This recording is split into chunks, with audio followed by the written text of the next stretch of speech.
Okay, I should be live now. Hi there, Bahama. Hi there, Andre Pro. Oh, welcome. Oh, welcome. I should be live. Alright, let me get my sources switched. Here we go. Wait, we're back here again. Doing our usual stuff now at our usual time.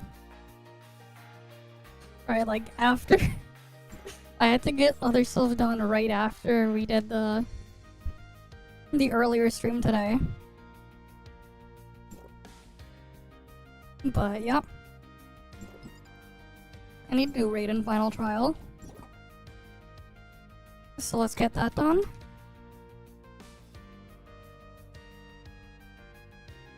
Gotta do our dailies, raid, final trial, all that stuff.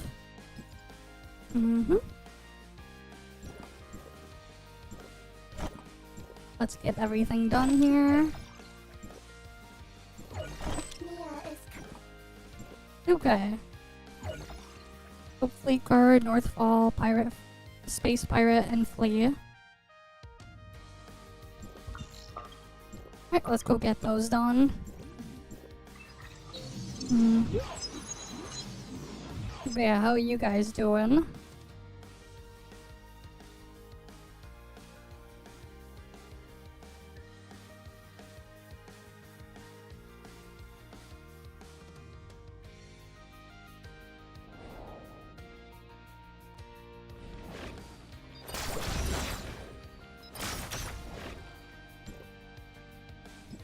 Okay.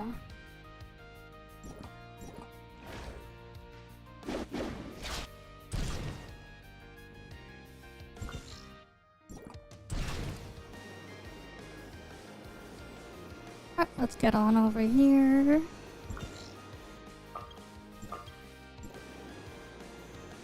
Gotta get rid of the hopefully guards here.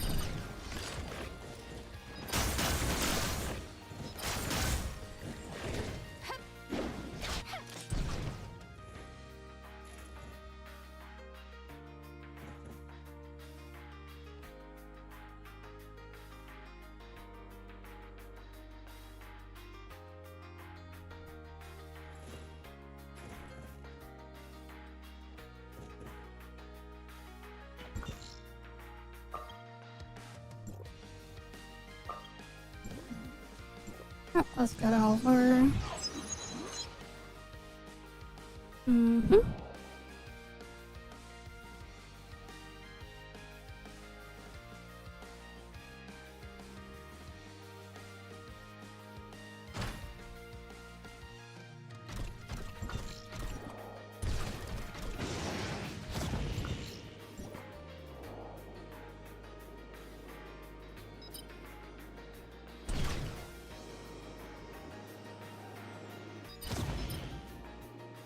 Right, was it the north wall I needed to kill?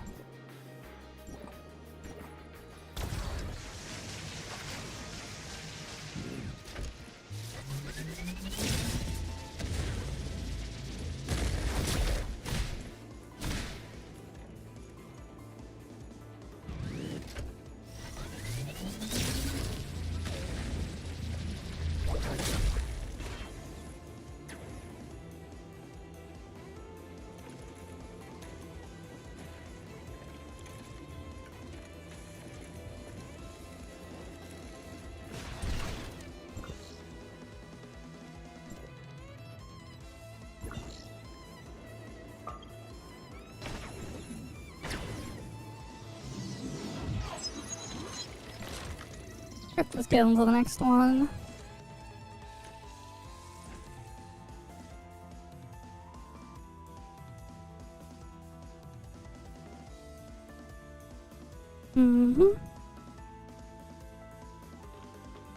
Alright, now I need to go kill the other thing. Let's see.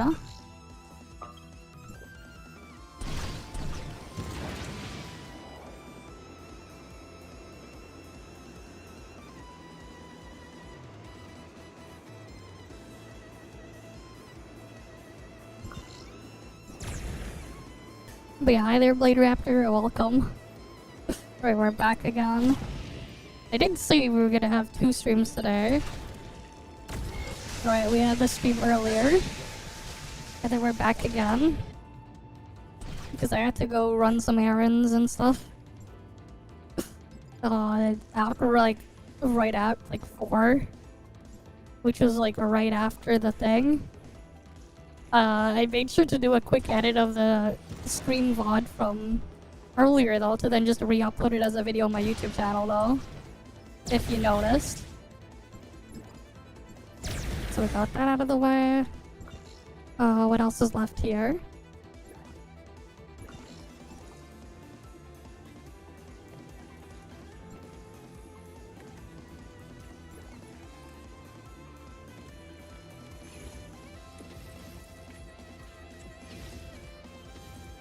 We got 5 people. Come on.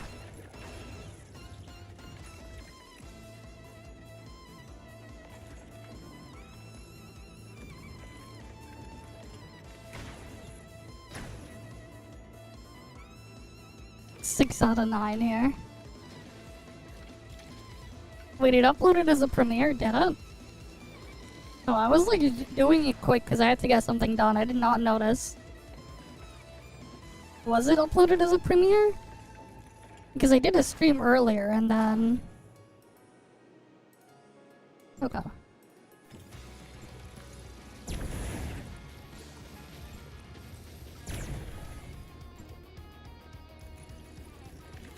But yeah. I see. Congrats on getting Barry though. Hopefully you have fun with her. But congrats on getting Barry. Mm-hmm. Alright, let's get on in.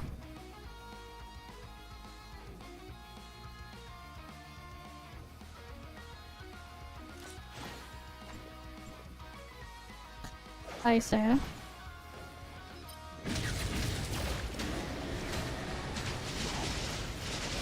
Well, the way the game works is newest is always strongest.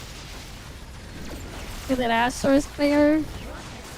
That said, you only play things of the same element.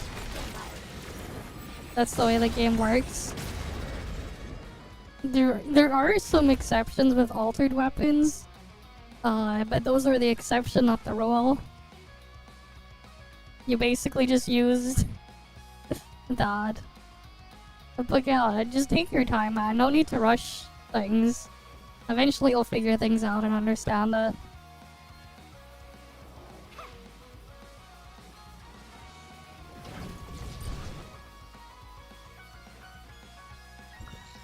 Oh, 1 sec, I need to get to a safe spot.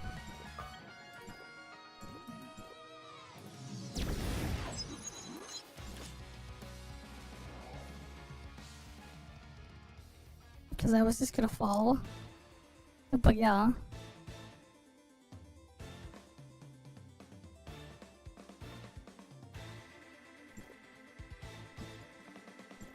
Alright, the final trial now. But yeah, Barry is pretty cool. I don't have her on my account here. We messed around with her on the test server like 2 weeks ago. You can go find my YouTube VOD on that from 2 weeks ago. If you just dig on the live tab on YouTube, it should be there. I forgot what I titled that stream. I think it was just 5.8 test or whatever. It might have been. But it should be on my YouTube channel, the VOD.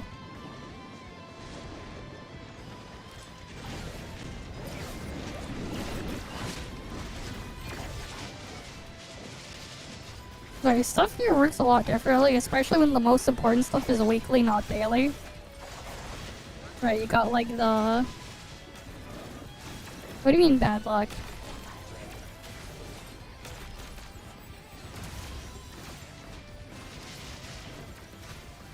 Oh, you mean when I was pulling an Enfield the other day? Yeah, so we had to get the hard pity to get the new character there.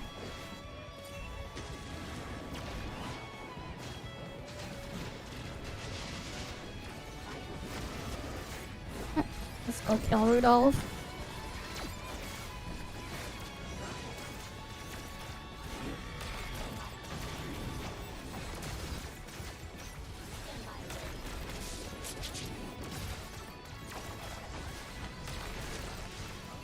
Yeah, it's iframe time.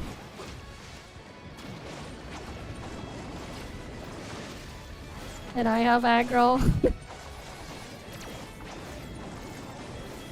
It's okay, I'll get my freebies for Enfield and the CC rewards soon.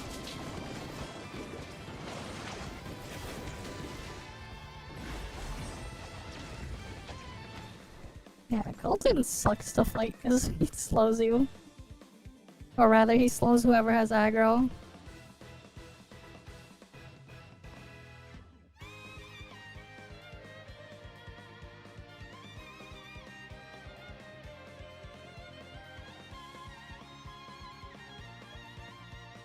Mm-hmm.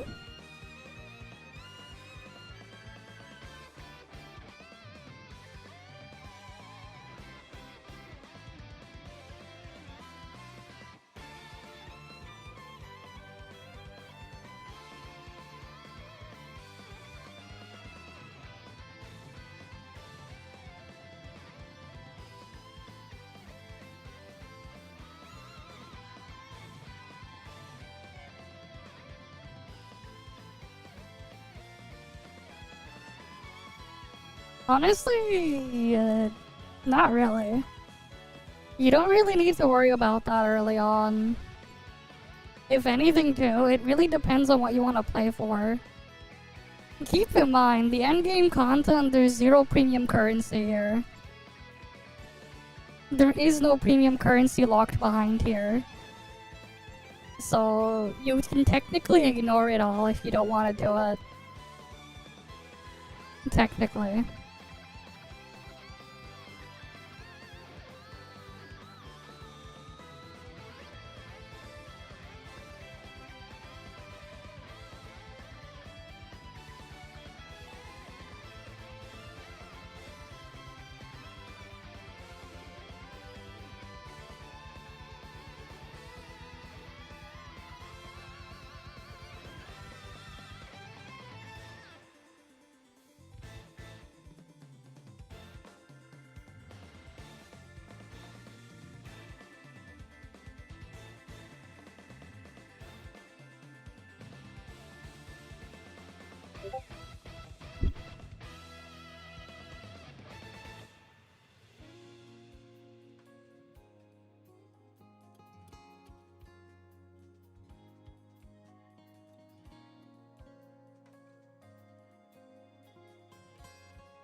Okay.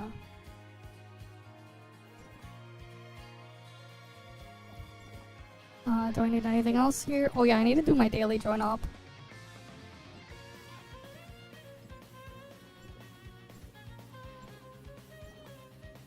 Mm-hmm. But yeah, just play around, see what you like. But no need to rush it. You can think about pulling for stuff, yeah, for later.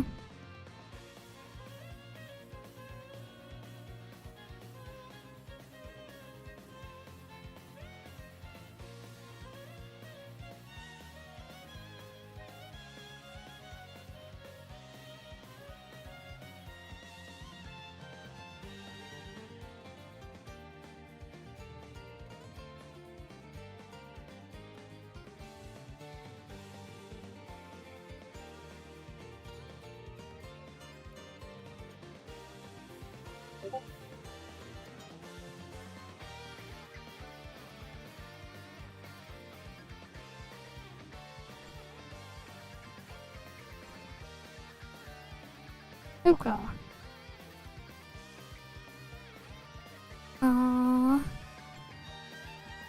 Let's go join up.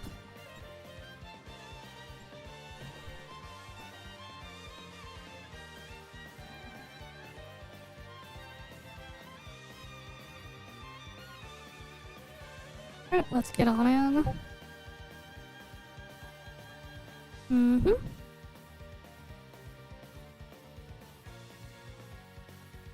I'm gonna go do the join up now. But yeah, there's also like a character trial tab. Oh, and another thing too, If you see in the rerun page, you see Anka's there. Don't pull for Anka because you can get her for free if you like her next patch. In a month or so. Because she's also gonna get added to standard banner.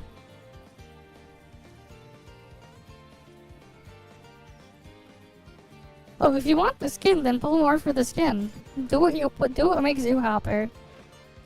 You can technically ignore the meta if you want, it doesn't matter. But just don't expect to do endgame content. The base game itself is incredibly easy. If you're doing the solo stuff, the single player stuff. There's no real reason to worry about endgame stuff as well. You shouldn't stress it. Again. Whether or not you're, top of the leaderboard or not, you're getting the same thing as everyone else. Assuming you're playing on the gacha server, which you have to be if you're dealing with Barry over there. But yeah. Right, like you see the tab that says challenge? There's no premium currency locked behind that. Or this. Well, actually, no, you can get carried on VA6 on the last stage. There is thing there, but there's no currency behind raid ever. Same with final trial. This is just more gearing stuff, if that's what you're into. Same thing with Origin of War, it's just gear. You can technically ignore all of this stuff if you don't want to deal with that. Right, and then the PvP stuff is its own thing, and you can't bring your own stuff directly in there. And like gear and stuff doesn't matter.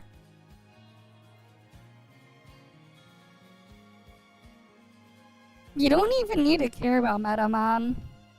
In here, it doesn't matter. Like, you can get top of the leaderboard here, but like, it's not like you're getting something that no one else is getting or whatever, you're missing out on stuff. It doesn't matter. Right, and my current bracket here, I rank 1, I only do this thing. I only even clear this shit like once in a while. I don't really pay attention too much to it. I get the free stuff and move on. And the stuff doesn't go away either, so it's not like you're missing out on anything. If you're not strong enough to do it now, you can always come back and do it later. Which is, it's nice that they do stuff that way. You don't have to worry about any of that.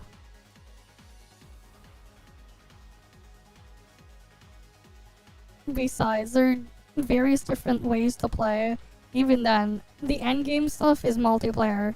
It's balanced and designed around multiple people doing things. Right, it's not designed as a solo game, as a single player game, it's a multiplayer game. Meaning there's more than just doing damage. Damage is not everything. It's not. Especially for like when you actually have the real hard content. The other roles are just as important, if not even more important than the person doing damage. That's because that's how the game is set up. Again, technically speaking, this is an MMO with gacha stuff in there. So, the way you would play this stuff is not quite the same as some of the other things out there. It's not really the point. Different design philosophies and stuff there. Especially because, like, in the harder content, for example, basically everything in this group here, if you're not a healer, any healing you have is drastically reduced by, like, 80%. Or something like that. Like, all heals are, like, completely nerfed. They're completely gutted and nerfed. Unless you're specifically in a healer setup. And then you're not nerfed. The game is designed like that on purpose. And there's, like, stuff like, of course, needing someone to, like, to tank and take damage and control enemy positioning and stuff like that. For the most part. Those are aspects this game has that others don't. Again, because it's built around multiplayer. Not single player.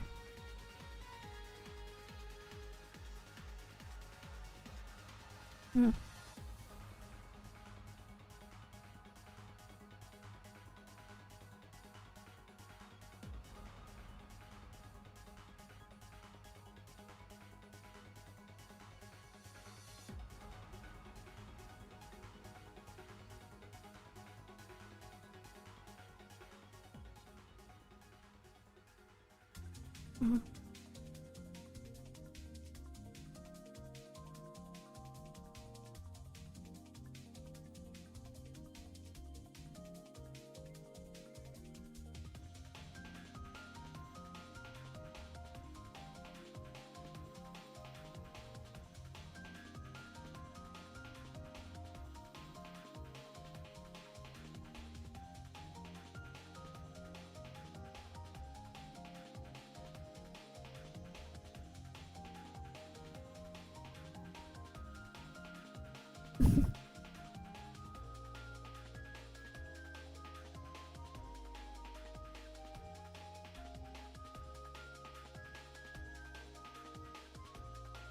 Yeah, then we get the same thing for 5.0 launch.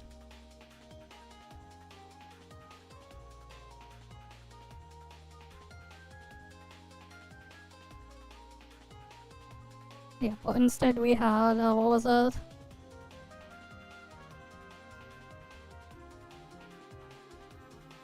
Yeah, no problem. If you have other questions, just ask. Yeah, it's because they delay global by a week. But then after that, the patches should be synced. Because again, global comes out exactly 7 days after. Right, CN gets theirs a week earlier, that's why not only got cut.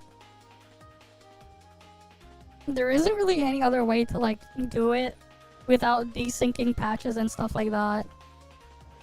And technically speaking, it's a lot less work if everything is synced up because it's less builds to maintain. Even if it's like having a thing like a 1 week difference, when you think about it, you have to maintain 2 different types of builds instead of just having one. It's less work overall. So it's either they do that or make the other one even longer if they were to delay it further. But like, it's not that big a deal. So like, yeah. Alright, I'll probably get a bunch of free stuff anyway. We'll see what happens. We'll see. Right, we'll see what happens.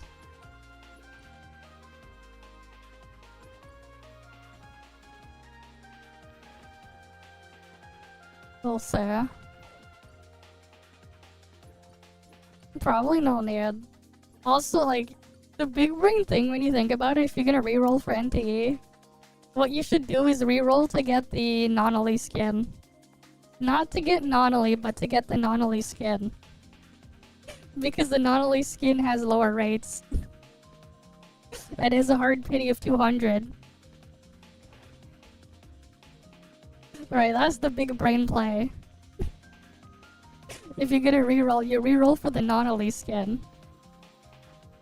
Big brain, right? If you're gonna do that. Reroll for non-elite skin, not non-elite. Her skin. Like when you think about it. Oh, was there anything else I wanted to do here?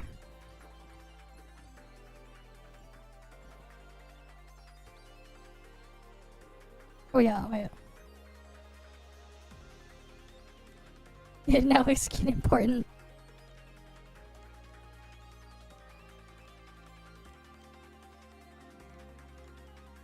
Alright, let's do...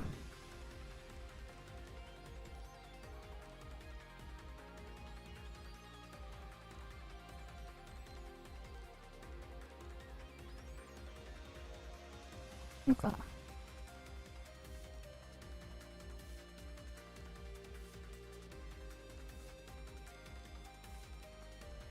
Yeah, I need another elemental fission on my ult to get that maxed out. Okay. Let's see if we can get people for Void of Us.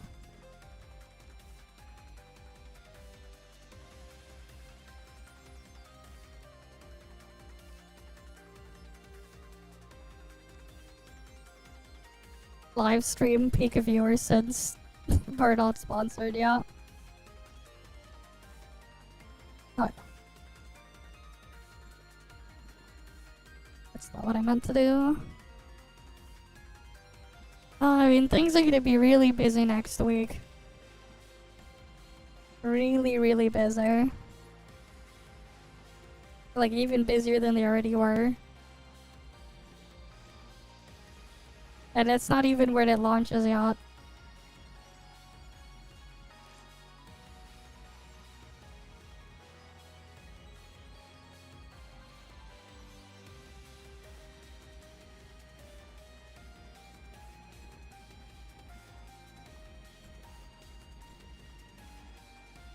Oh wow, another frost. Alright.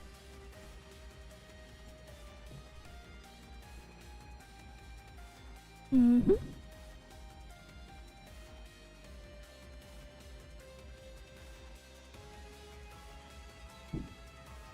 Yeah, and there's still some I want to get up. There's still a couple I'm gonna get up before then.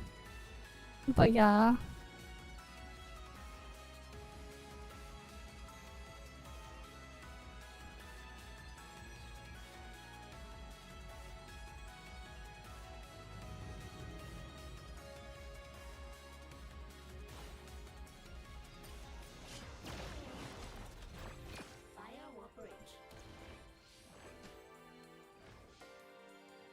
Alright, let's get this stuff done.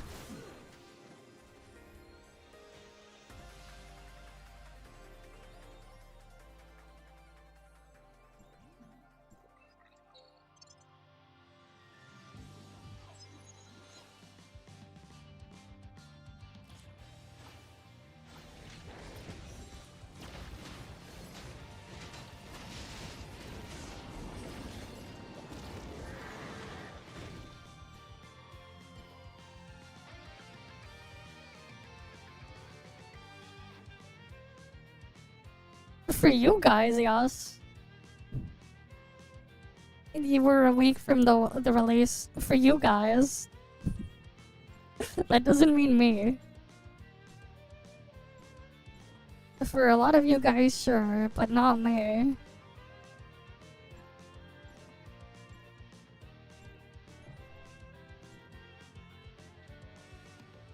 Heck, I already have a client that I can use.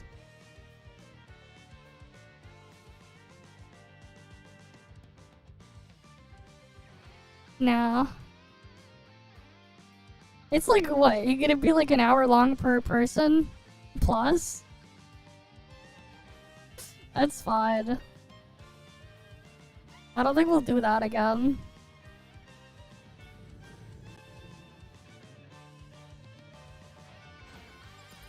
Yeah, like obviously I'm not gonna leak anything. We don't do leaks here.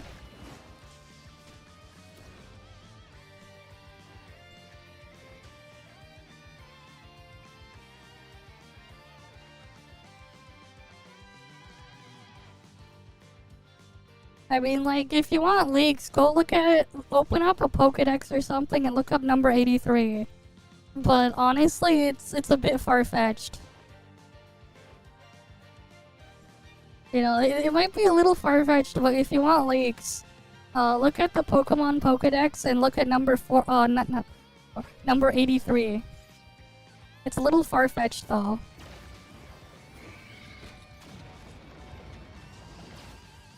That's like as much leaks as it'll give, which is it, which is, which doesn't really mean anything, other than a joke.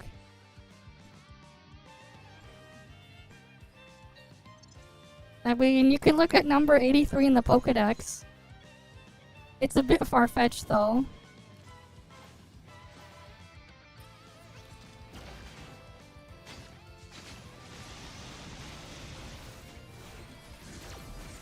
Honestly, when they made Surfetched as the Farfetch'd evolution, that was a huge missed opportunity.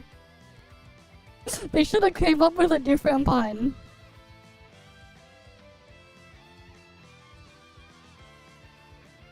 What do you mean suspicious? Let me guess though, a bunch of the tourists are going crazy because they announced skins or something during the thing. But like, They always sell skins. Right, you look at ToF, every patch they're always selling new skins. They're always selling multiple new skins every new patch in ToF. So it's just like, oh yeah, of course.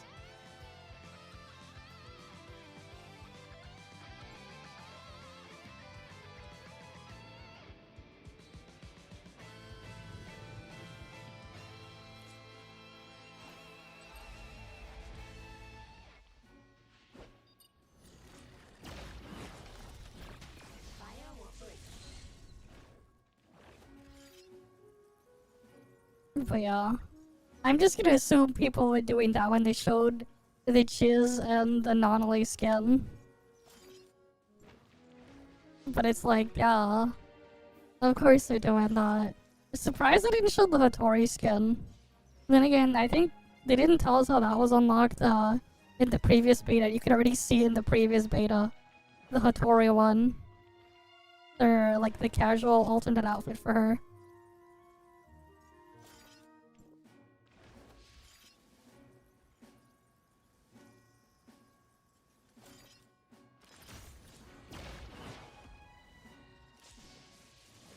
But like, yeah.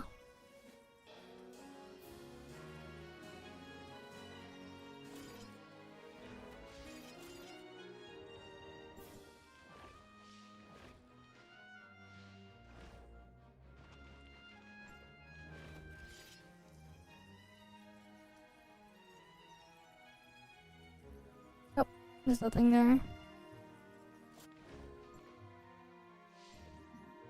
I am curious though on the new optimization though. I'll have to test it on the CN client.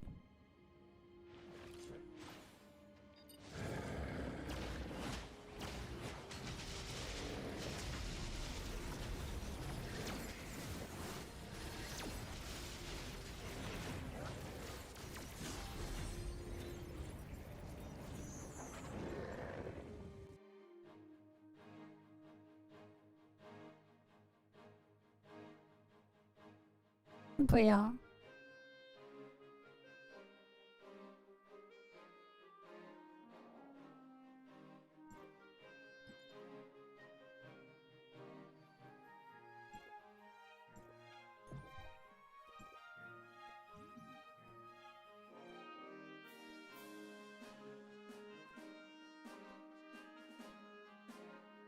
Alright, let's get on in.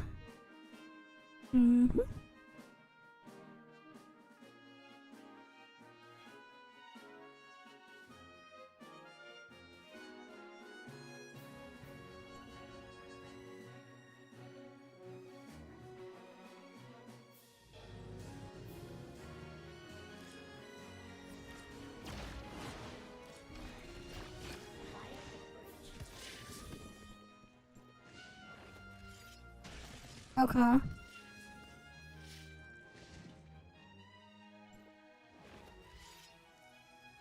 Alright, let's see. But I'm gonna have to like source how to get the CN client when it releases. Because then I can make like a good like benchmark comparison video. And then I think I can make like a pretty interesting benchmarking comparison video for people.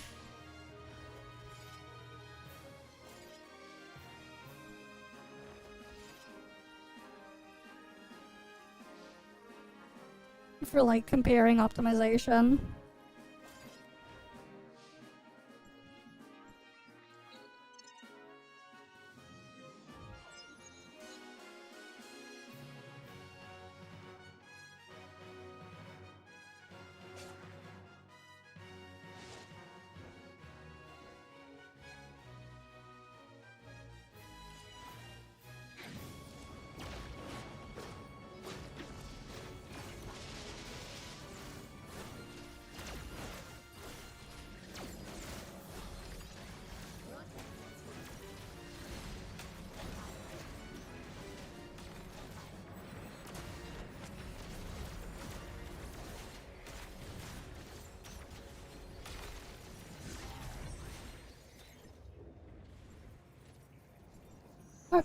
On to the next thing.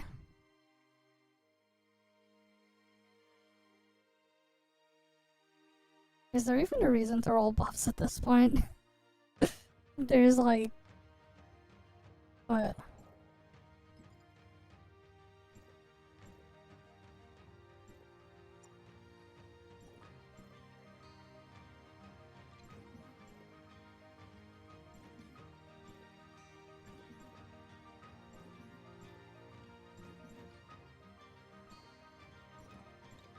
Aww.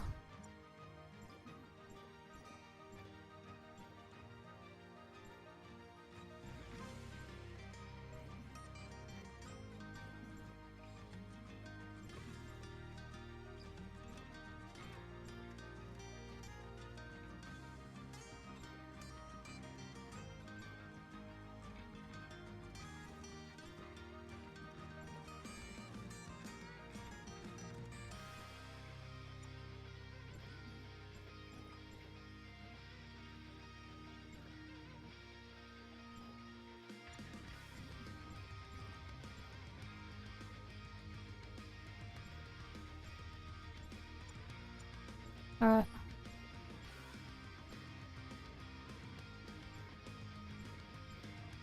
Just rolling buffs here.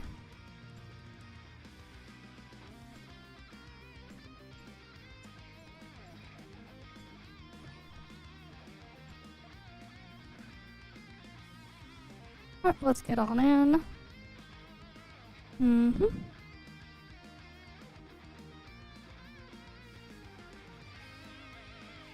Alright, let's go get the stuff here done. But yeah, I think somewhere else I saw someone post the list of the music that they have in the thing. And I'm like, okay, cool. They got most of the ToF music you'd think of.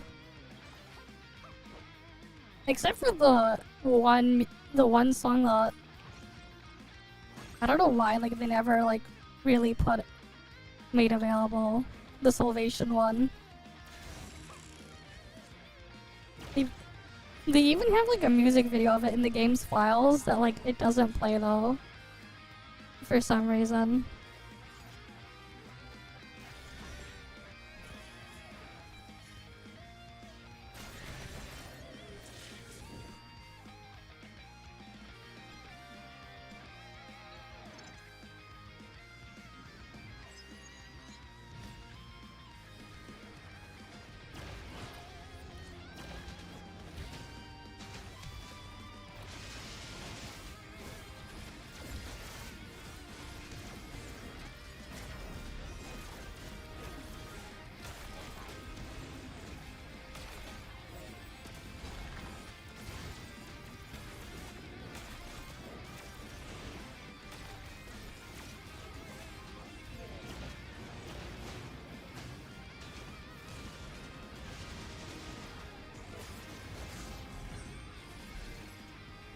Easy.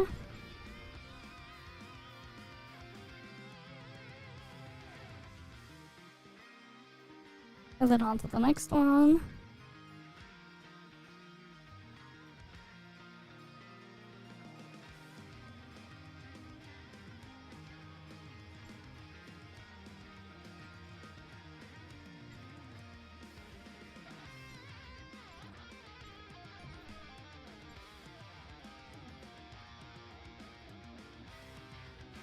Alright.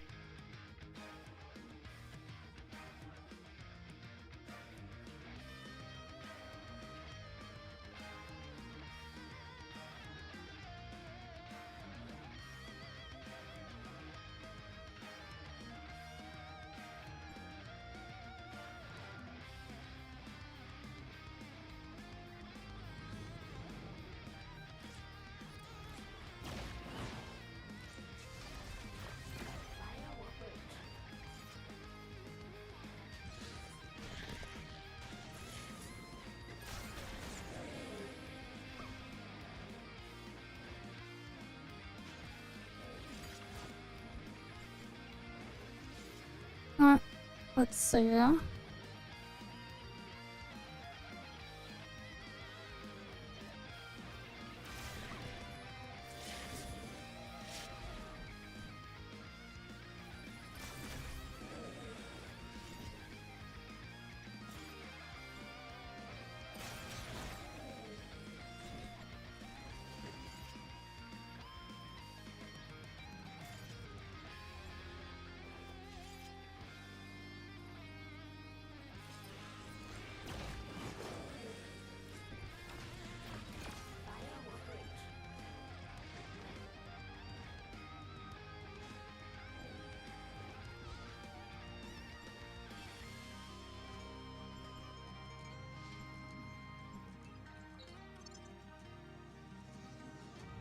Let's get on in.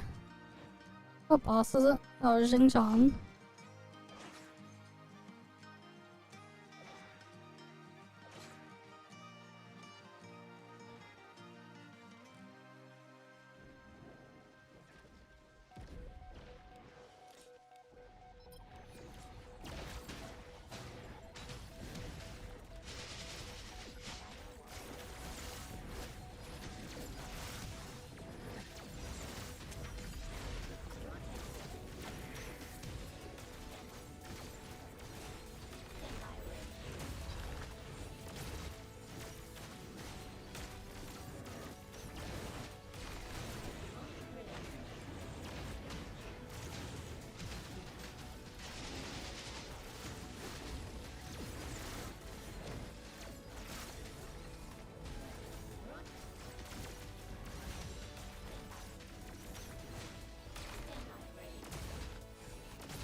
And cleared. Nice. Great, another nice easy avoidable clear.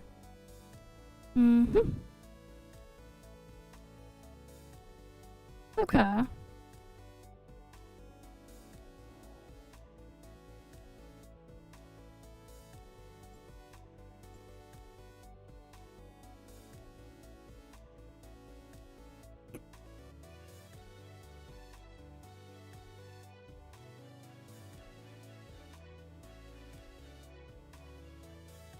Right, now I can go spend my stamina.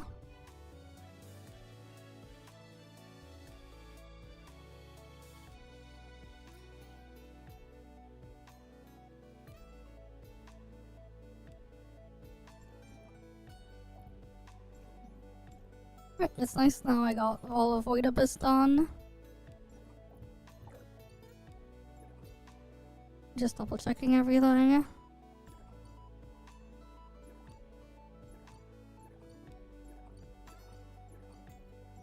Alright, cool.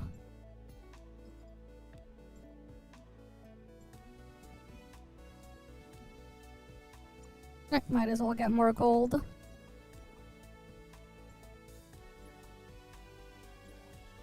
I don't think I need anything else here.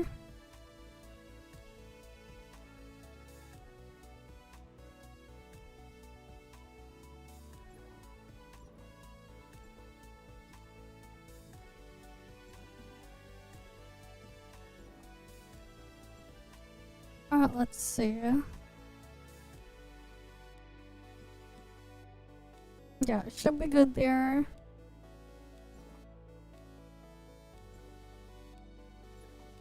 Oh yeah, I don't think there's anything else there. I'll claim that though, plus 1,000 gold. Sure.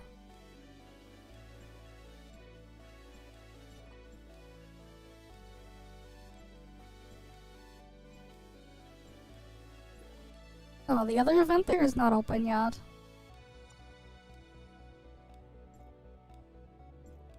Wait, which event was this thing again?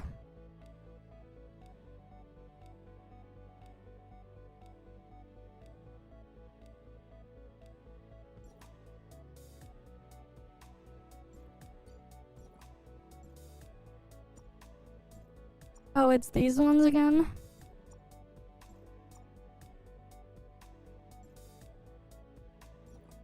Okay. Yeah, I haven't started farming the stuff there yet.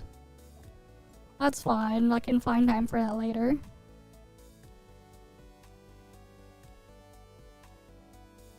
But yeah. Which one had the thing again? I forgot which VOD it was. Where I did the test server. It was one of these.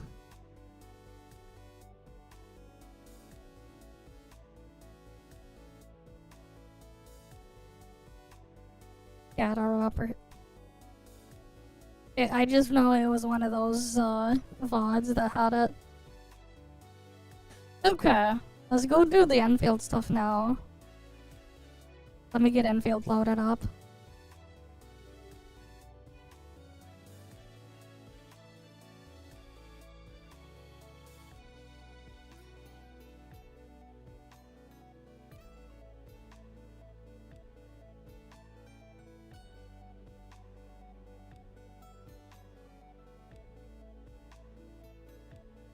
Mm-hmm.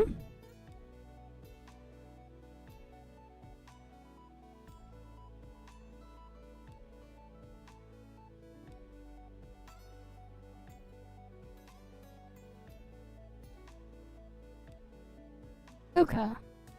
Let's go to Enfield category.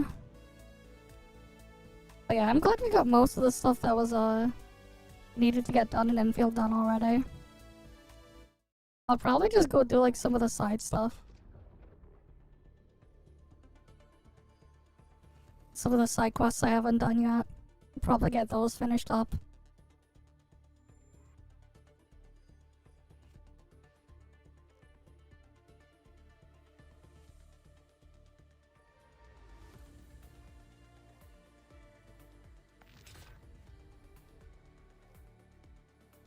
Mm-hmm.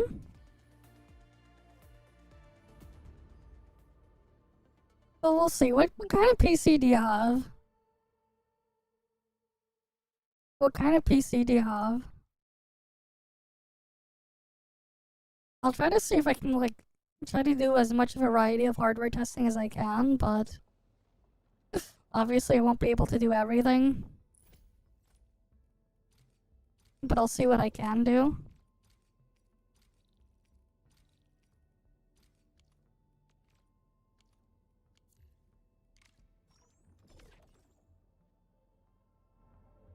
But yeah.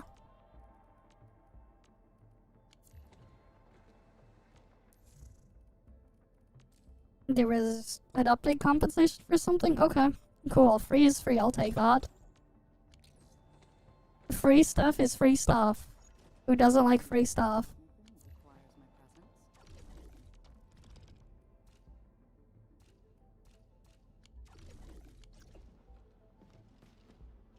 Oh, you should be fine. 10th gen i5 is what again? That's 6 cores, 12 threads. It's just so you know, the game runs fine on a... The oldest CPU I tested was a Xeon E5 2687W V4. Which is Broadwell. That CPU is more than 11, I think it's like, it might be 12 or something, 12 or 13 years old. The game runs fine on that. Mind you, that was an old server CPU. It was a 3 gigahertz. It's one of the first 14 nanometer Intel CPUs. Right. The 10th gen is 14 nanometer plus whatever. That basically would have been a 12 core 24 thread 5th gen Intel CPU. Game runs fine on that.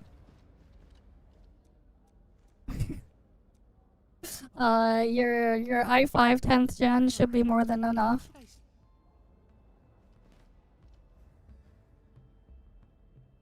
Because again, like, you had slight IPC improvements since Broadwell to get all the way to 10th gen. And then what? Is it the 10600 that you have? Which i5 is it? Alright, this is Enfield right now. Yeah, 6 core 12 thread, 4.8 gigahertz. I mean, the freaking thing, yeah, that's more than enough. Your CPU is more than good enough. Even if it's like the 10400, it should still be more than enough.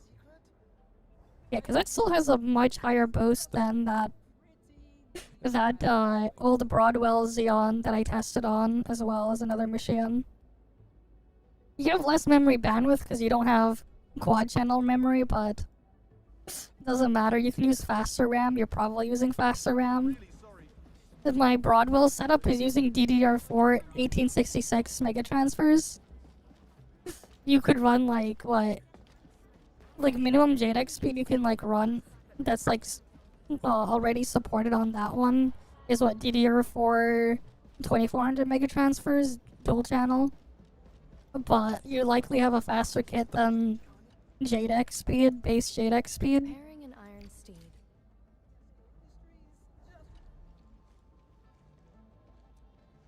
So like, yeah. Stars here are different from what we see from. Alright, what was he doing here again?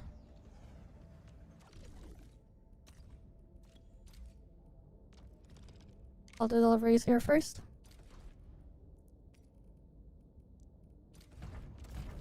But yeah. And then you have 2060. 2060 is a different situation there. But I also am gonna test on my Steam Deck, which is much slower than a 2060, so... You know... There's that. But like, it should still be fine.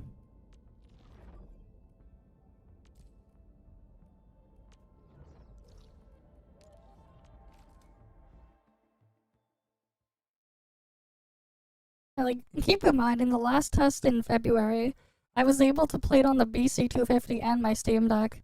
At the BC250, I was able to get more than 60 FPS even. Right, on the BC250. That has a much slower CPU than you have. It also has about similar to your graphics. Right, it's like a PS5 board. At least at 1080p, I was able to get more than 60 FPS. So like, you should be fine.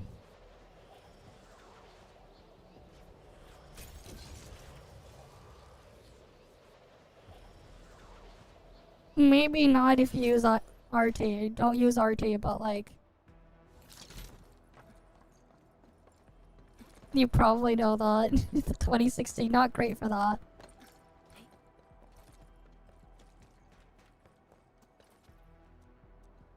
But yeah. You should be fine. Right, like obviously on an older low-end card, don't use ray tracing.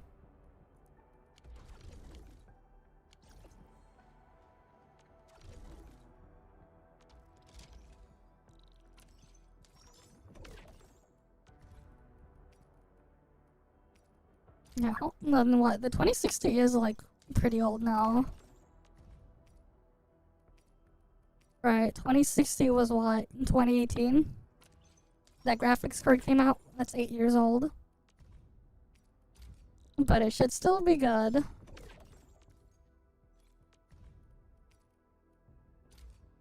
Despite its advanced age.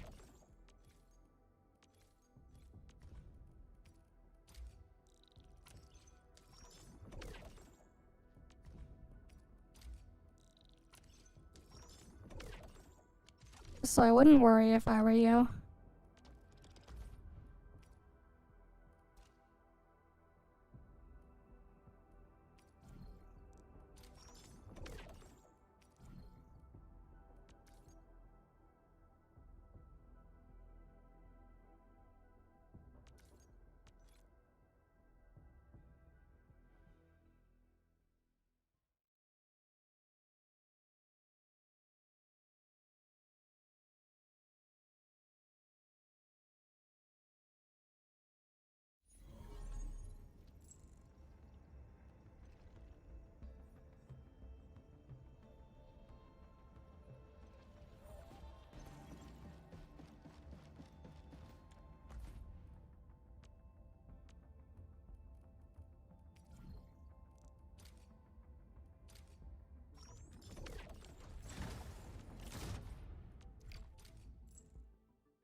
Alright.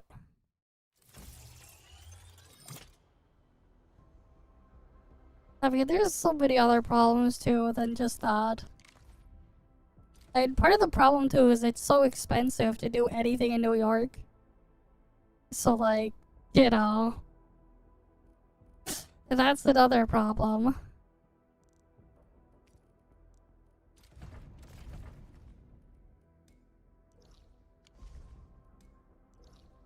Right, so like, yeah, understandable.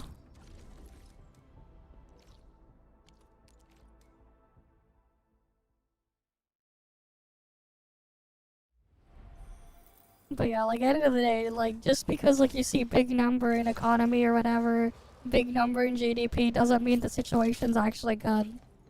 Especially with how messed up the financial system and financial world is these days, and how inflated and bloated all these numbers are.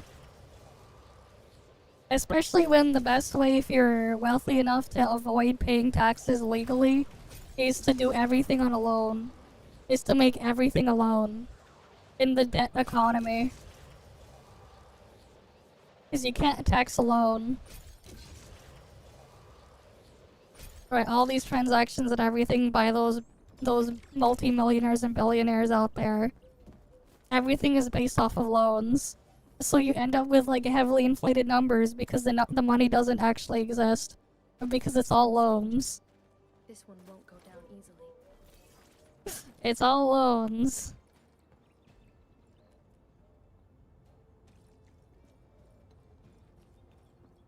Yeah, well...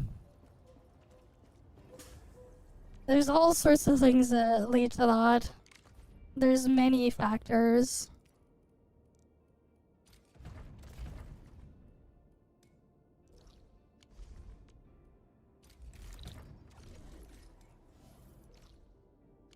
But one of the things too that people forget as well, or rather not people forget, but like what usually ends up happening, whenever something's price gets raised, it never gets lowered. Almost never. So like, with Sony's excuse with the recent price hikes and making the base PS5 the $650, $600 without the disc drive, and $900 US for the Pro, again, which doesn't have a disc drive. Even when stuff eventually calms down and blows over, they're not gonna lower the price. Realistically, they won't. Because if they can get away with it, they're just gonna keep charging that much. And then use it to argue for an even higher price on the PS6. Because they can.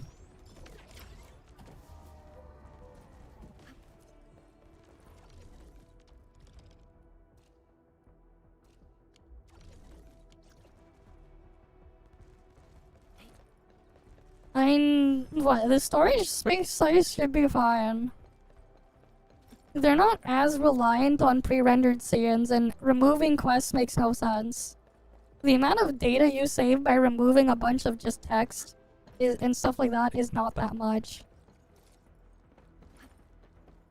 Like, I'm pretty sure what a final release build is probably gonna be like 40-45 gigabytes for everything they have in there, which is fine for what it is. Like, they're not really wasteful with the storage space. This is no friendly encounter. But I also, like, wonder, like, what would you even remove? Like, there's, like, what would you even remove, man? Data for what? Especially when, like, if, like, their whole goal is to focus everything on the city itself. It's like, what's there to remove? There's like no point in deleting parts of the map or whatever or something like that. There's no point. Part of the reason why stuff in like in some of those games are so inflated is if you look into the game's files, you unpack it, and you were like able to do that, you'd notice that like the vast majority of the stuff in there is just like pre-rendered. And because the vast majority of the stuff in there is pre-rendered, I wonder how much of you guys understand just how expensive in terms of storage space it is to have a video file there instead of just having the actual stuff happen in game using the assets that's already in the game. Because it's a significantly higher load. You know. Like, to put things into perspective too, let's go to my YouTube channel, for example.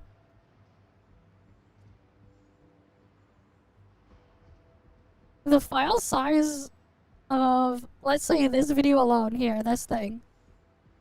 Right, there was like one scene where I hit stuff in combat one time, and most of it was cutscenes and everything, right? The video recording of this gameplay to be at 4K 60 FPS at a bit rate I was using the AV1 encoder at a bit rate of around 50 megabits per second, right? The actual overall file size of this was about 50 gigabytes for an hour 40 minutes.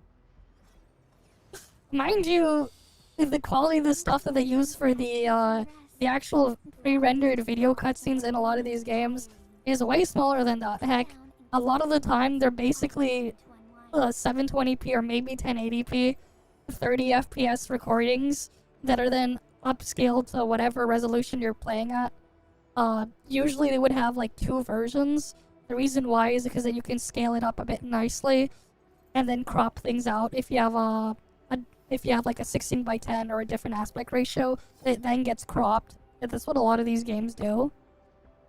They probably have either a 720p or a 1080p video that would get upscaled. If they were to do it nicely, they would have both. And the reason why it's better to have both is because 1440p, 720p perfectly integer scales to 1440p. 720p does not integer scale nicely to 1080p. That's part of why if you've ever looked at 720p video of anything and unload it up on a 1080p screen and stretch it to full screen, it kind of looks like shit because of how things have to scale there. There's not enough pixels and the pixels for scaling don't match up. So you have like a lot of garbled data there, trying to display it out and stretch things. But then you have 1080p scales perfectly into 4K. That said, 720p also scales perfectly into 4K. But yeah. That's like usually why some of the files in a lot of these are so big. It's part of why like ToF's files are like massive too on the PC client. Why it's like around 100 gigabytes after all this time. Because there's a decent handful of pre-rendered cutscenes for some of the character alt animations that people disable. But they're in the game's files. But like, yeah. So that said, the ones that they have that are pre-rendered in ToF's games files, it's a pretty small amount. I think it only adds up to like maybe around 10 gigabytes or so. But yeah. Like that's kind of the thing there. But that said though, at least with the betas, most of the stuff in NT is not pre-rendered. Even though, like, I've seen in scenes in the beta where they would switch you out of your costume or whatever skin you would put on a character to the default one in the previous beta, they were still not pre-rendered. You could still do things to change how the scenes would look by changing graphics settings, or if you triggered any weird glitches or something in there, they would still also prop up. So that's part of why they're able to like optimize the space a bit. They're not using nearly as many pre-rendered scenes as they as possible. They're trying to avoid it, which is again great for space saving. It's not as efficient in terms of use, like just like power usage, because the game would then have to render the whole scene and everything, rather than just playing back a video of the scene. Video playback is way easier than rendering 3D graphics. So like, that's something to keep in mind, for story at least. If you have higher graphics settings, the game will have a different look than if you played it at lower graphical settings. So, do with that information as you wish. Because yeah, it will have an impact.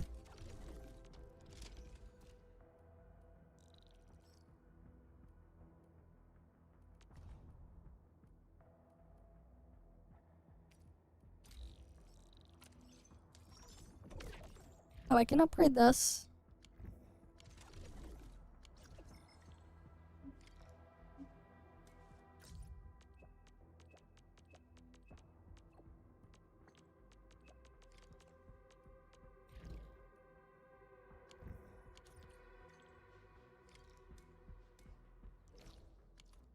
Okay.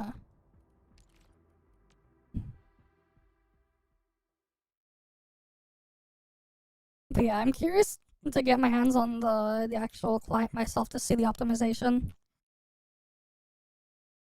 I'm gonna try to get the CN client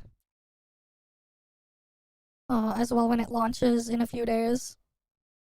Because I do want to at least do a benchmarking run of the CN client. Because at least with the CN client, I mean, CN gameplay, I won't be breaching anything that way. I can't show you my other client. Because, like, I will have access to a different build as well. But obviously, I'm not gonna leak anything from there, but, you know, anything released CN side is fair game. Inmin, thank you for making this trip. As you can see, the Fairmount heart from the Markerstone ruins is here. It has suffered worse damages during Ardashir's attack. But it looks kinda okay to me. All thanks to the heavy Shiranite you supplied. It's how we maintain primary structural stability. But its initial proto-rig module has been damaged. We could do nothing about that. We'll do our best. Tenshizhuang assigned a supporting role for me. Repair work will be facing complex issues, so we must work together. In addition to repairing the damaged proto-rig module, we must reinitialize the Fairmount heart as well.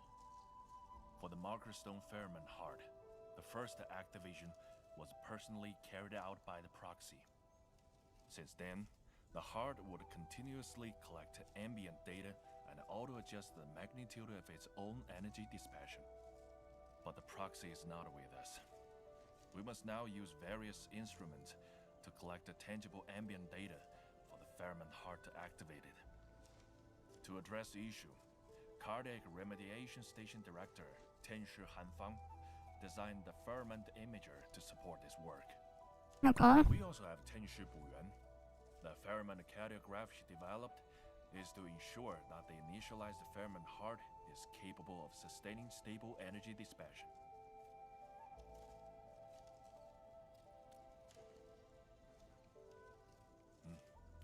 After all, it's a real honor to take part in extensive repairs of the Fairmount heart.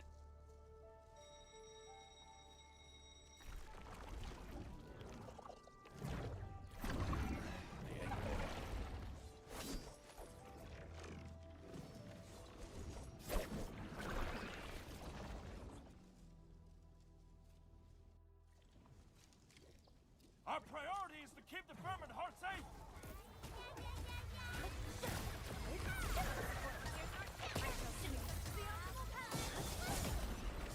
Oh, they're dead.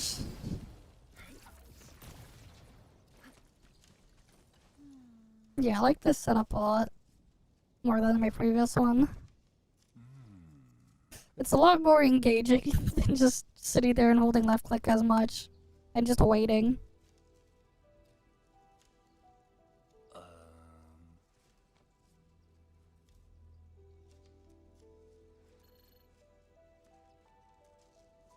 Damn, this is not voiced.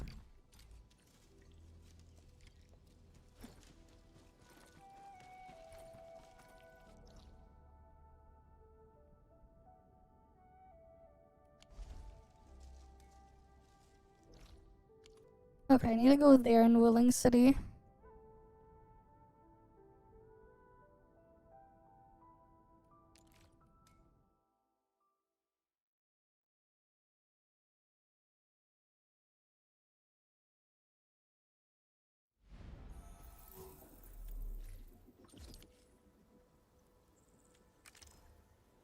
Oh, I forgot to submit those.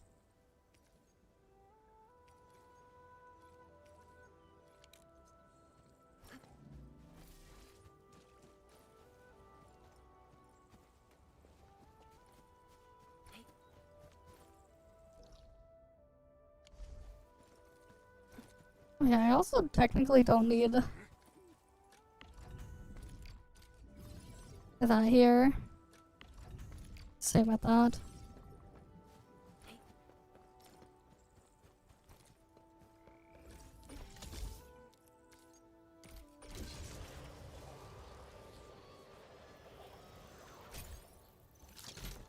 surprised. Didn't expect them to move the Fairmount legitimate heart outside. Say, how did Tianshuga and friends move it from the Marker Stone ruins? This might be a Marker Stone secret. I know. I'm just curious. Exposed you. Stick together, people! Here's our chance! Use the rest.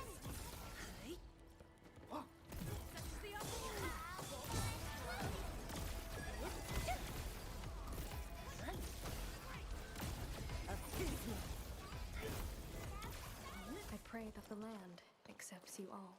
Verify and report personal status, team. Believe it, Endman.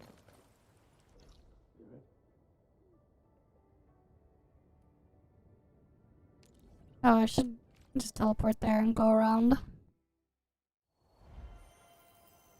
I sense danger.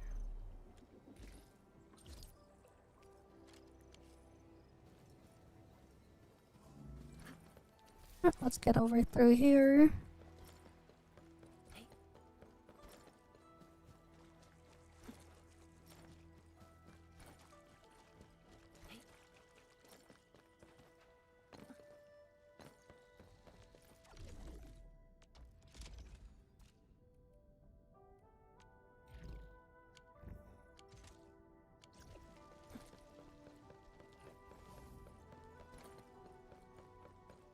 Angaloy, evac, now!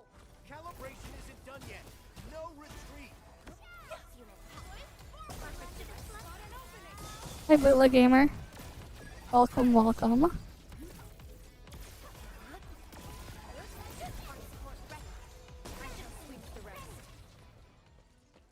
Yeah, I wonder though how many people got their streaks ruined by my earlier stream today.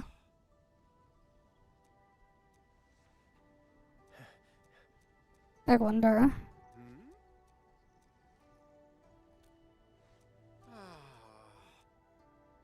Well, that is kind of porked. The three locations are Fengsheng Avenue, Citizen Square, and Tianxia Bureau Academy. They sound like really exciting places. We can definitely get a lot of interesting photos. Chen, our photos must be compliant with Tianxia Han's specifications. All right.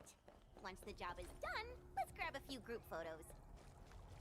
Did they finally get rid of like all the invisible walls here? No, they did not. Even though the invisible walls were gone during the story mission here. When you go back to the actual map here, it's still a mess of invisible walls. That's kind of annoying.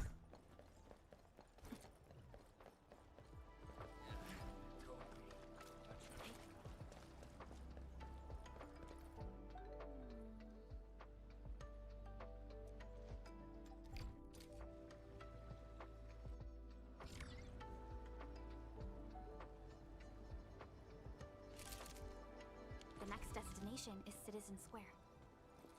Bamboo gummies are back for a limited time. Right on to the next one.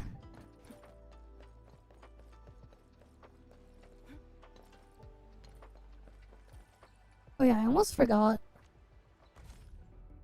We got the currency thing here. I have to dump it in the credit store. Right, now we're good.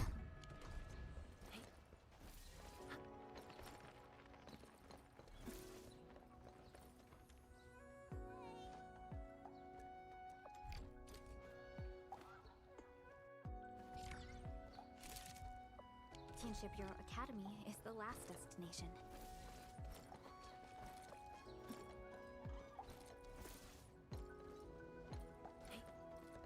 Up we go.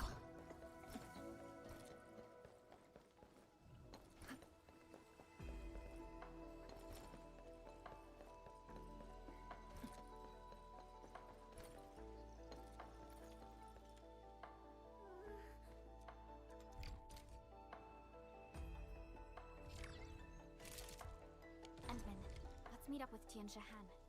He's processing image data at the Institute of Materials Science. Right, let's head on over there.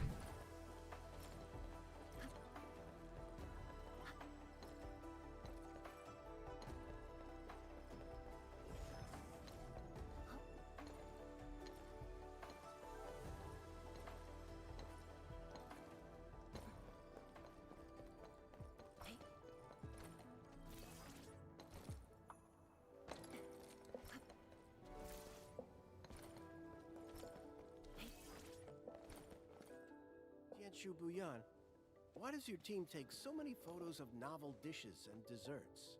Oh, I'm exploring new possibilities. Upload it Okay. and see. Maybe it'll progress it a little. Sure, I'll try. There's a pulse, but it's absolutely negligible. I knew it. The history of cooking is just too long. Stylistic changes do not constitute a novelty. Another approach is required.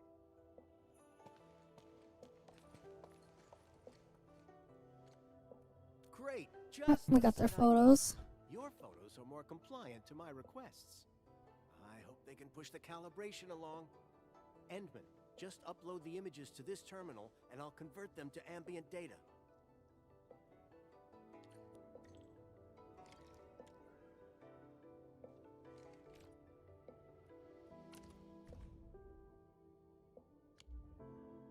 Endman, it's responding! We're getting actual progress for imager calibration. 70%? And rising? And it just hit 80%! Wow, that progressed really fast. Enman, let's try the next photo. Okay. Yep, we got that photo. Our approach is correct. Progress for calibration leaped to 95% in one shot. We're almost there.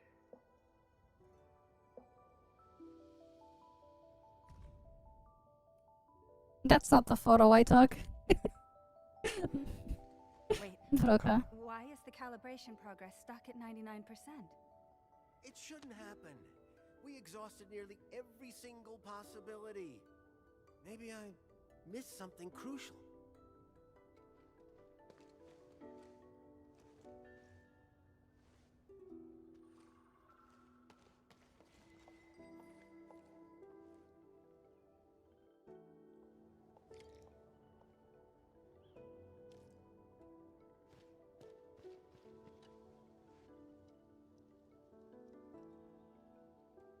Enman, maybe it's just me, but Tianshu never thought about taking selfies.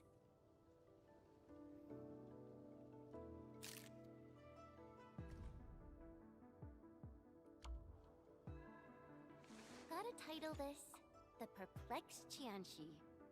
Back when I trained in swordsmancy, if there was a move I didn't get, my mentor told me to study my reflections in the water. It really helped me spot my mistakes. We should show Tianshu Han how troubled they look. Perhaps it would give them new ideas.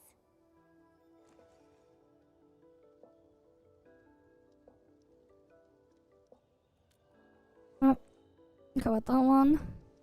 Maybe this will work. I think you found the missing piece, Chen.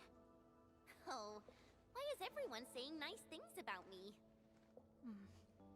Endman, we'll try things out with the perplexed Tianshu.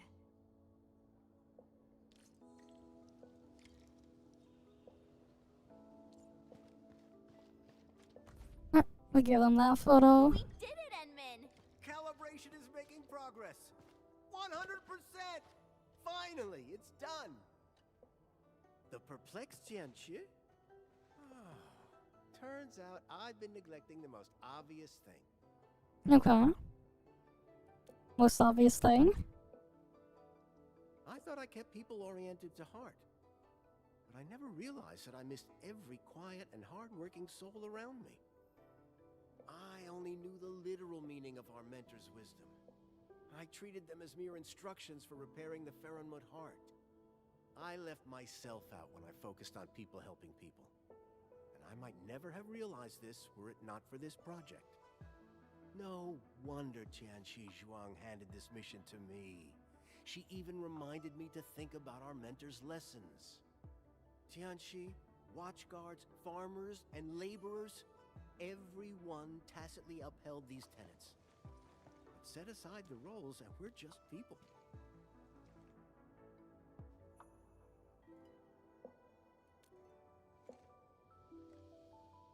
I almost let everyone down. My utmost thanks to you. This imager calibration will serve as our basis to extracting tangible ambient data for the Farenmut Heart. Wait for my good news. And if you need help, we can talk about it over some tea. Feel free to share everything on your mind. I'm all ears.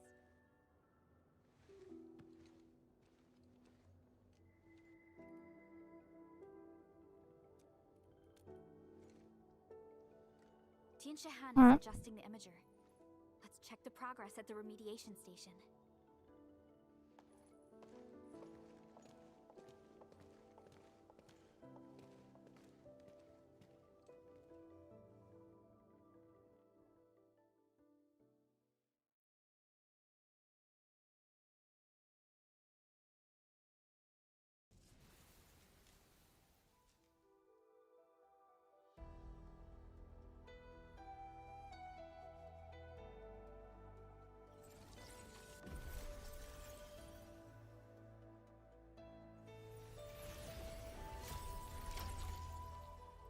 And there we go. We got it upgraded to level 2 now.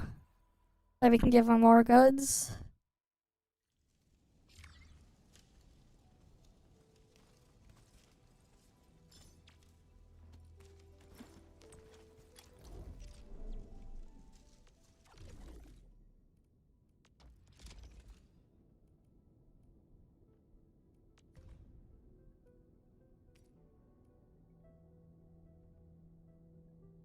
Is it really more goods?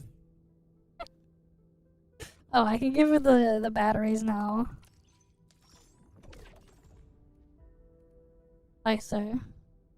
It lets me give her the batteries too now.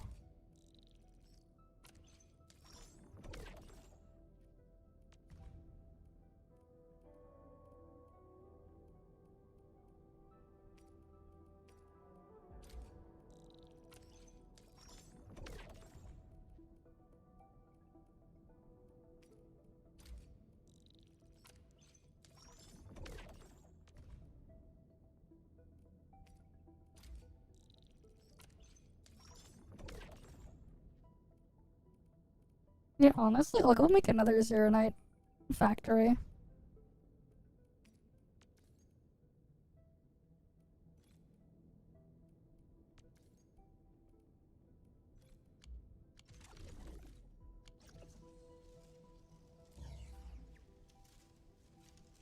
Yeah, why not?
Or I can do shredding.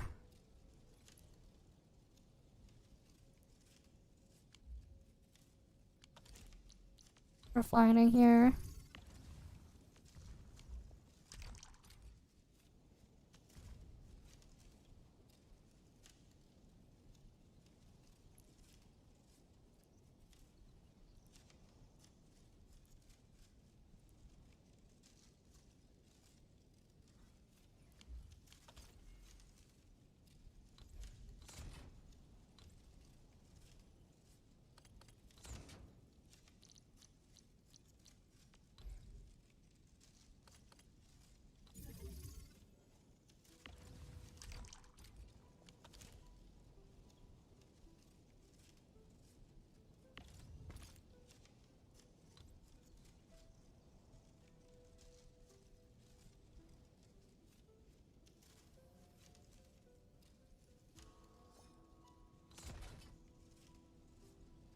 Yeah, we can do that. Put the shredding there.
Alright, one of that gets turned to 3.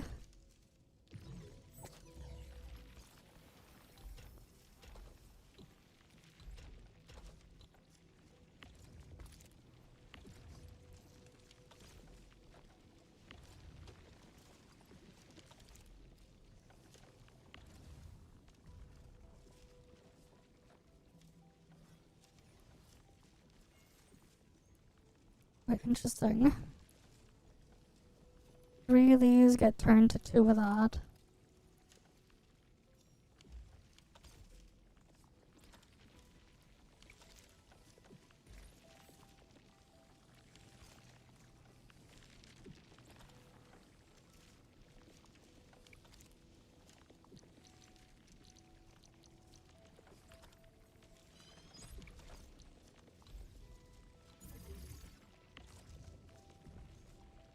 Alright, and it's 2 of those and a sand leaf.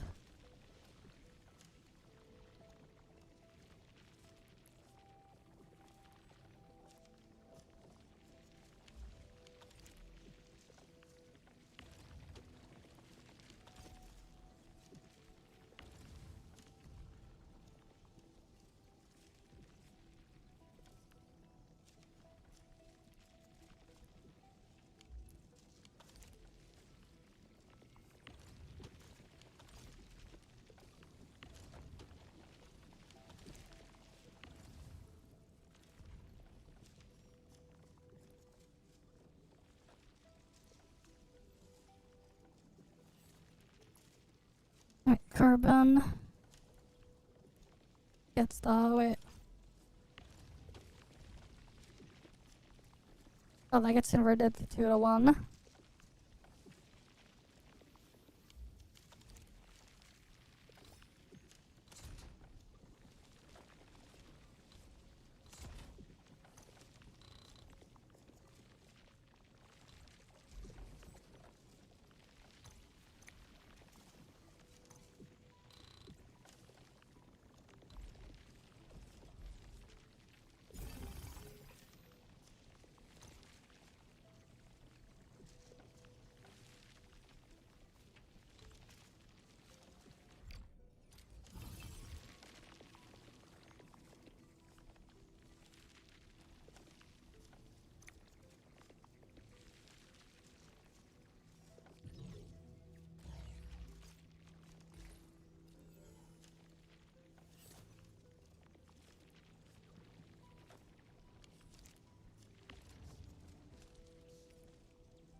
Aww.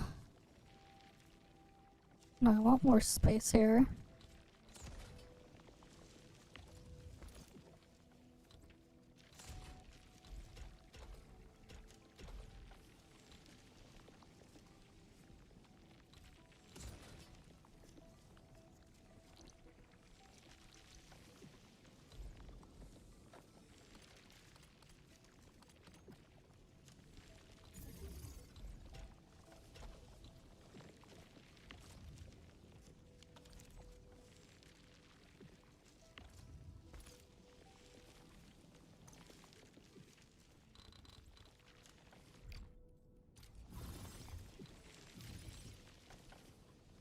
Actually, we have the other thing.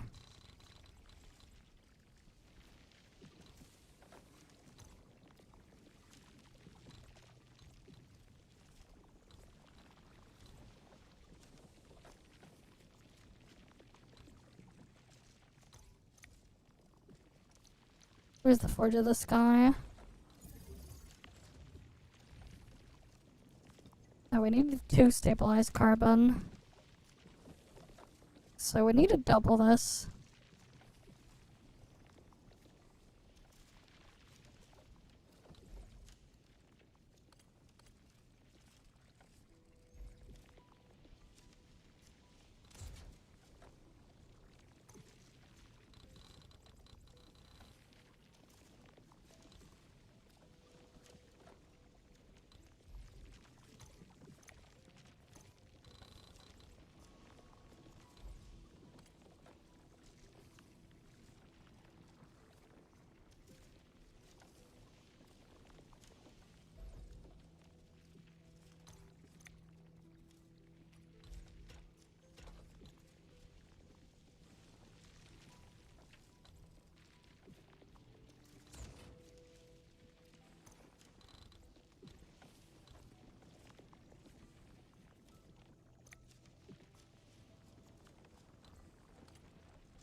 Alright, let's see.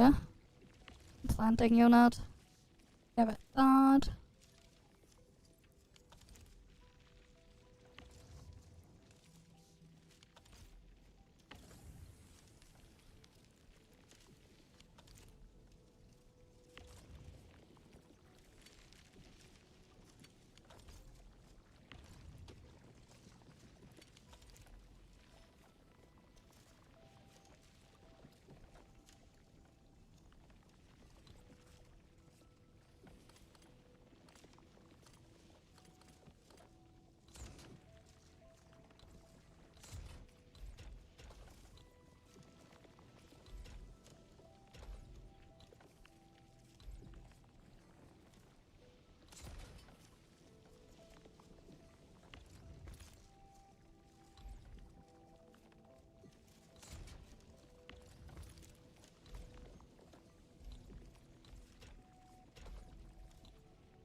Change this to sandleaf powder.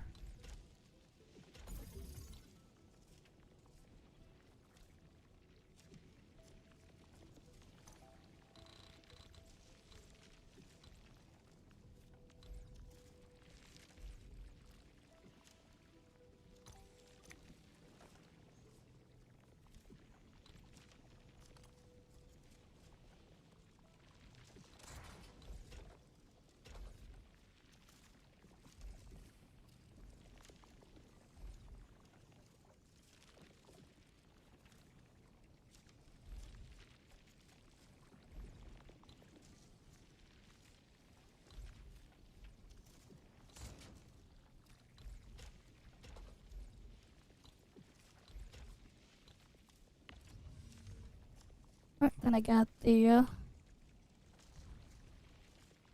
where the sand leaf powder here.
Like, does it just drain everything? Did it do that? That's kind of papega.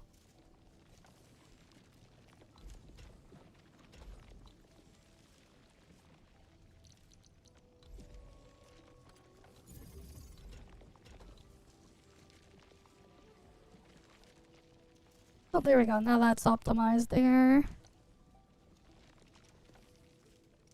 Resourcing. One fluid pump.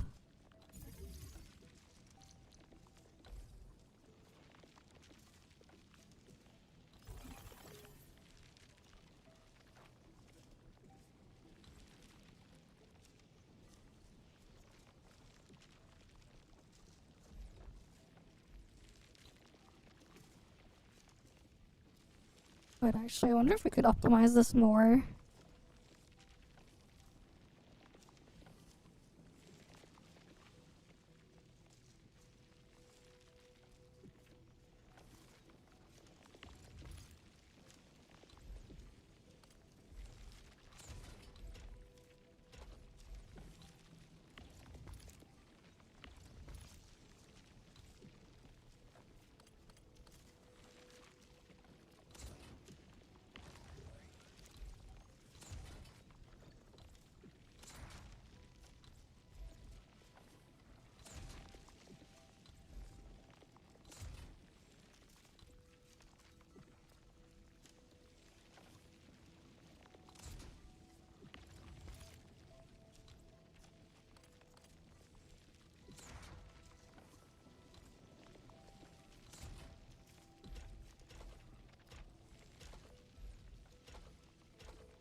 Yeah, then I can do that. And then now that doesn't count towards my protocol capacity.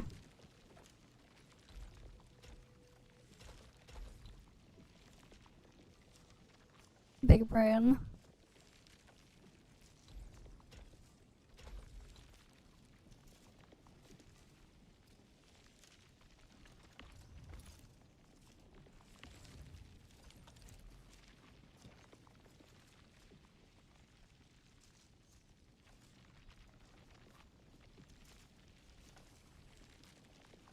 Oh, I need to get the stuff here out.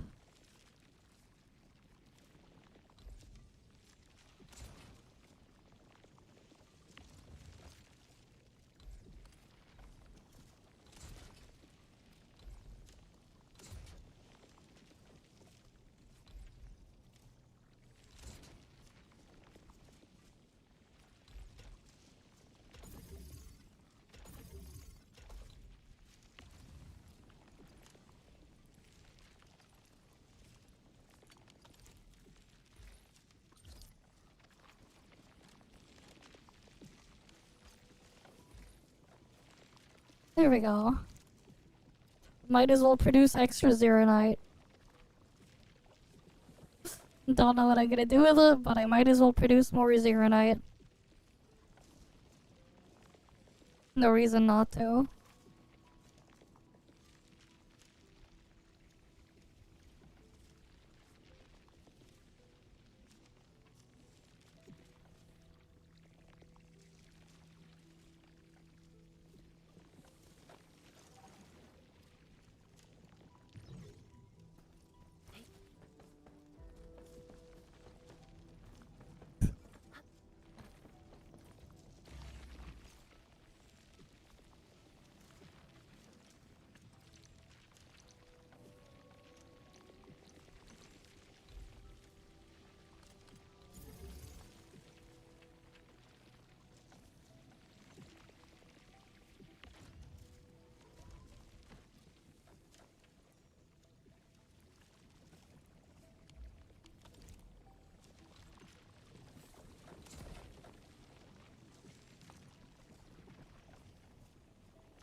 Heck, I could even make the old batteries with this stuff.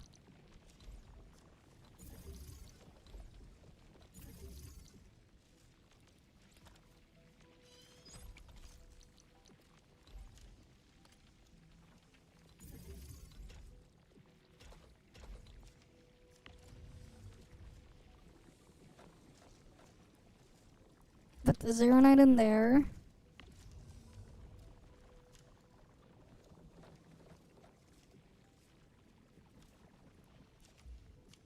Dense originium powder there.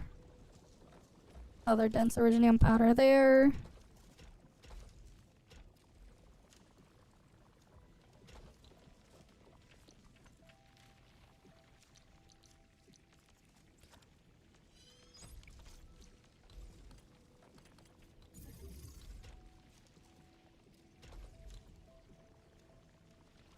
And then it can get loaded back in.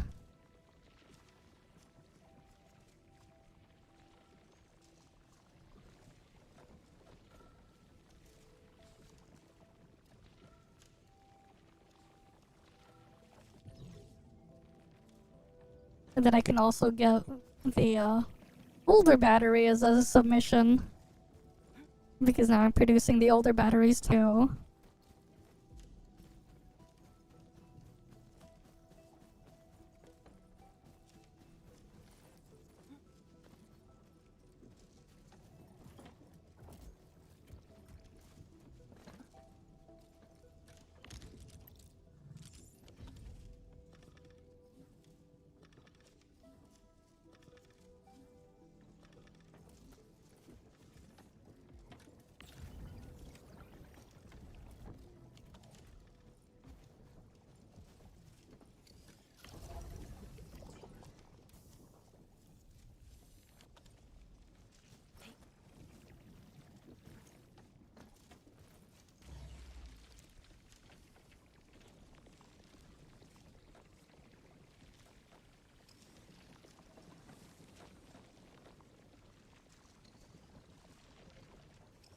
Oh, I'm a bit held back by Coprium.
Yeah, that's somewhat slowed.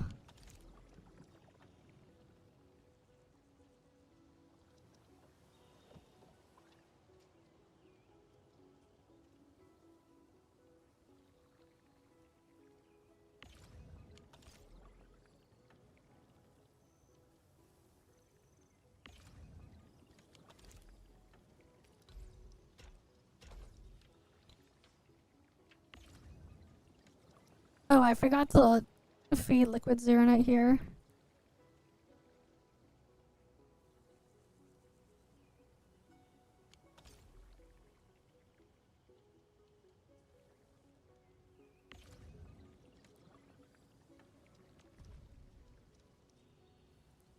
Liquid Zeronite plus sewage.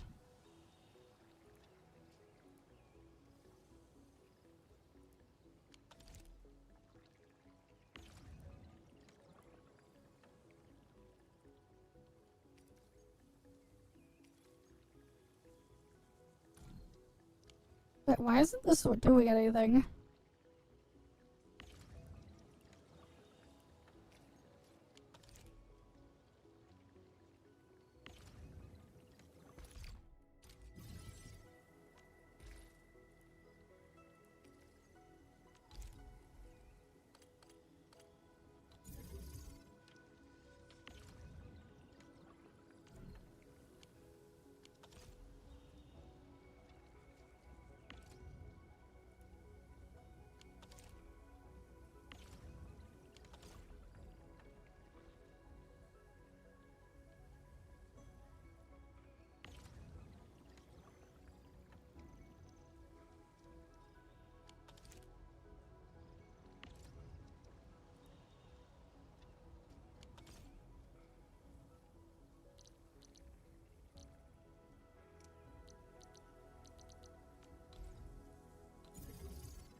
Okay, that one's working. Or not.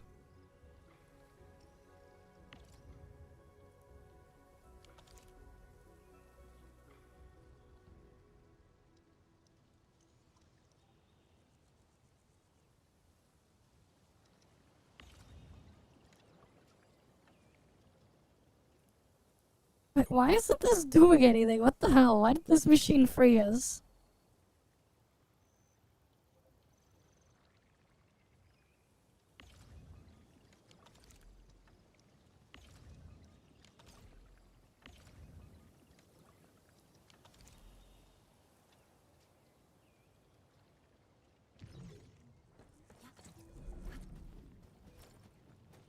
Like, that's why things slow down. Things are like broken here.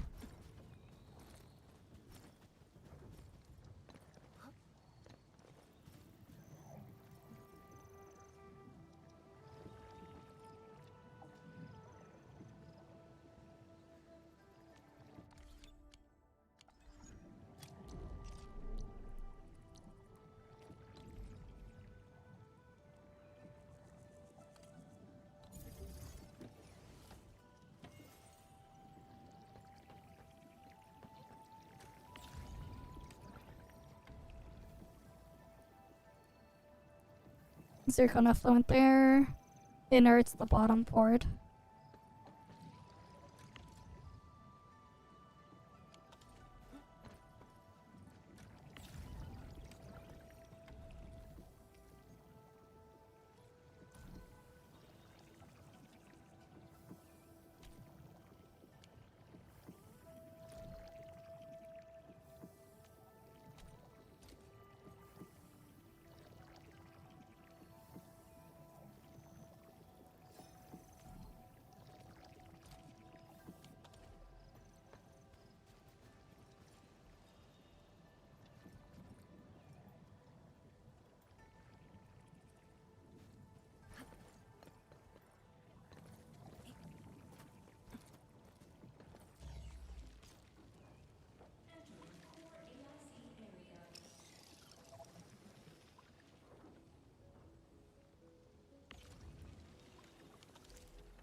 so I put...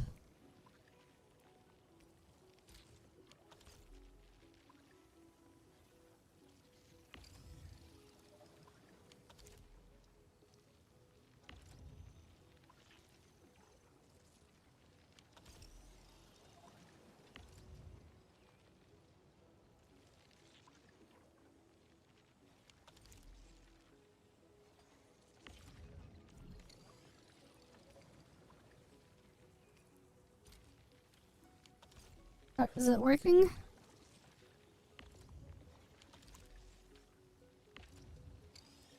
That's a nerd.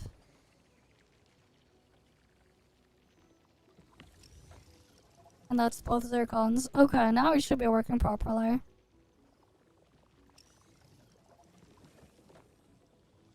I don't know why like it glitched out there. I'm doing fine, Benz. How you doing? How are you doing?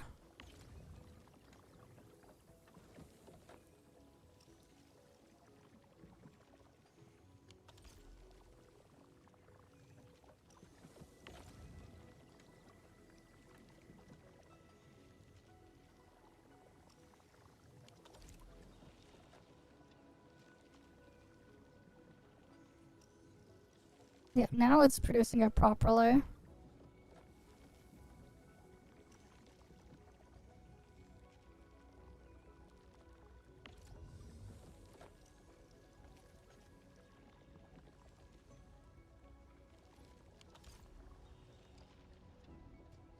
Yeah, maybe I need to make more of the origin powder stuff.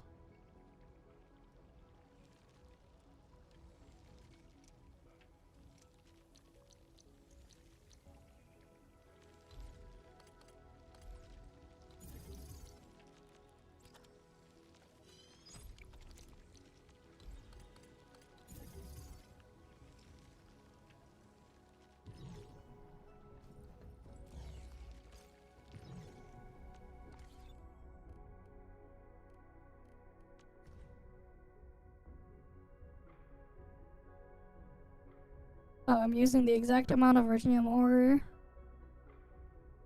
Okay.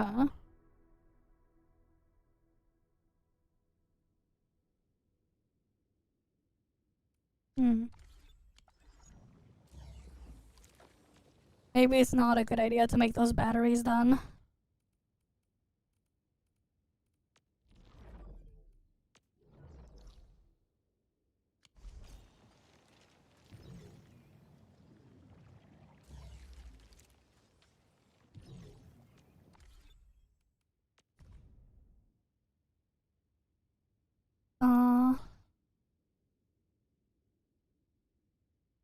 Yeah, it might be better to just have a bunch of excess Zeronite that I just get rid of.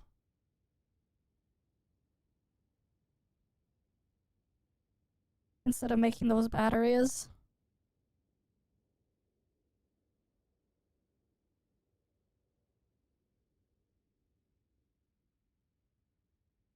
Because the theoretical usage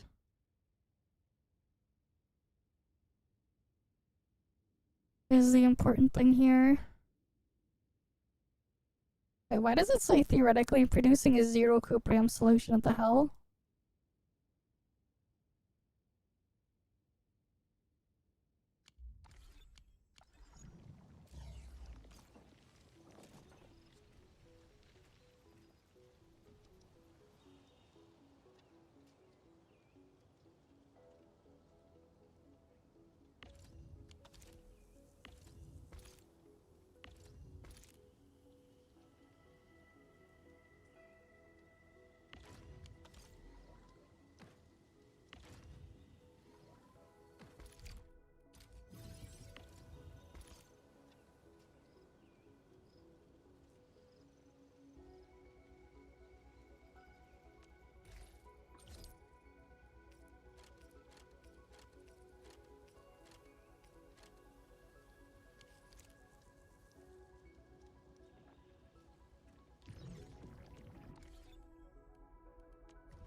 Yeah, theoretically it'd be using more dense originium powder than I make.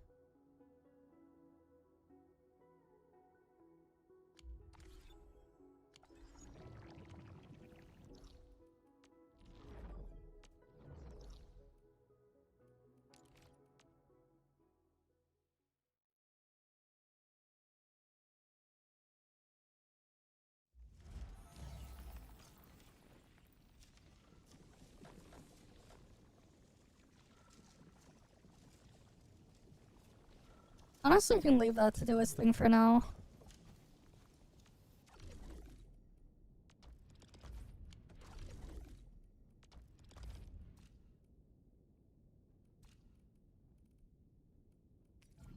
I need these though.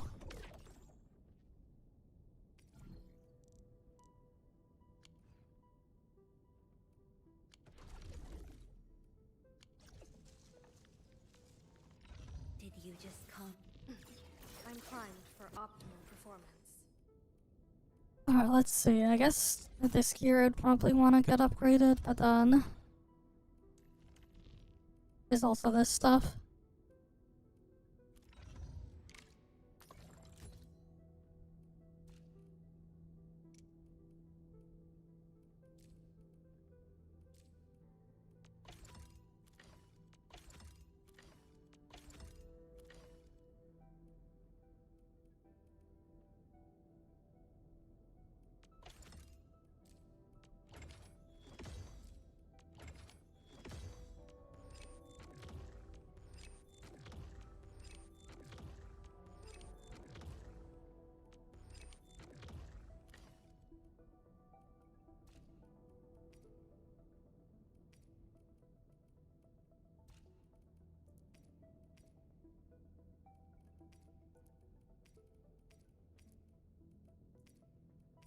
Alright, let's see. It's another ultimate efficiency gain glove.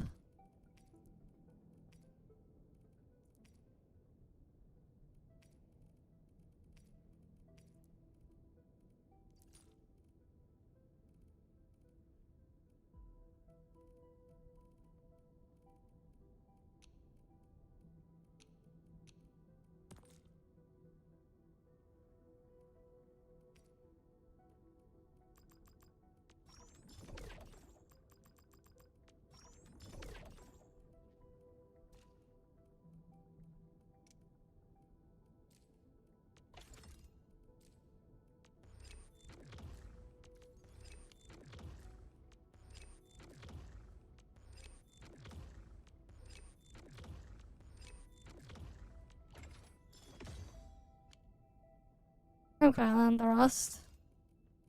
I'll have to work on these afterwards. Okay. At least she can get a little bit more ultimate energy gain on her. Did you just come? But yeah, let's get her leveled up.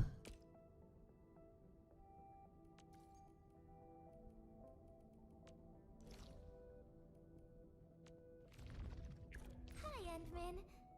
Oh, Right, we need to farm stuff to get them fully leveled up and geared up and everything. Mm-hmm. we'll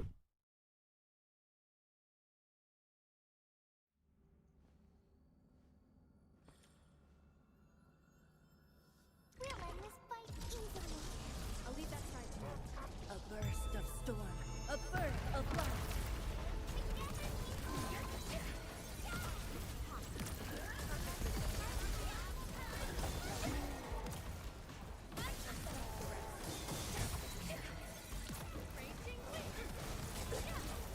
You can't escape this. Cozy up with gravity! Commence Sail 7, annihilate!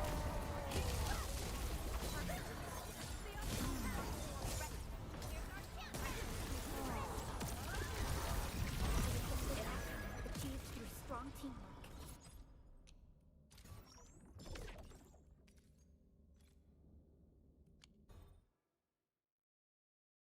Yeah, the electric team, I get to like spam a bunch of different things and they go all over the place, which is nice. Mm-hmm.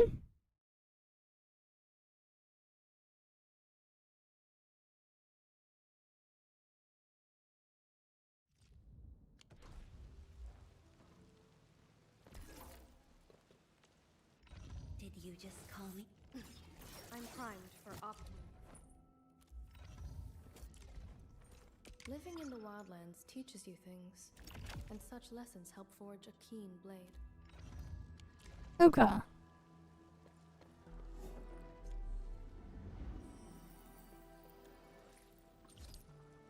Is there anything else I need to get done here?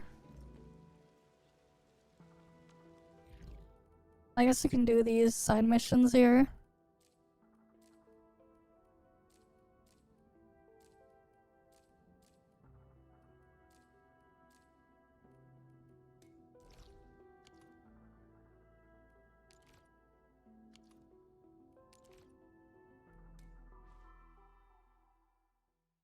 No, I studied computer engineering and stuff like that, so yeah. There's your answer, yes. Though I worked more with like hardware type stuff. I had like FPGAs and stuff like that. But yeah.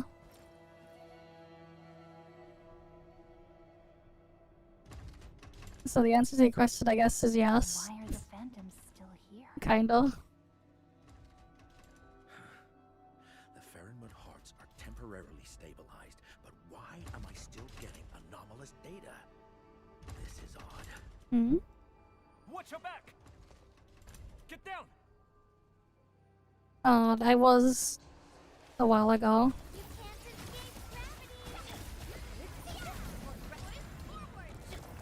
But yes.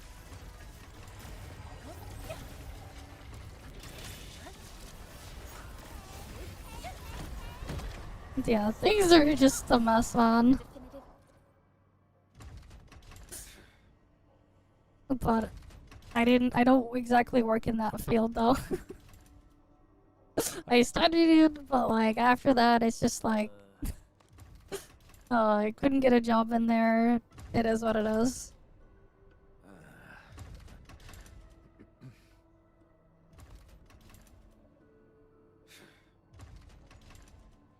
Oh, there's no voice in this side quest.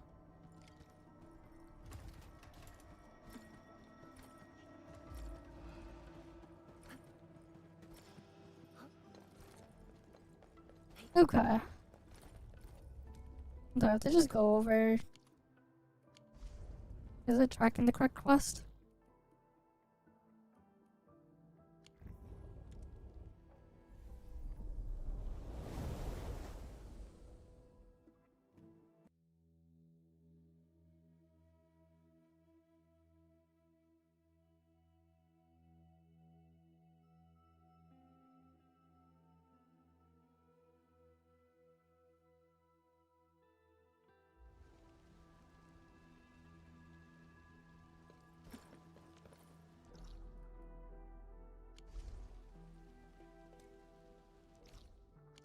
Alright, they want me to go there.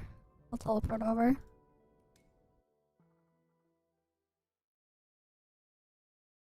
But yeah, job stuff is tough. It do be that way.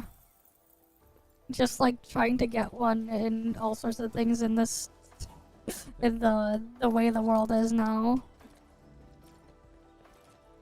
Even worse still when like there are all these companies and stuff like that are pushing a lot of stuff towards AI and everything.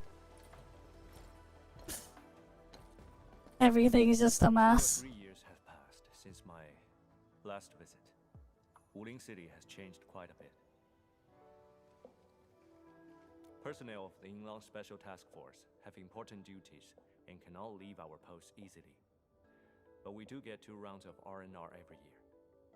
I did not apply for leave due to personal reasons.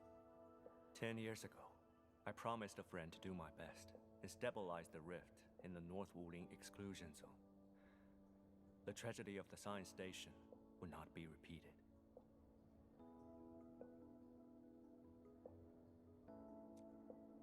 Yes. When the disaster happened, Yinglong immediately dispatched teams to the science station. I was amongst them. But I was just a raw recruit. Many things were beyond my capabilities. You've worked for free Everything is just a mess, man. It's pain. My friend also told me the same thing. Though facing calamity, he said there was no need to be sad.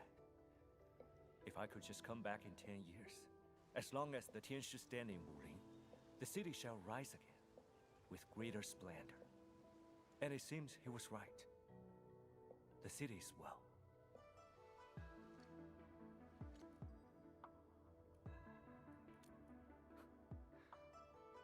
The subsequent floods of the Blight Tide got him.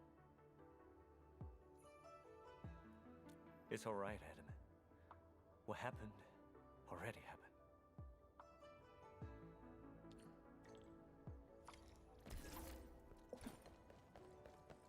Alright, we'll go talk to her. Hi.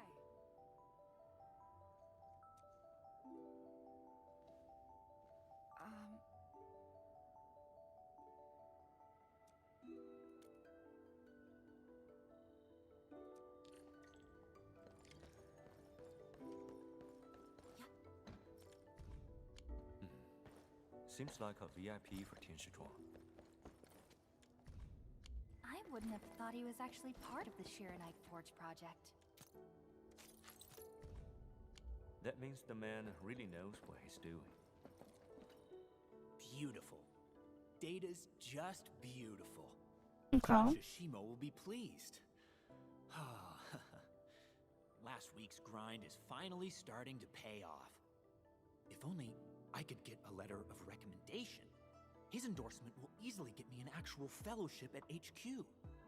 This Tianshi Ximo is quite a personality. He's known for his unforgiving style of mentoring, yet many choose to become his disciple. If he were alive, he would have plenty of disciples.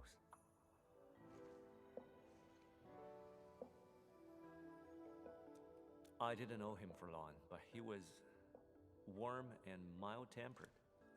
I can assure you, he wouldn't be a strict mentor like Tianshi Ximo.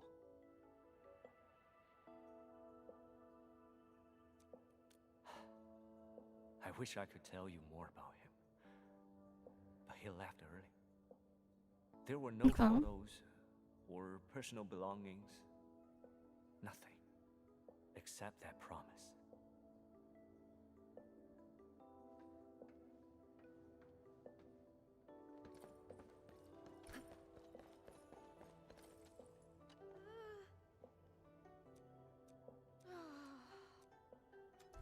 And that's not voiced. Oh, here. There's a last document.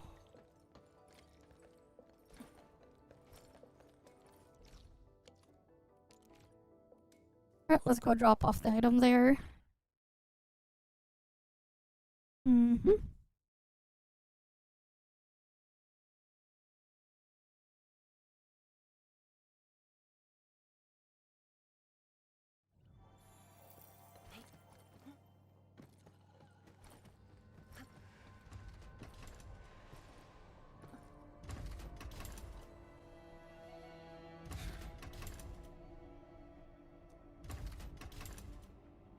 And that's not voiced.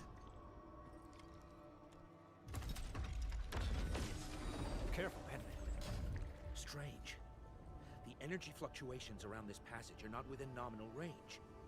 Okay. No. Approaching it only increases the fluctuation amplitude. We did have a recent increase in the Faramid Heart's energy burst frequency. However, this reading is through the roof. Admin, should I call the Inland Task Force for support? If we hit peak readings, we must inform all Markerstone personnel and enact emergency readiness measures. Oh. Ink Spirit.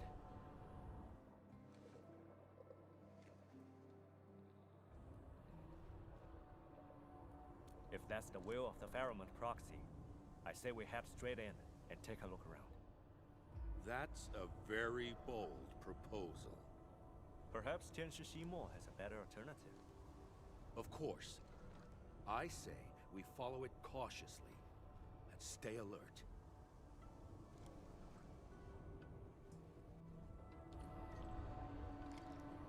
Okay.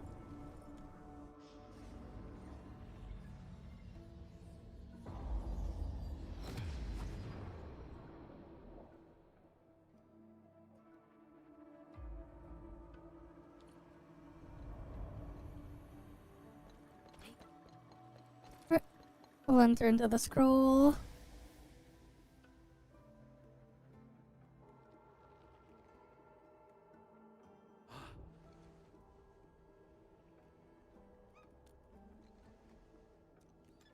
And he's not voiced.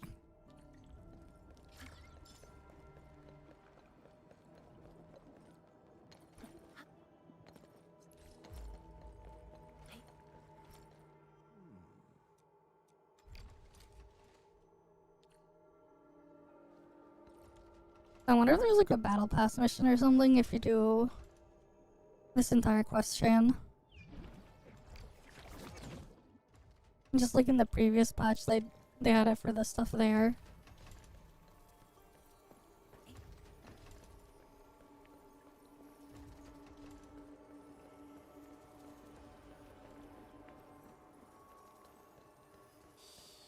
I think the Endman's catching some rest.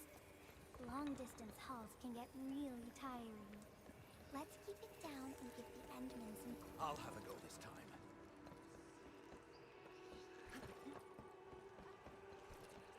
Hey! Stop running!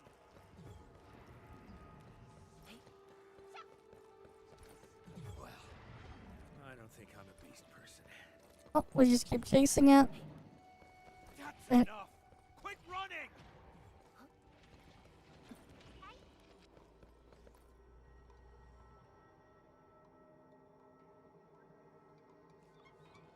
A phantom? Careful! They attracted the Fermat Heart energy leaks.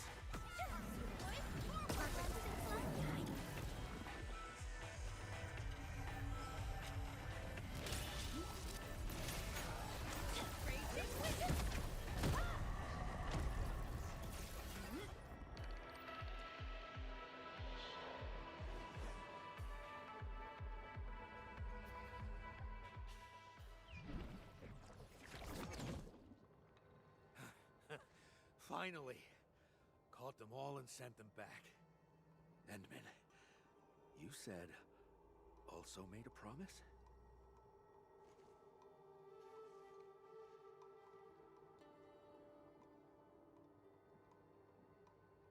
A promise?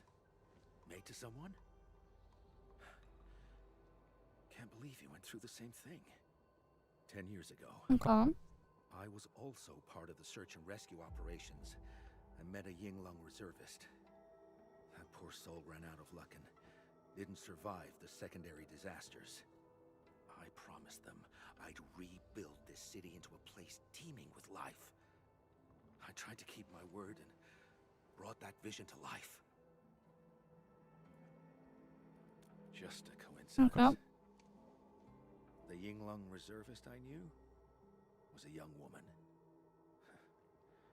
If she were around, she would have become a full-fledged trooper and earned her code name. She really liked cute little critters. So many died in that disaster. She made a little headstone for them. Don't be. Okay. It's all behind us. Time to find the last energy spill.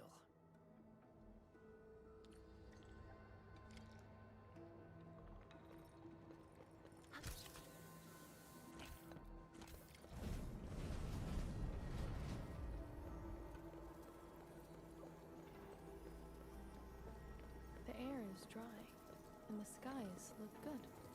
I shall rest well tonight.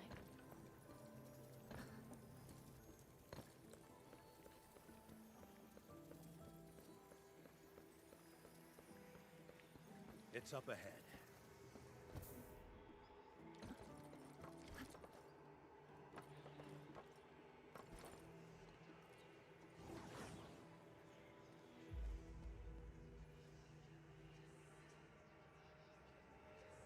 Now it's over there. I know you want to run. There's no escaping this time.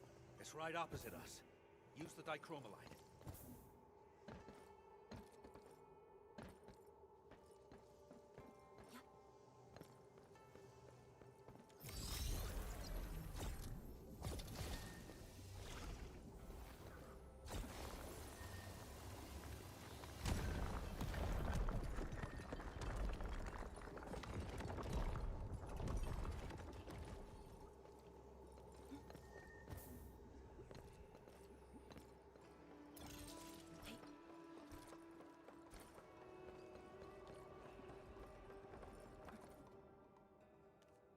It's just spilled pheromone heart energy. Yet, it's so lifelike. Alright, little buddies. Come closer. Wanna play? The Endmen and I have been running around to send them back to the scroll, yet here you are cuddling these critters? Apologies. I ended up right here after going through the portal. I can't get up or down. I forgot my handy term. Then these little buddies showed up.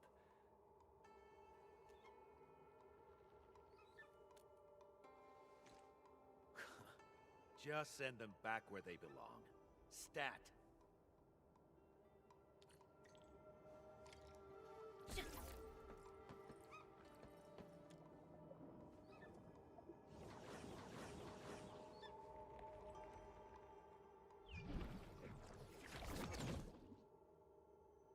No more ink spirits. I guess all the energy leaks are back in the scroll. You don't sound very happy about this. I really like my little friends. I think I might miss them. Huh. Little friends. All entities are back in place. I need another check for hidden damages. Once it's fixed, there'll be no more chasing of runaway energy blobs around the marker stone. In any case, I really appreciate your help.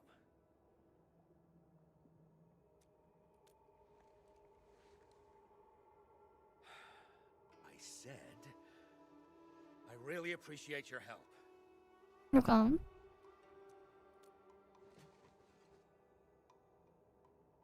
It's done. I gotta rush back and catch some sleep. And I have to go, Ant-Man. I gotta see my captain.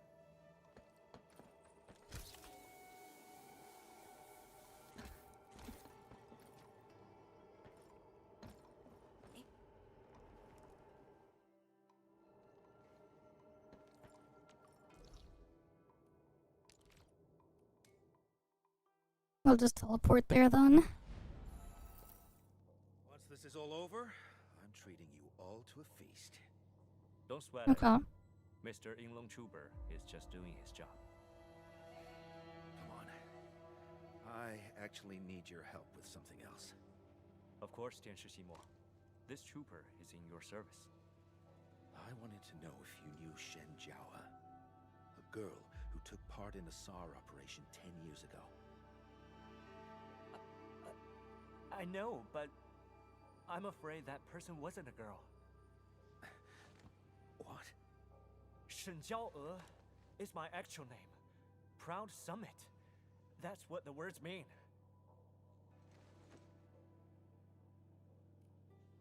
But she was weak. Frail. Even shorter than me. Maybe someone used 10 years to bulk. But you changed a lot, too. Temper got worse. And what's up with the new name? The name on the PPE suit ID tag was...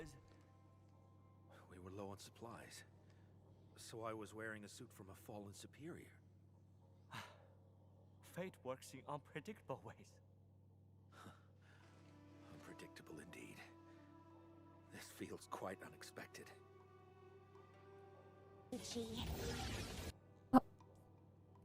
I am happy, but I am sentimental as well. Got the yin and yang mixed up for 10 years. I would have probably carried this mistake to my grave if not for this. Yeah. For all this time, Tianshiximo stayed at Wuling, while I was just up north. We probably worked together at the same place a few times. Yet we never ran into each other for 10 whole years.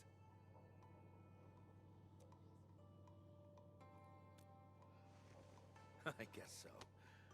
That's something we can drink to.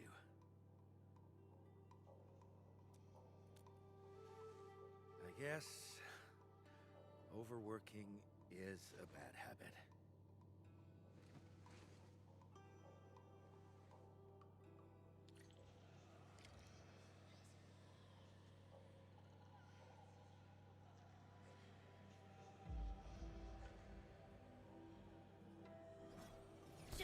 Okay. Then we need to go outside there. I think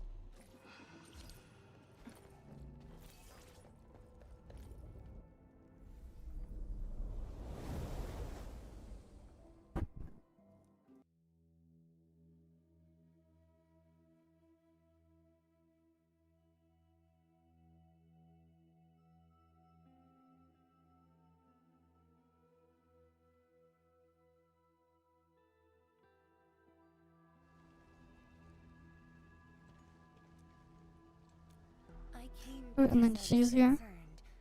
I hope Tianshi Shimo didn't do anything upsetting.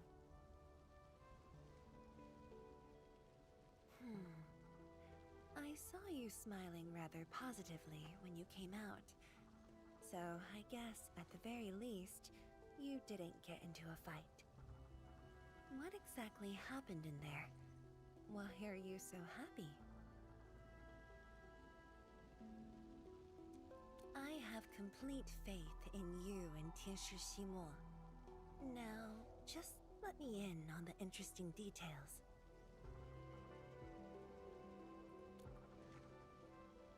Oh? Old friends meeting again. That is a good thing. I thought you were happy about it. Why are you sighing? I was just wondering if there are any forgotten old friends out there waiting for me. They Okay. might be hoping to see me again. Of course. You are never alone in this journey of yours.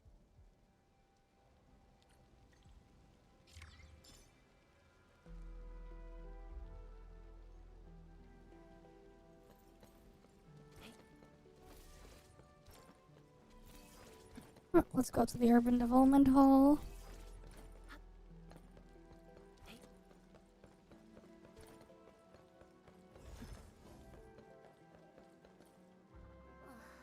I guessed right. There's a medical cabin right underneath. Medical cabin? But isn't the city medical clinic at... Prilika, medical cabin is just a nice way to put it. It's actually a place for the deceased to rest a while. So, Understood, okay. did you hear about the memorial service? Memorial service? Yeah. I heard that a memorial service will be held at the Eternal Wall in 3 days. The names of those who bravely died will be engraved upon it for remembrance. We'll probably receive an official invite soon. Oh. Mifu always treats her watch guards like family, and many of them fell in battle. She's definitely feeling terrible right now. Okay. Oh, this stuff here is for a side quest, but I did the exploration here before doing the side quest. Okay. You're here. Are you alright? I've made a head count. 7 good men. 7. I hope people will remember their sacrifices. They shall be lauded as heroes. Wu Ling will not forget them. There's a problem. 7 watchguards went missing during the battle. And we found 7 bodies wearing our uniform. 4 of the deceased have been identified. Their families bade them farewell. But There are 3 deceased that we cannot identify. Huh? What happened? Their bodies... they have been ruined by the blight. Rip. Once we cleanse the bodies of blight for burial, they will be completely unidentifiable. Storing blight-affected remains is not very appropriate. I know that too. The boss got me a 12-hour window. I still have some time. Endfielders, you are experts in handling blight issues. Can I ask you to identify these 3 watchguards? This is the very least I can do for them.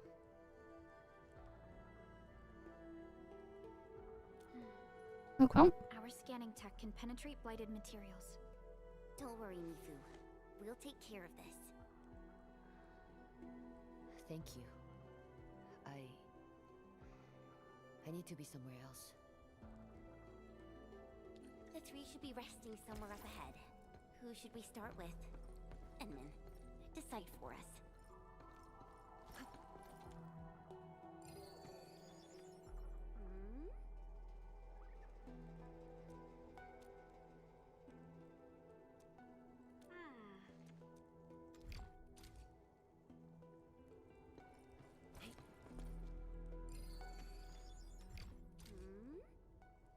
Alright, this stuff is not voiced.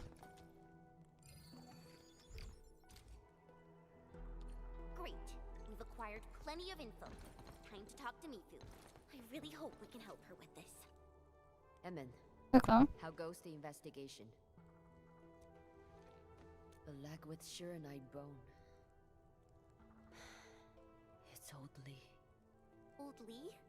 The one who couldn't keep his legs still? And a good Okay. man. He saved someone during the blight tide, and ended up blighting his right leg. He had no choice.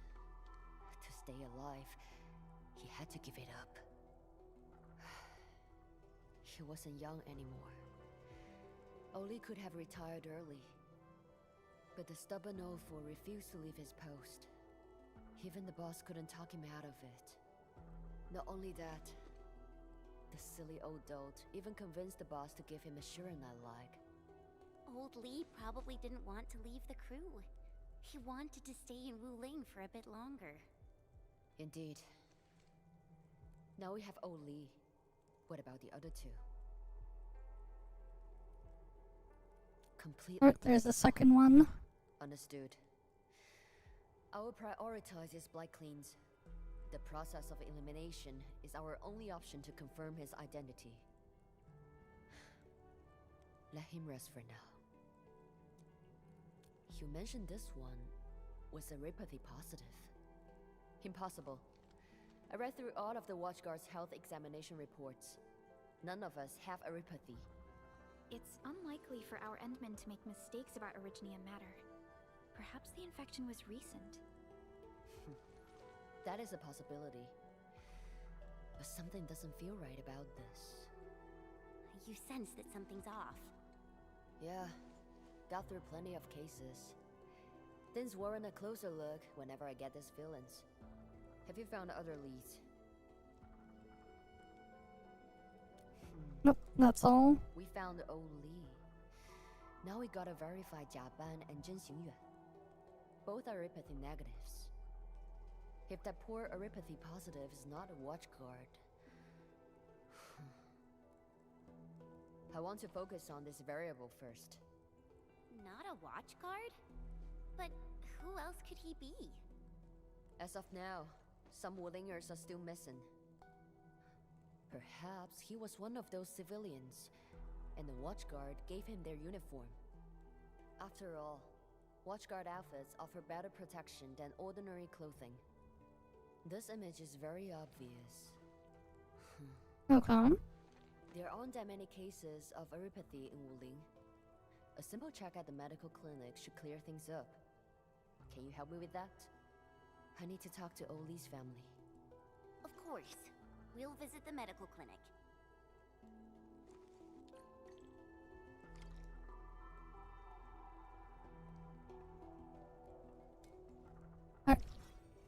We'll go to the clinic over there. Where's the teleporter here? Oh, there isn't one that nearby there.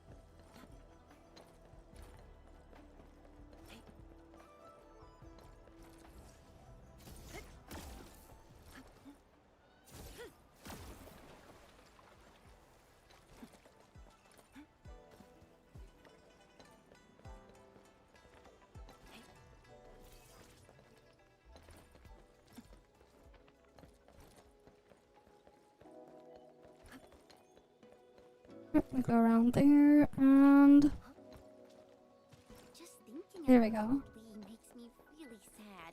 But Mifu has to feel this 7 times. Hi there. I'm the nurse for this department. Anything I can help you with?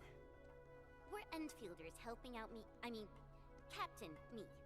We need to check something. Oh. I read about you in the news. You're the heroes who saved Wu Ling. Okay. Huh. Maybe we're just lucky and survived. Yeah, but I could say the same for all the injured people in this ward. Can you verify the identity of this Eripathy positive? Look at the resolution of this image. It's even better than what we... Sure, just wait for a bit while I search for it. Okay. We compared this with every Eripathy positive we have on file. No one fits this image. That's not possible. I even searched the HAS database. Sorry, we found no hits. Everyone in Hengshan has a healthcare registration file since birth, right? That's right. And all registered individuals get a file update based on their annual health examination reports. The alternative seems likely. He might have been recently infected. Yep. Who sent you here, didn't she? Please relay a message for me. She must take a break and rest, and get her health examination at the clinic.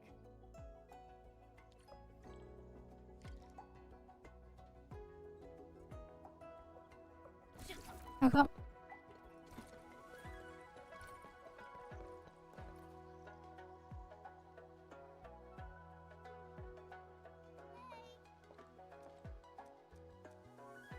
And that's not waste, so we skip.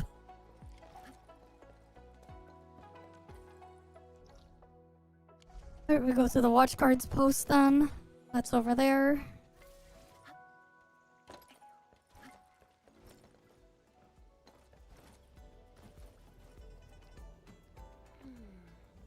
Something's up.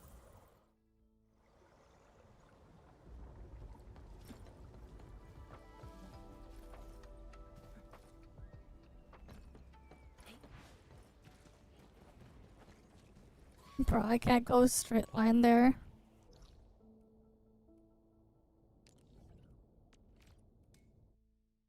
Fine, it'll take the teleport and go the other way.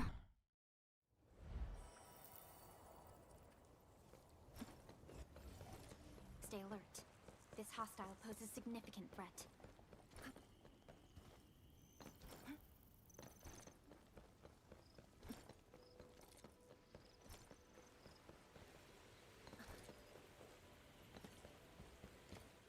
This is it, Enmin.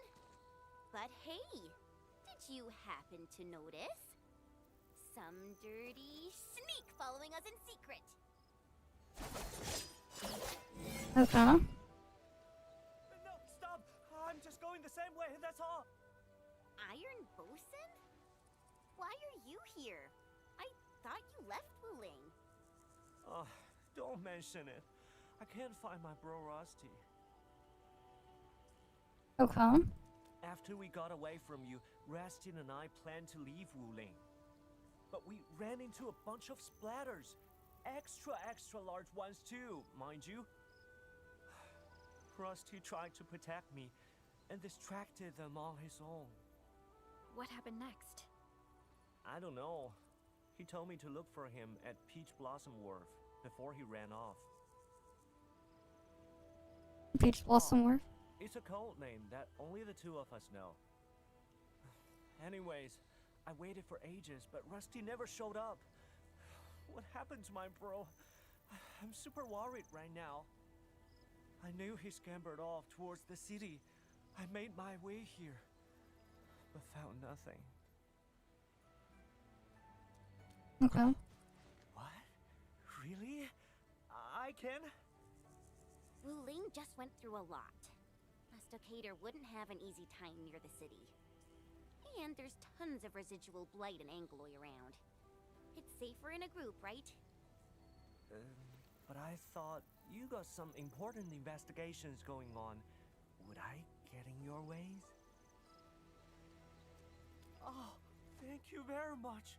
I owe you big shots a big time again. I'll tell Rusty to pay you back double. You're really nice to your bro, you know that? Well, Okay. being a hero. You saw that before, right? Oh yeah. What exactly are you investigating around here?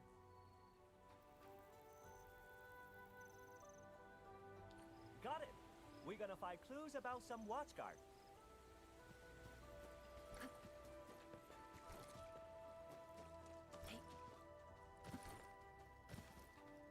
Incoming! Iron Bosun, get behind me!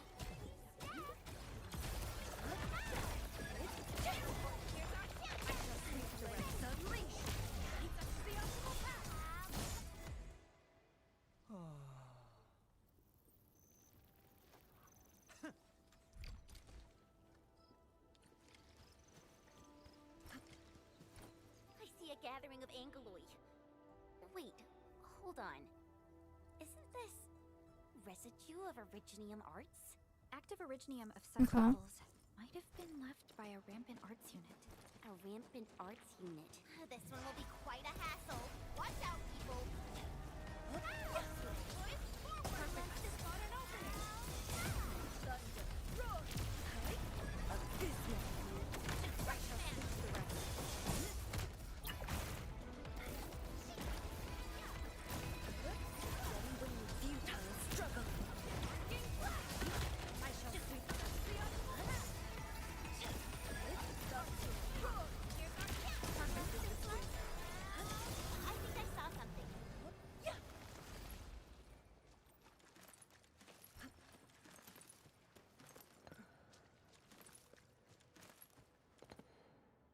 Is this the arts unit?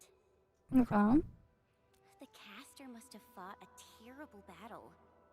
Could this caster be Jiaoban?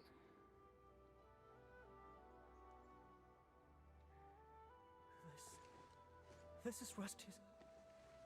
When you were fighting, I saw something familiar and went ahead to pick it up. What do you say?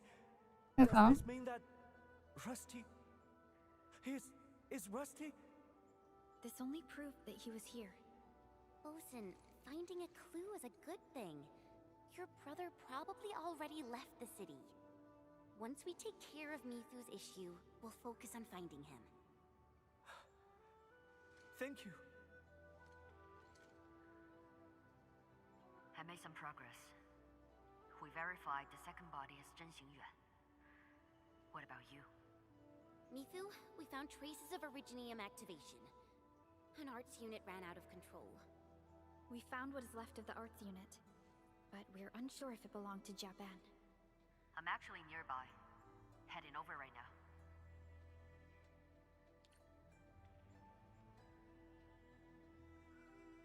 Yes. Okay. This is indeed Japan's arts unit. I guess this is over. Thank you for your assistance. Wait, who is this? Oh, I almost forgot. This is Iron Bosun. You two probably met before, at the stockade. Huh. The Stockader brothers. Where's the other one? We got separated. I'm trying to find him. He probably won't get far in Wuling. And since the place is dangerous, we sort of... Indeed.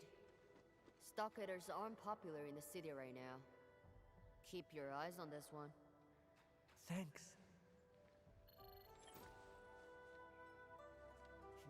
You sure? How is he? Any critical conditions? How did you find him? Okay. Okay. Give me the witness info. I'm heading over right now. Hold on. Is he wearing his watchguard uniform? Okay. Got it. I'll be there. We found Japan. He's still alive? Yeah. Somewhere near Serenity Garden. Unconscious, but not in critical condition. That's wonderful. So... I got the same question, so I asked. Japan was only wearing his undergarments when they found him. Huh? But the body we were investigating, wasn't he wearing Japan's watchguard uniform? I'm going to Serenity Garden and have a talk with the witness. She's our only lead. Serenity Garden. Graham's merit stone is there too. In the city watchguard's outfit. Rusty, don't tell me you were trying to be a tough guy again. No.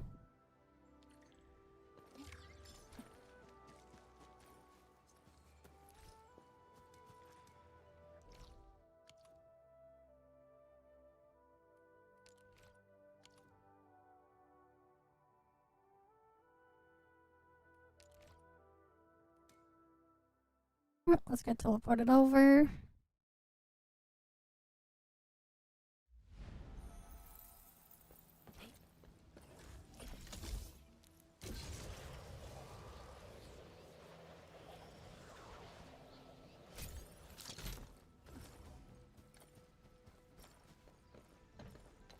The air is dry. We've arrived. It's over there. Oh, Captain May, are you here to talk about the situation? I'm Ling Yue, and I usually sell flowers here. I saw someone stumbling into the garden. It was shortly after the battle. I hid because I didn't know who the man was. He got closer, and I saw he was really hurt. He seemed to be looking for something, so I asked. Wait, what was this man wearing? Just his undergarments, and they were really dirty. Yeah, did something else happen? Let me think. He was holding something, like a bundle of clothes. Close? What kind? I don't know. I couldn't see clearly because he was holding them real tight. I asked if he was looking for something. He was very weak, but he asked me where Tian Shizhong's merit stone is. Huh? Tian Shizhong! Okay. Yeah, Tian Shizhong! He's my grandpa! But I only sell flowers here. I didn't know where they placed Tian Shizhong's merit stone. He hesitated a bit, but he also looked really worried and went right into Serenity Garden. And then he stumbled out shortly afterwards. The bundle in his arms was gone as well. I was thinking about helping him when he suddenly fell to the ground. It scared me. So I called the watchguards and they told me to wait here. Good. I think I know what happened. Rest easy now. Thank you for your cooperation. Does Japan know your grandpa? I don't know. Why is he looking for my grandpa's merit stone? We should find the bundle he was carrying. That should crack our case. Where's your grandpa's merit stone? Just follow me. Okay.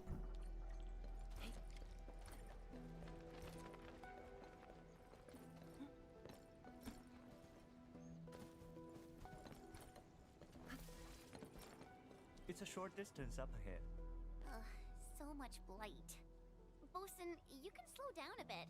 The local teenship pillar is not working. We must repair it to get across. Bosun, we'll deal with this blight first. Then we'll go meet your grandpa together.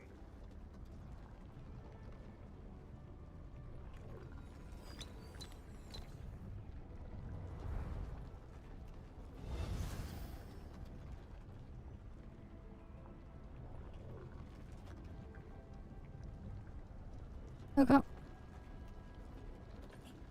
I'll have to grab something over here.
Wait, am I stuck here?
Engaging.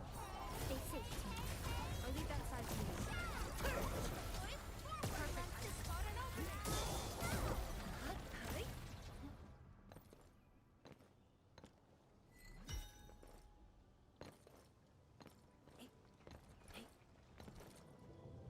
Oh, no, we can go up here.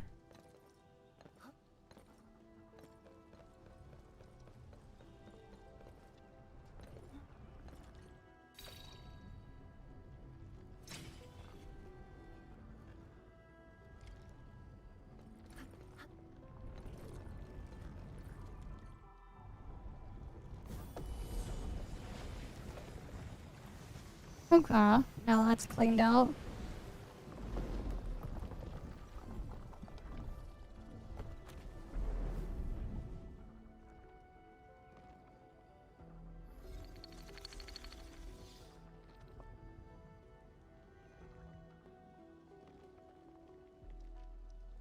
The blight is gone.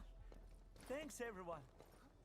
Grandpa, your little Amo is here again.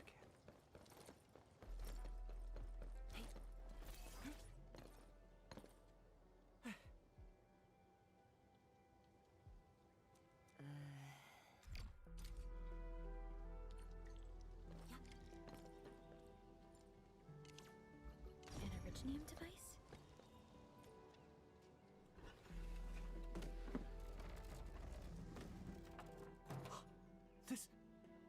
This is Rusty's.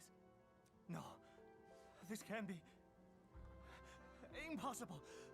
We promised to meet up at Peach Blossom Wharf. calm down, Bosun. It's all right. It's just some clothing.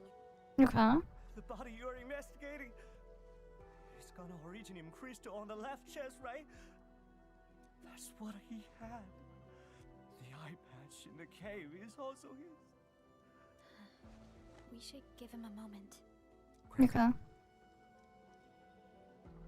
We failed at school and everything. We then ran off and became bandits. We're the worst letdowns ever. Back at the stockade, I was afraid to hear people talk about old John and his super disappointing grandkids. We were afraid to see you. We were terrified. We couldn't even bring ourselves back here. Okay. Grandpa, Ago told me that he still wants to be a Tianshi. I want to say it too, but I'd be such a disappointment to you, to ourselves, to all these years we've wasted. That's why we decided to quit the stockade, run off to a new place and start over. We were really trying to start over, Grandpa. Just... I beg you. Protect Ago and help him return safely.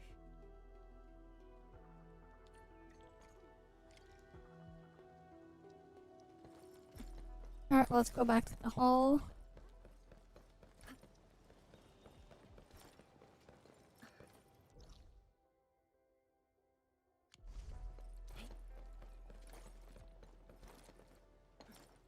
Only by walking upon the land can we truly appreciate every breath and pulse of life. And this is what Endfield is fighting for.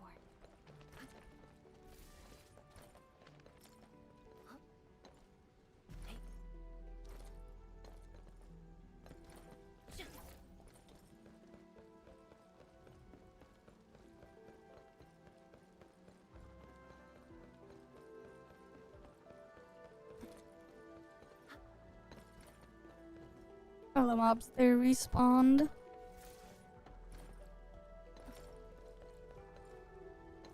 Well, at least they figured out the body. Whose the body was for, or whose body it was.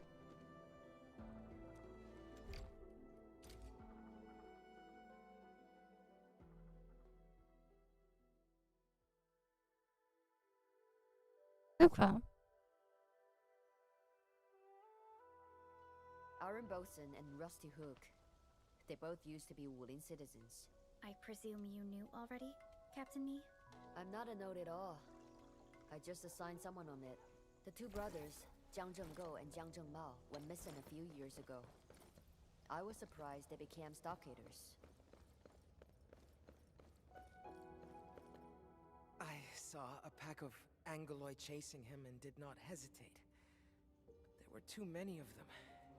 Things got a little hot. I didn't even know the name of the poor guy. He is Jiang Zhenggo. I only realized later that I saved a stockader. Sometimes it's hard to tell the bandits apart from the good ones. Regardless, the guy managed to reach a safe place. I thought he'd run for it, but he came back to help me. I was bleeding all over the place. Couldn't even tell where my wound was. He wasn't doing any better. I collapsed to the ground and he kept shaking me to keep me awake. Told me that the stockade turncoats were coming. Stockade turncoats? The last thing I remember was him taking off my outfit. Why did he... It's okay. I figured it out. The stockade turncoats were killing every Wulinger they see. The guy saved you. He saved me. Perhaps I was seeing things before I passed out? He wore my watchguard uniform and smiled before he left. Serenity Garden. Qianshizhang. Merit Stone. He kept shouting these words over and over in my ears. Oh, that's why you were mumbling these words when you were out. I was so confused. Yeah. Serenity Garden. Qianshizhang. Merit Stone. These words kept appearing in my mind. I was still in the cave when I woke up, but the guy was already gone. The battle in the city seemed to be over. I felt incredibly dizzy. I used the words to guide me and made my way to Serenity Garden. And in the garden, I found the Merit Stone with Zhang's Hey, name Kumake. inscribed upon it. And Welcome. We're just doing some of the side quests now it took the last bits of my strength. for the patch. When I opened my eyes again, Maybe we'll look at my Reacts backlogs after. so this Zhang Jingo, is he still alive? Report your what? I hope I'm you have confused, no man. Visiting hours are almost over. Please, let the patient rest. Look after yourself. We are leaving for now. I see. Alright, just leave those weirdos alone to destroy each other, I guess. We carefully searched Rusty Hook's clothing and found this. How did they find now? An originium device? Leave off the traces of originium in our scans. Would you mind, Osin? Just play it. I won't mind listening again. Oh, Mal. I know you'd go and find Grandpa if I didn't show up at Peach Blossom Wharf. Remember when we, sneaked into that old Chencha's courtyard? We watched a movie through the window. The old Slayer also gave his disciple an audio tape. Okay. Bosun, my man, by the time you hear this, I'll no longer be around. That's great acting, right? Listen well to the words I'm about to say. I'm about to start my own journey. I gotta apologize to you. I told you nothing but lies about the world outside. Those were Grandpa's adventures. I just spiced things up and told them again. Now I gotta get myself a decent head start. And then I'll come over and pick you up, deadweight. But the Peach Blossom Wharf and Yuhua Field are real. If you ever miss me, just visit these places. If you don't miss me, I'll give you a flick on the head. Enough said. See you around. Blasted, blighted bastard! That old dog kept lying till the very end. He thought he could be a watch guard by wearing the outfit and Gotta catch up with everything. Who does he think he is? A master warrior? Some kind of hero? Heroes don't end up like this!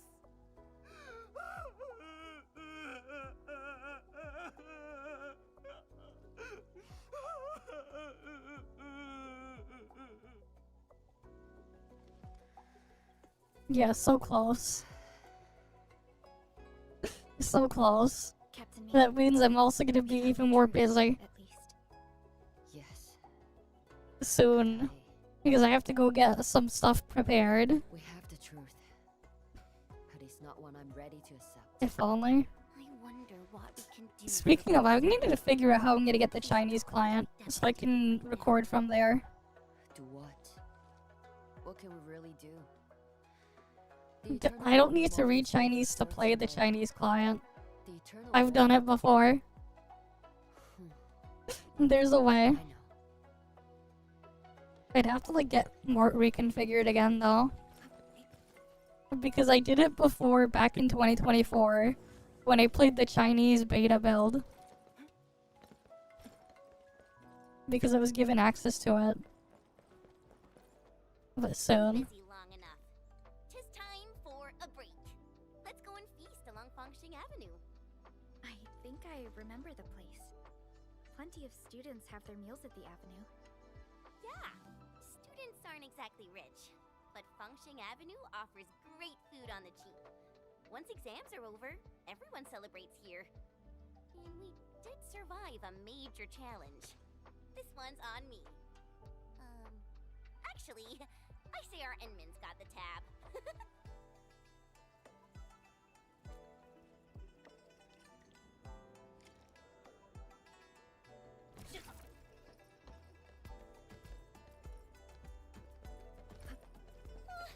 That smells so delicious.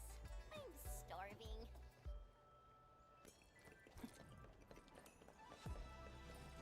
I say. Quite a crowd. Well, at least with how it's set up, it's on the better end to try.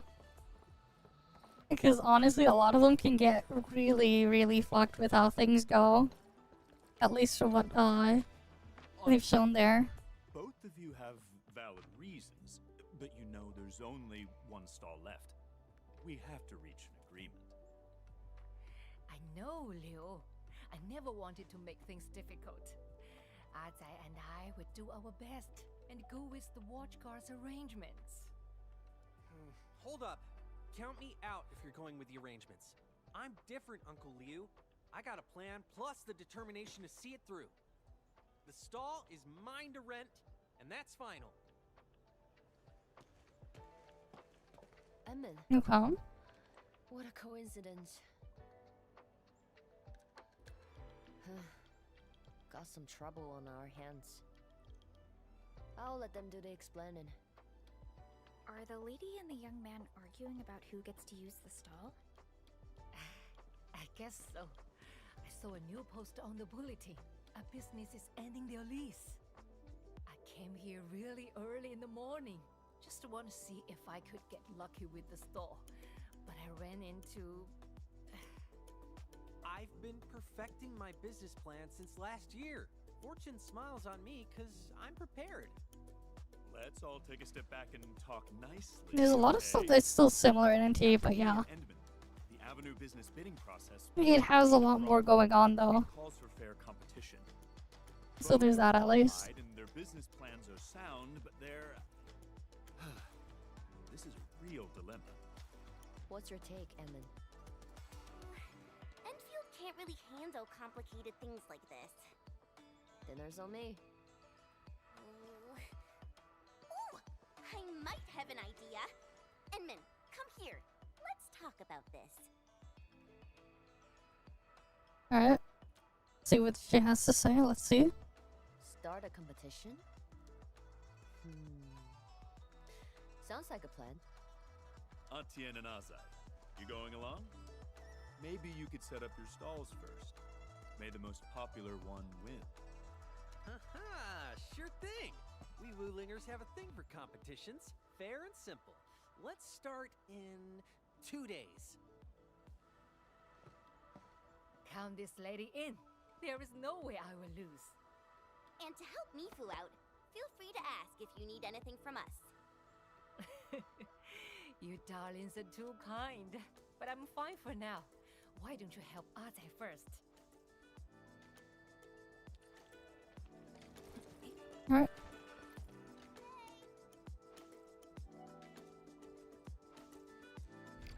That's not voice, so we can skip.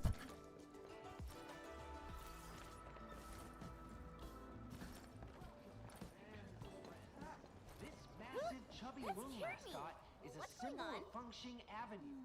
One could hardly imagine how 10 years ago... And that's not voiced. What's with these like inconsistent voice stuff? Welcome, my patrons and friends. This massive Chubby Loon mascot is a symbol of...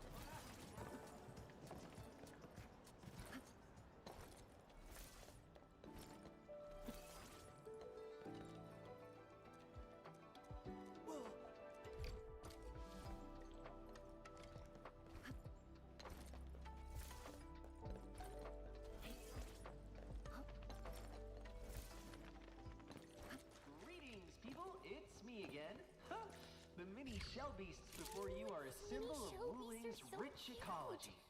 I even raised so many of them.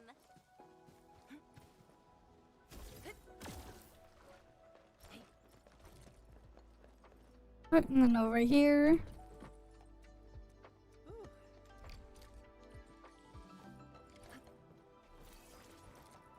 But yeah, at least with like how NT is set up, at least. If all you want to do is collect some of the characters, it doesn't look like it's gonna be anywhere near as painful as like the majority of the other games. The air is dry, and the sky is So at least there's that too. I shall rest well tonight.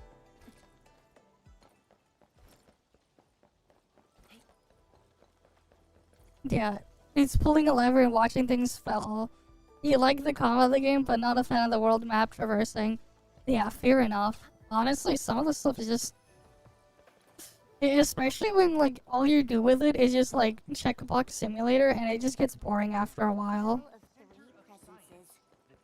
most iconic symbol of the Tianshu Hero Academy. Miracles, Snappity such as snap. the bane of all blight, Shirenite. This here before you is Wuling. Alright, it's just, like, a lot of it just ends up being, like, mostly just busy work. It's a place of miracles, such as the bane of all blight, Shirenite.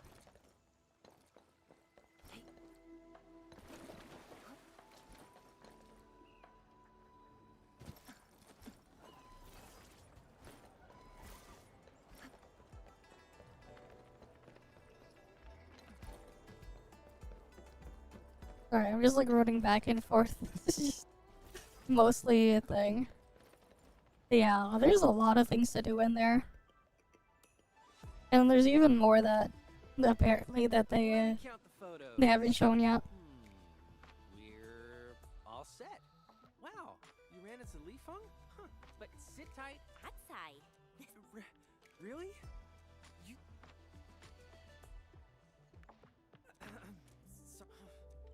Oh, I hope that the TGCC's got all sorts Oh, of... whatever, we'll just skip through that. About how Aunt Tian is preparing for this. Let's go talk to her. Honestly, with the story here, I'm not even paying attention. But I think it's just kind of obvious. I'm already just like skipping through the things here, grabbing whatever.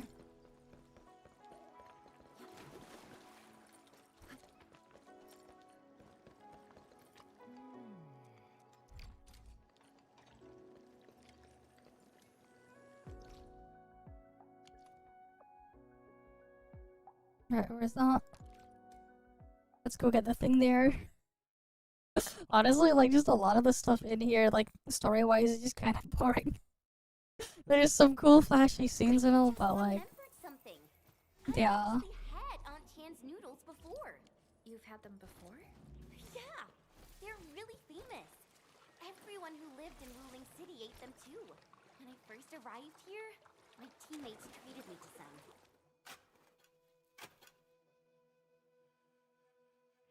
We got some nymph sprouts. Let's bring them back to...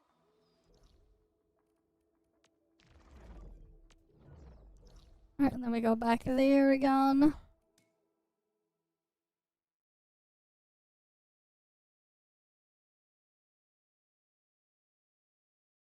But yeah, and then we sold the stream earlier today, and then I posted the VOD for that as well on my YouTube channel. But yeah, I'm slowly gonna be working on getting a bunch of videos recorded and stuff. I do want to get the CN client so I can like make a benchmark comparison video before release and get that out early. Yeah.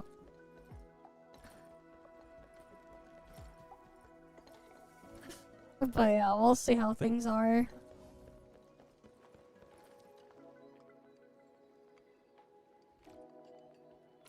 Get rid of the stuff there. These Grove Neem sprouts are super fresh.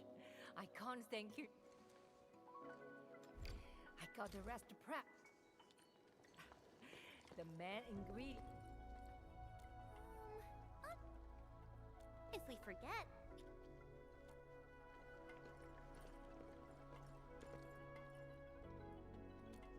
Doesn't... Got the main ingredients? If we forget... The condiments are 10 grams of.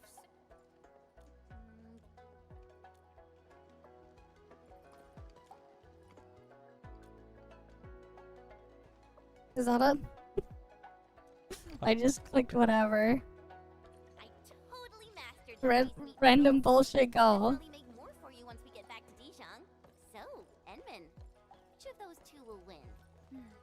It seems that both sides are evenly matched. I guess the question's over. And it doesn't continue. Okay. No, these are just older quests I haven't done. I see, Reptile. Welcome back. Alright. Welcome back. Yeah, there's some side quests here left to do.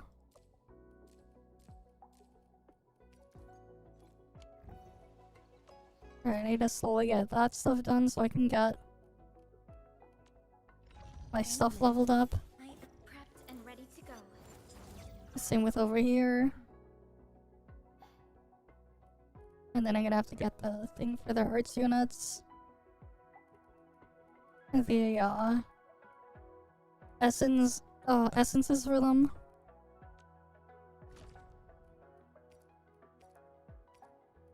We need will attack suppression.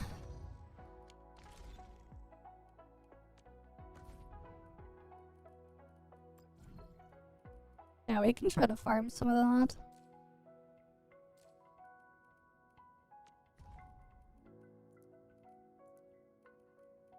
You know, it's funny, we got like this new map and everything, but like in the new map, alluvium marker thingy is not where this stuff for the weapon is. For some reason it's in the hub. We gotta go to the hub.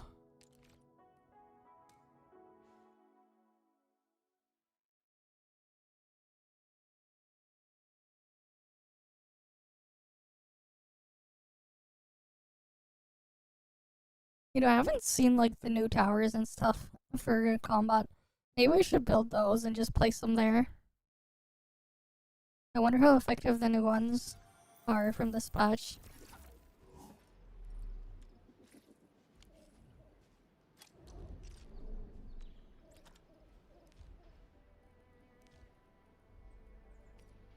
There's Acid Soaker. It deals damage and applies defense reduction. Oh, that does 3,300.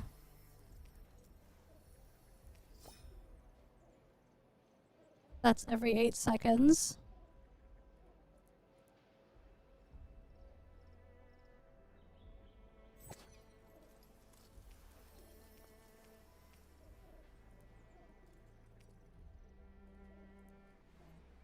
Wait, is armor figure constant or is that like... Oh, I need to go... I don't have Hedonite parts. I'm using that to produce the gear. Hyper Beam Tower. Oh, it's just an upgraded version of the Beam Tower. I made a powerful beam, deals massive electric damage, prioritizes high threat targets, and it does AoE. But it takes a bunch of these Hedonite parts. It takes a lot of them. Yeah, there's like a newer upgraded piss tower though. Yeah, whatever. It does double damage to the previous piss tower.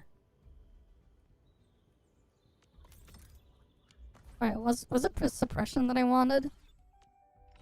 Endman, I added a new module to the Kircher apparatus. Will attack suppression, yeah.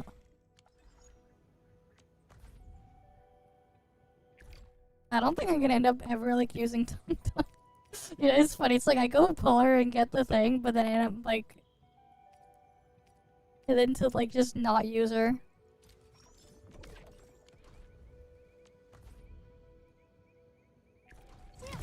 ended up just like not using Ice Jam.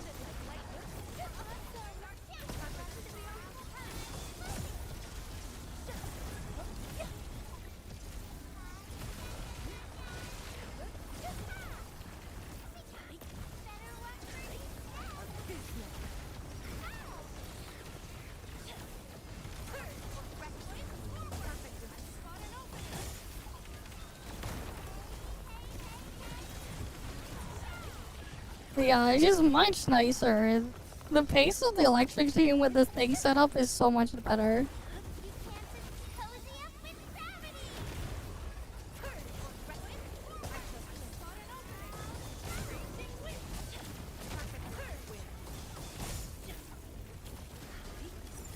It's a lot smoother.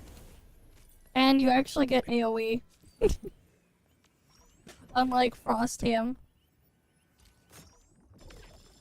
Yeah.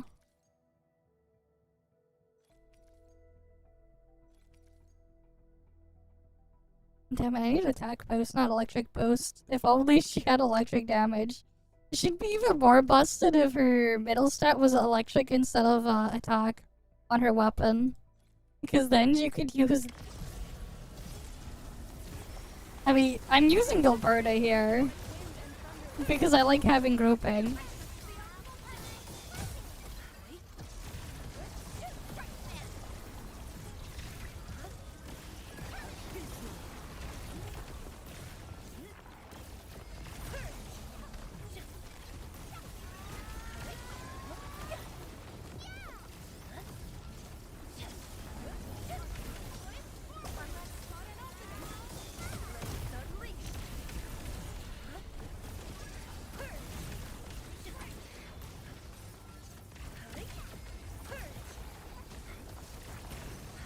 I see.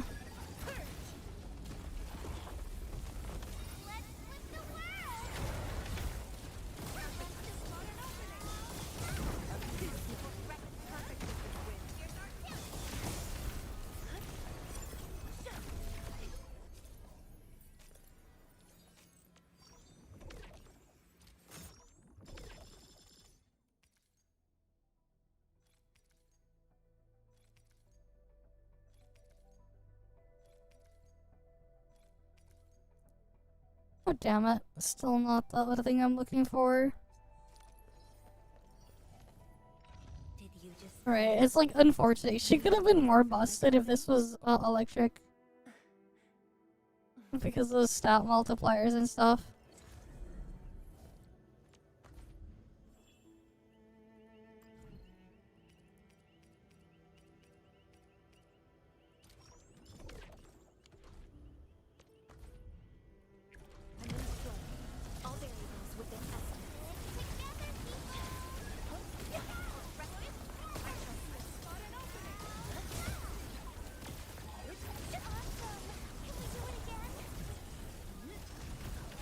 But yeah, I like having Gilberta just as one of my splots.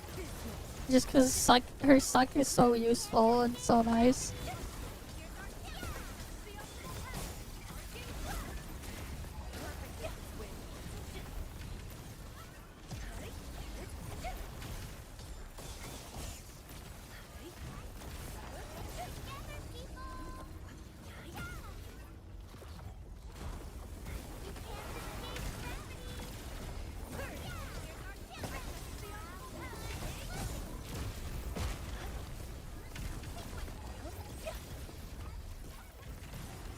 Bruh. That was weird.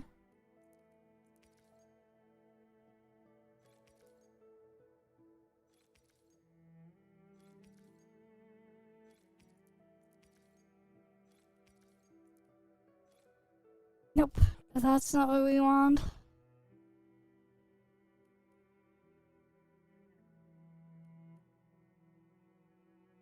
Nah, it's fine.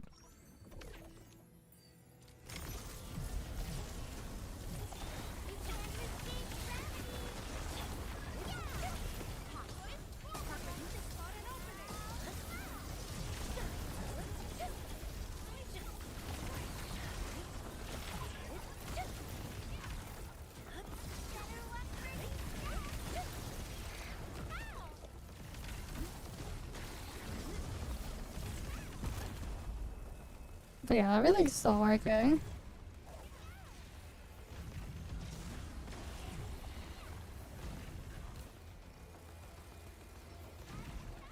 But yeah, I don't know what happened. Stream didn't die at least.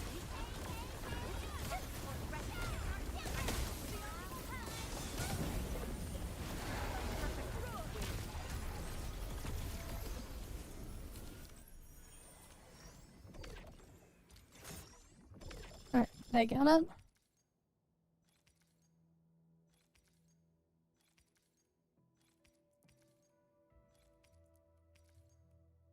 Bro, we're still gonna keep farming this shit. I still don't have a thing to put in. And I'm out of stamina. That's unfortunate.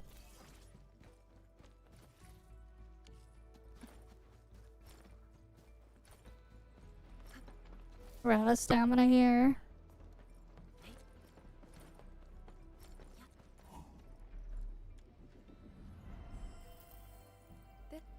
That's weird. Did it actually?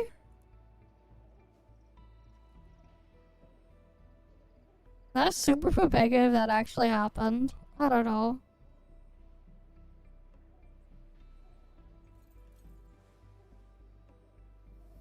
Oh yeah, there's like a double notification. What the hell? That is so weird.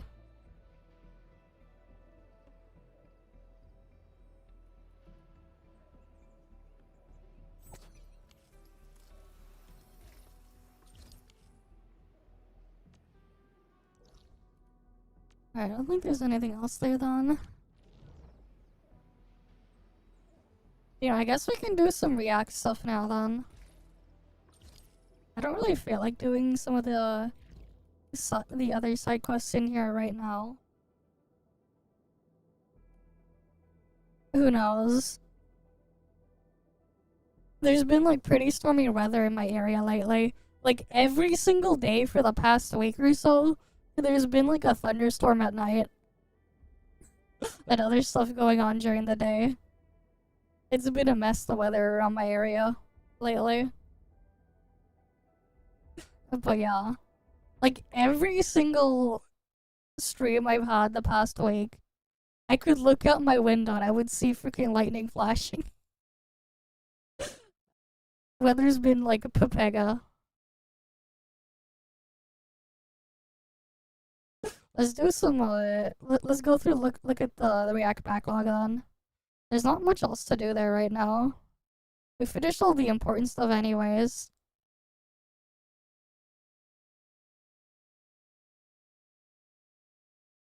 So I might as well dig through that. Yeah.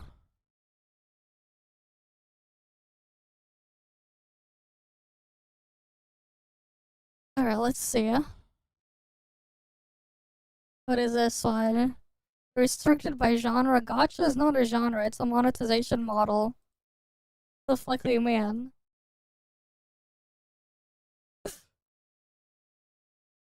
A bit ago there was a Steam sale, and during it I bought Trails in the Sky. Yeah, Trails in the Sky first chapter remake is really good.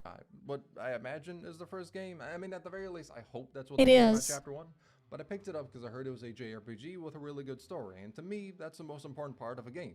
The gameplay being good is of course something I'll never look over, but I find that games I play for the story usually stick around in my memory a lot longer than the ones I play for the gameplay. And I feel like it's been a while since I really played a story-focused game. I mean, Yeah. thinking back on it, there's been like Expedition 33, but that's been some months ago. Final Fantasy Tactics, but the story didn't really blow me away, just felt like an average JRPG story. But aside from those, the last big story-focused game I played was Metaphor, an entire year ago. So it got me wondering what I played throughout that time, and I realized, oh yeah, like a million different gacha games. For videos, I had played a ton and went through the story of them, with some of their stories taking a lot of time to go through because they're basically just visual novels. Though I was wondering why I didn't think of those gachas I played when I thought about story-focused games, and I think the reason why is because it's kind of hell for gachas to make a good story. And I know what I just said sounds crazy because you probably thought of some generation of story you read in one and are now preparing to cut my face off and wear it, but I don't feel like what I said is crazy. As these games He's not wrong. have really good stories that I feel like more people should bring up instead of other things that are brought up over discussion of these games. Alex the genre Trebek, I've itself not is seen heavily Wheel of focused Fortune, but story, which okay. can make it harder to write. So I wanted to discuss some of what these problems are, go through why I think they make the story harder to write and why I view them differently than story-based games, or how the genre itself, namely the marketing aspect, influences the story writing. Then focus on games I think do a good job of combating these problems and how that brings a story to a better level. Now, the problems I've seen with making a story for a gacha game, the common pitfalls you have to deal with are, to focus first on characters, a lot of the problems stem from the desire to sell as much as they can. Yep. This makes it so they're often being made to revolve around the protagonist, being watered down to sell, not having big connections between each other, not existing outside of their marketing segments, then needing to throw characters at your face every patch to sell Yeah, them. pretty much. And to focus on restrictions with overall story aspects, there's a story never ending, it being a constant yes and. I mean, there are exceptions, but yeah. Story never ending. He's literally picking up trails in the sky. The story's still going. After 20 plus years. And so many games. And fan backlash happening over some of the most minor shit really holds back these games from doing something brave in its story. Though fan backlash is really open-ended for a point, so later I'm going to talk about which backlash is usually common to see. Those are just the general ones I found, and y'all can probably think of some gotchas that have run into these problems before. Namely, if anything, the fan backlash, because there have been so many cases of the most pointless drama being made out to be the end of the world. But to talk about an easy common problem first, the characters and hell, everything in the story needing to revolve around the protagonist. I'm not gonna lie. When I go to play a gacha that I've heard has spectacular world building and I watch as before my eyes whenever it goes to show something in the world and needs to find a stupid ass way to shoehorn in the player character, bro, I want to cry. Now, there are times it makes sense, like if you're exploring the world via that character and their perspective is really the only one that matters. Think, for example, Limbus Company, where, yeah, there's this big world and the world building will be established, but first and foremost, this is a story about Dante and the sinners. That's what it revolves around. It's the only thing that's important, and it works because the story is built around that. But think about if, in Nikkei, the story of the Goddess Squad was explained, but they felt the need to keep the protagonist in the story. So instead of making it so you just watch what happens, and as far as you know, at that point of the story, the commander knows none of this, because this shit's off in the past, they make it so the commander accidentally stumbles upon like a VR I'm not headset, American. after pressing That's play, the thing. They figure out the story of what really happened, and every now and then in the story, So, it cuts to the yeah. commander YouTube reacting to some tragic shit. Like, it seems stupid. Imagine if in Arknights during the second Siracusa event, the doctor was just staring at Lapland and Texas, watching them play the most dramatic damn Yuri ever, and just yelling at them to get a room at the end. Okay, wait, that actually sounds kind of funny. I wouldn't be against that. Or in reverse 1999. There's reading 0.2 seconds of the game are out, yeah. It'd get kind of comical with how often they would be If it's not voiced, it's not important. Just press the skip button. Big brain. Ancient China?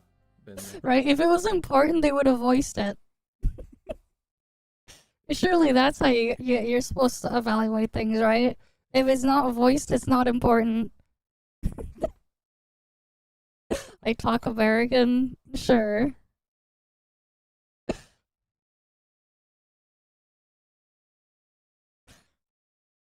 Okay then. There. The fall of the Roman Empire? Watched it happen. The cavemen inventing fire? Who you think taught them? But when I bring up the story feeling they need to revolve around the protagonist, I don't just mean from their perspective. I more so mean it's a part of a greater problem with a lot of these games where the player character is treated like the center of the earth and nothing else is as important. Even when thematically, within the world, that doesn't make sense. And I don't mean to say this and make it sound like I'm hating some of the stories that are trying to be more of a power fantasy and specifically focus on the protagonist above all else. Because even though it's not my cup of tea, I'm not going to judge a genre of a story by, well, it's sticking to the genre. I more so mean in the sense that the plot and characters of a gacha, mainly the characters, but the plot conforms to this also, are being crafted to make you like the marketed character or be interested in the marketed character or whatever.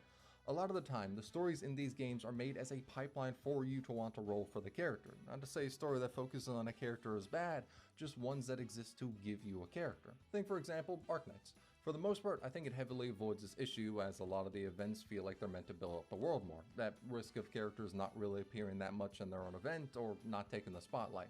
Like Ascalon releasing with a Babel event story, but being far from the focus of it, as that story mainly focuses on world building. But since Arknight's been going on for a while, of course it has event stories that are misses, and if I wanted to look for one that just felt like it was there to sell or focus on the banner character, Gavio the Great Chief Returns is easy pickings. For overall plot significance, nothing important really happens. I am being dead ass. It feels like a filler episode of an anime. Not just because it's also a beach episode too.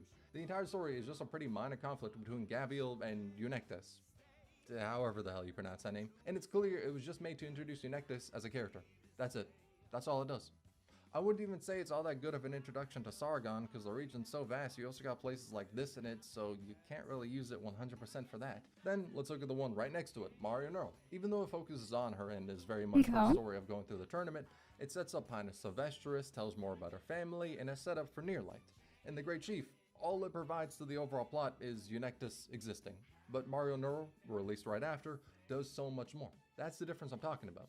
One feels like they needed a story for a character banner, the other feels like they wanted to tell a story about the world with interesting characters. And yes, of course, it's early Arknights stories, so there definitely were some growing pains back then within the plot. This isn't meant to be me condemning the story, as I think it's one of the best I've read, and I also plan to praise it later. It was just an easy example. But, you know, okay, to be fair, I don't think we could fully blame growing pains. I mean, dear God, before this was Twilight of Olamund and Dark Knight's Memoir. After was Mario Neural and Mansfield Break. Okay, so, you know, maybe Growing Pains had a fair bit to do with it, but that's the difference I'm talking about. It feels like most gachas make story as a vehicle to sell their characters instead of making an interesting world with characters you are invested in. In Arknights, there's a laundry list of NPCs I want as playable characters. In other games, I don't got any NPCs I care about because whenever a new character is brought into the story, it's when their banner is up. And when that banner is gone, we get to witness some KGB level operation against that character because goddamn, we never they basically see disappear their ass in the story again. Yo, they ain't even on the back of a milk carton, bro. They get turned into alchemy dust when that banner timer hits 0. Yeah. Less of an exaggerated extent, the characters disappearing is actually a problem I had with Wua back when I used to play it. Not the overall story, as the main plotline didn't feel like it was there to sell me characters, though I can't talk about the story now. From what I've been hearing, it's actually really been pulling up, but I played a Zanny's patch, and after getting her to like sequence 3, I eventually stopped playing the game some weeks later due to not have enough time. But from memory of how it was back then, after a character's banner was over, you weren't seeing No, they were I don't watch to the Shadow Realm, wrestling. like eviscerated, or some only existed in their quest line. But another problem that exists from the perspective of no matter what we need to sell these characters is watering down a character to make them more appealing to roll for. And I'm not talking about making them simple and having easy to read character traits, that's just poor writing. I'm talking about actively defanging a character to make them more palatable. If anyone who's going to be marketed needs to be a morally good person, that is how you end up with the most boring cast of characters. Yeah. If everyone is sunshine and rainbows, happy-ass do-gooder characters, it gets old, quick. But yeah, it's it also does entirely get the case that some people don't want to roll for characters who are pieces of shit. Like, I remember seeing some people saying they weren't about to roll for Virtuosa on Arknights because she's done some fucked up stuff in the story, which, if you don't want to pop off, you ain't gotta. But since this is a business model, if companies prioritize making money above all else, which, you know, pretty commonly they do, it can end up with the characters you roll for being made to be widely acceptable because that's what makes them money. Not to say the opposite of that and you gotta speak with your wallet and roll for evil characters to make them create more, but to say that if it's a trend which makes companies money, most, especially ones that don't really care about the story, will go to make money. Now, for overall story aspects that I feel like are often impacted, the story almost never ending is the biggest one. For 2 reasons, this can really hurt the story. Either if the game end of services abruptly and the story can never finish, or if the game does well, since they don't want it to stop and still get money, they keep it going like a hamster wheel forever. Now, not a lot has hit the second example, but too many fit into the first category. But the bigger problem is since ending I mean, a lot of them are trying to hit the second sample too. the story could be seen as the end of the game, like think how Destiny was when they wrapped up the main story of the final shape, then how everyone could after that. It can make stories do everything in their power to extend the plot and not get to a final conclusion, though to be honest, the case of Destiny is really particular on its own, because that was a good chunk of the community actually finally wanting to be done with the game. Like, I'm not gonna lie, it was the image of the dude breaking their chains, motherfuckers wanted out. Then the other problem is fan backlash. Now, you can say this one isn't a gacha specific thing, but I won't lie, some backlash to certain story aspects in games I only see in gachas. I don't know what it is. I don't know if they're cursed, but so many times, shit that fly in a regular game just doesn't in a gacha. But generally, it'd be like, characters having relations between each other, not even romantic, like friend relationships. I was able to do an entire video on people fucking losing their minds over that. Characters you can get via gacha dying in the story. Sometimes people don't have huge crash outs, others I've seen voodoo summoning rituals be done because of it. And having the protagonist either shown as weak or have weakness. Now, I think a lot of these restrictions for the overall story come from the idea of, I spent money to get this character, I feel entitled to how they're written, so if you write them in a way I don't like or kill them off, I'll be mad. Not to judge if that's a fine perspective to have, because I don't care to get into that now, but it can hamper what's willing to be written in a story. As I've heard a couple of times now, when authors explain their stories, they say characters go off and can break the bounds of what they intended for their plot. That's what happens when you write them fully in character and let that influence what happens in the story. But if during the writing process you need to kowtow around other people's wants and expectations for the character, when those don't match up with the actual character, it can create pretty sloppy writing. But those are the general problems I see when it comes to what gachas have to deal with for writing their story that not a lot of other story-focused games need to deal with, or need to deal with to the same extent. Not to mention how being in live service makes the writing itself 20 times harder, because you're expected to release good story consistently at a steady stream rather than being able to take significant time between games. Now, I want to talk about games I think do a good job at avoiding some of these problems and what they do. The main games I want to focus on are Reverse 1999, Arknights, and Limbus Company. There's definitely more I could bring up too, and I will, but I just want to focus on them as the main games because I feel confident talking about them. So one that's a very easy example to bring up of a gacha that avoids all this is Limbus, because they just didn't really make it as a gacha. Like deadass, let's just speedrun this because it's funny how much of this they were able to sidestep. Any watering down of a character to sell them doesn't exist because Limbus doesn't sell characters. They have a core cast and just sell alternate versions of them cosplaying as other characters you see in the story. Okay. Those other characters, from chapter 1 they showed they don't give a damn about executing them in front of your eyes, so they set the tone immediately. Don't gotta care about throwing stuff and events in your face to get money. If they want to make a unit to roll for, they have an insane backlog of factions and characters to go through. The entire cast is vastly interconnected. It doesn't just feel like it all revolves around Dante. They are more than fine with making morally bad characters, as is evident by the game opening up with a page of content warnings. Since people don't directly gacha for NPCs, they don't feel entitled they to got a them. bunch of Doesn't mean they won't content be warnings worried if there. they'll die. I remember like 3 friends of mine were on the edge of an emotional breakdown, terrified if something was going to happen to Hohenheim and Canto 9, but even on top of that, since most people don't need to gacha for the characters, it adds even less of that mentality to the game. Then since you have a core cast, it doesn't feel like they get left behind outside of their marketing period, as the marketing identities are only based around the supporting characters. And the story is fully tied to exploring the characters as it's making progress towards an overall goal, as that's what the game was built around. The only problems I brought up that can really relate back to Limbus Company is that the story revolves around Dante because it's all from their perspective, as it's been the case for all the studio games, so it's by design. But in that case, I wouldn't call it a problem because it's what they're specifically aiming to do. It's what they want to do. It never feels shoehorned in or added when it would make no sense. Then the only thing really beyond that is when the story's gonna actually end. Genuinely, that's the only part it being a gacha makes me worried about for Limbus. I mean, fan backlash too, I suppose, because they've crumpled to that before, but 99% of the time that's regulated to balance patches, so the story doesn't really get changed as a result. But the only wonder I got is, when is the story gonna end? How are they going to end it? Yeah, when will it end? Will it just be done and that's it? Keep the servers up for some time after, or make an offline version? I feel like they do got an overall plot and know what they want to hit at the end and what project they'll move into afterwards. Just none of us have an idea of what that's going to look like. But it does make it a good example of a game that is a gacha, but due to being so outside of the norms, they can largely avoid these problems.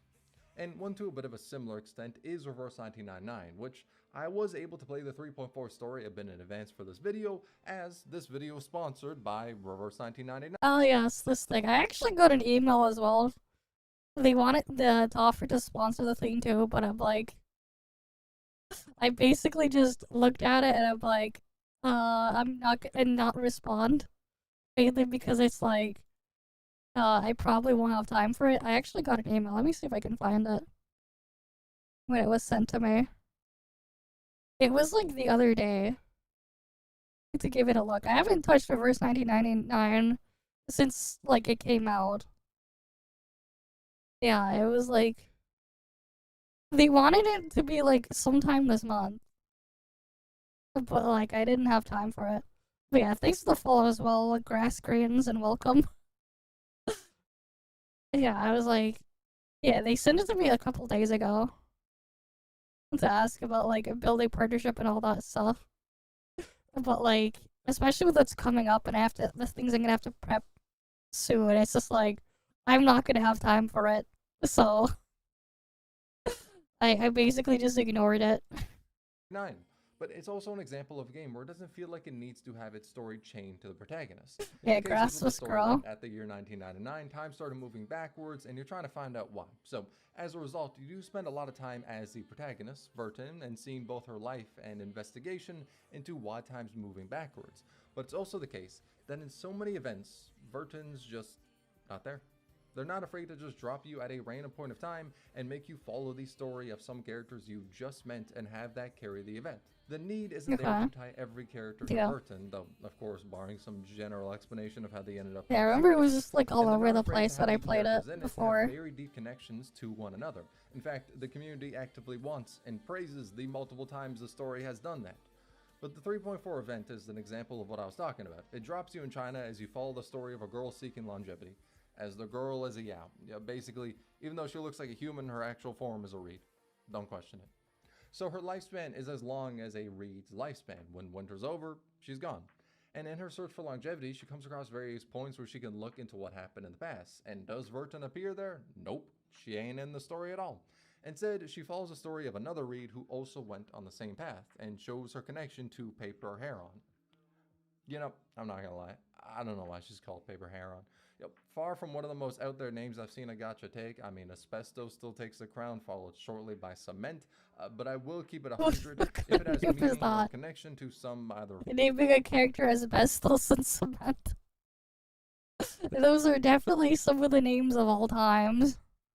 Folklore or wuxia stuff, I'm down for anyone to fill me in. But the event story is built on the bond of Paper Heron and Mayfly. It's through and through their story. They're the entire focus of it. It shows their connection and how the events later on try that connection. And displays how much this longevity means for Mayfly, someone who could only live for a few months. It's something that, if the story had to shoehorn in the protagonist or make it revolve around them, it'd lose a lot of meaning. Like, just imagine Mayfly breaking down about dying in a few months and just cuts to Vern taking her hat off, scratching her hair and going like, man, whew. Yeah, that's rough, buddy. It's because of this why Reverse 1999 is a good example of why having your story be able to exist outside of the protagonist can help break the mold. It doesn't feel like you're going through the same stuff on a different day, and in particular, them not being afraid for characters in the game to have deep connections is a breath of fresh air, as I'm used to gachas only softly treading into those waters to not make people mad. And for Arknights, much of the same praise for Reverse 1999 can be said, mainly how it's fine with making stories not involve or be centered around the main character.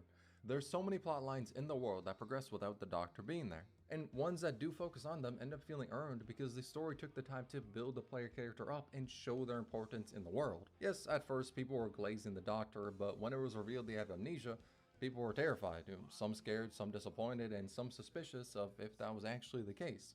It created intrigue, also made the Doctor feel more human because they weren't shoved up to be a beacon. Them doubting themselves added to that too. It's night and day when compared to Endfield, where you having amnesia gets some characters to perk up, but it really just feels mostly forgotten unless it's needed as an excuse for Perlica to explain something about the world. It's that's what it does feel like. Where the Endman shows their insecurities was one of my favorite writing moments in the game. It felt real. The Endman didn't seem like just a pillar, they felt like a character. It's just too bad that didn't bleed much into the actual main storyline. But back to talking about the plotline Arknights, it's such a common problem for gachas to forget their cast of characters, as if you're constantly making them, it's hard to give them all screen time. But the business model insists you make a new batch of them every few weeks. And Arknights does fall into the same problem with a good chunk of the characters, mainly the 4 stars and stuff. However, because they have set a core cast of characters to be in the spotlight for various plot lines of various areas, it's a good way to make sure a wide net of characters stay relevant and keep getting development. Like, after Lingering Echoes, Evanhosa wasn't thrown away, he pulled up in Zwillingstrom. Arturia, teased in Lingering Echoes, pulls up in Hortus de Escapismo, appears in Zwillingstrom, then goes off to pop off in Massa's Travels. Saria, she's got the Rhinelab plotline, Mansfield, Dorothy's Vision, Lone Trail. Because they spent time building their world, they're able to have a different core cast of characters based on the region's story. Which makes it so the characters in that plotline don't end up feeling one note, brought in and thrown away when their banner's done. Now, from what I've explained so far, any more examples will be me repeating more of the same, as my thoughts basically boil down to, in a story, the characters are the lifeblood of it. When those characters are set up purely for making money, there's a lot of pitfalls that can make those characters feel less interesting in the pursuit of making money. Most obvious to see is them only existing for one patch. It can end up making the cast feel less important. Think, for example, about a Final Fantasy game. Your main crew of characters in it, that's the main crew. you will be spending the entire journey with them instead of the entire journey is filled with 100 plus characters that have the depth of a puddle. It's possible to have a wide cast with depth, but it's more likely that, due to time constraints, it being a live service or higher ups calling the shots instead of the devs that have real passion for the game, a lot of the choices can be made that hurt the character writing and then the overall story writing. Or the story can be watered down to make really safe choices that the suits think will make them money. Like, you know what, okay, a bit of an extreme hypothetical, but hear me out and question if this would be off the mark to see in a gacha. In the original Final Fantasy VII, when Aerith dies, that's it. No reviving. You get a funeral at the end of Disc 2, if memory serves me correctly, and that's it. She's gone. You're never seeing her again. Deceased. But if it was a gacha game, could you see this happening? Aerith dies in your arms. Big moment. Yeah, Aerith dies. Then in the next patch, or some anniversary patch, you go through an event story where you save her because insert convenient reason here, like power of love, XYZ, XYZ. Then because of the fact you saved her, the character on the banner of that event is an alter form of Aerith. And she's broken as all hell until getting power crept in a year, but that part of this hypothetical is unrelated to the idea of the story. But is that actually off the mark to see happening? That's what would happen in these games. Gacha can impact the story, because something like that is incentivized really only in this business model. You can maybe say it'd be the case for a live service or DLC, but those usually survive off the gameplay and the story being promising for the expansion. But gachas are inherently more character oriented because what they sell is the character. Now, with that being said, do good ones that aren't trying to squeeze every penny you got have this problem? No, but that's not the case for all. And even in the cases for ones with great stories, you can see times where they do stuff that is meant to help their character's markability. But above all, what I think the biggest problem is, would be the never-ending story. When you have a lot to say, it's hard for anyone to want it to end, but I do think there is value in a story finally closing its book, or at least the current arc it's on. Like, is FGO ending service anytime soon? Nah. But the two major story arcs have wrapped up, so there is a sense of closure for that story. It feels definitive. But honestly, that one might just be my personal perspective. I mean, all of this is my personal perspective, but that one might be even more so. Because, I mean, okay, for example, I think the high points in Limbus' story beat out the high points in Library of Runa's story, and I ain't afraid to say it. But if you ask me which I think is the better story, I'd easily say Library of Runa, because it's definitive. I know how it's full from beginning to end, but if Limbus keeps this same level of quality up till its ending, that alone would elevate it to honestly top 5 stories I've read in games. Not even if it improves during the upcoming cantos, just if it stays at its current level till the end. But those are the reasons as to why I think, on average, the story in gachas don't hit as hard as the ones in fully released games, not to mention how long it takes to build a story up. You know, we all talk about early stories in gacha being ass. Yeah. When the rep is it gets good after 50 hours, it's hard to really make people invested in the story. Exactly. But the ones I mentioned, if it takes like 50 plus hours, how are you going to get invested? And it's why I think the story in them rivals. You're probably going to be bored way before then. I'd say some others like me and Red do fit into this as well. I just don't feel as confident talking about them as I do the other games because I'm like anime. You enjoy for the story, for the graphics, yep. I can give in my discussion. And for some others I played but dropped, I didn't want to talk about them without some caveats to explain that I don't know how the story is in them now. Like, Honkai Star Rail, I can judge up to Penacony. Beyond that, couldn't tell you anything. But I wanted to make this video to discuss these problems that I've seen pop up over the course of me playing a bunch of different gachas for my videos, as I do think there's an interesting discussion to be had, and recently, I've just been wanting to play more story-based games. Kind of, especially because Final Fantasy Tactics left me disappointed as hell in the story because it felt mid after years of everyone saying it's one of the best Final Fantasy games. But I mean, hey, I just had to sneak that one in there. I'm sorry. That's a fresh wound. I'm not letting that one go. You can say it's a garbage take, but I don't care. It's true. So there we go, they are.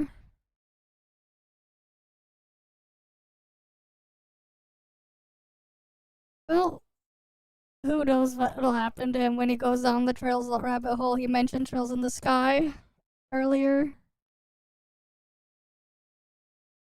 He talks about, like, stories going on for a long ass time. Like, how about one that's been going on for over 20 years?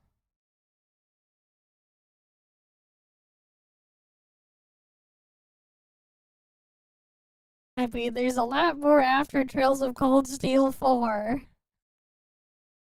Because Cold Steel 4 didn't fully conclude everything, but they ended up making Trails into Reverie to do that. Kind of. And then they started moving on to Calvert after. With Daybreak and stuff. I still need to like go back and play through that stuff as well. But yeah. Yeah, they stop with the pointless glazing. Yeah, but like they're doing it because they know who they're getting there to look at it. The game is it's a gotcha first, Arknights second. Okay. Yeah. It is what it is.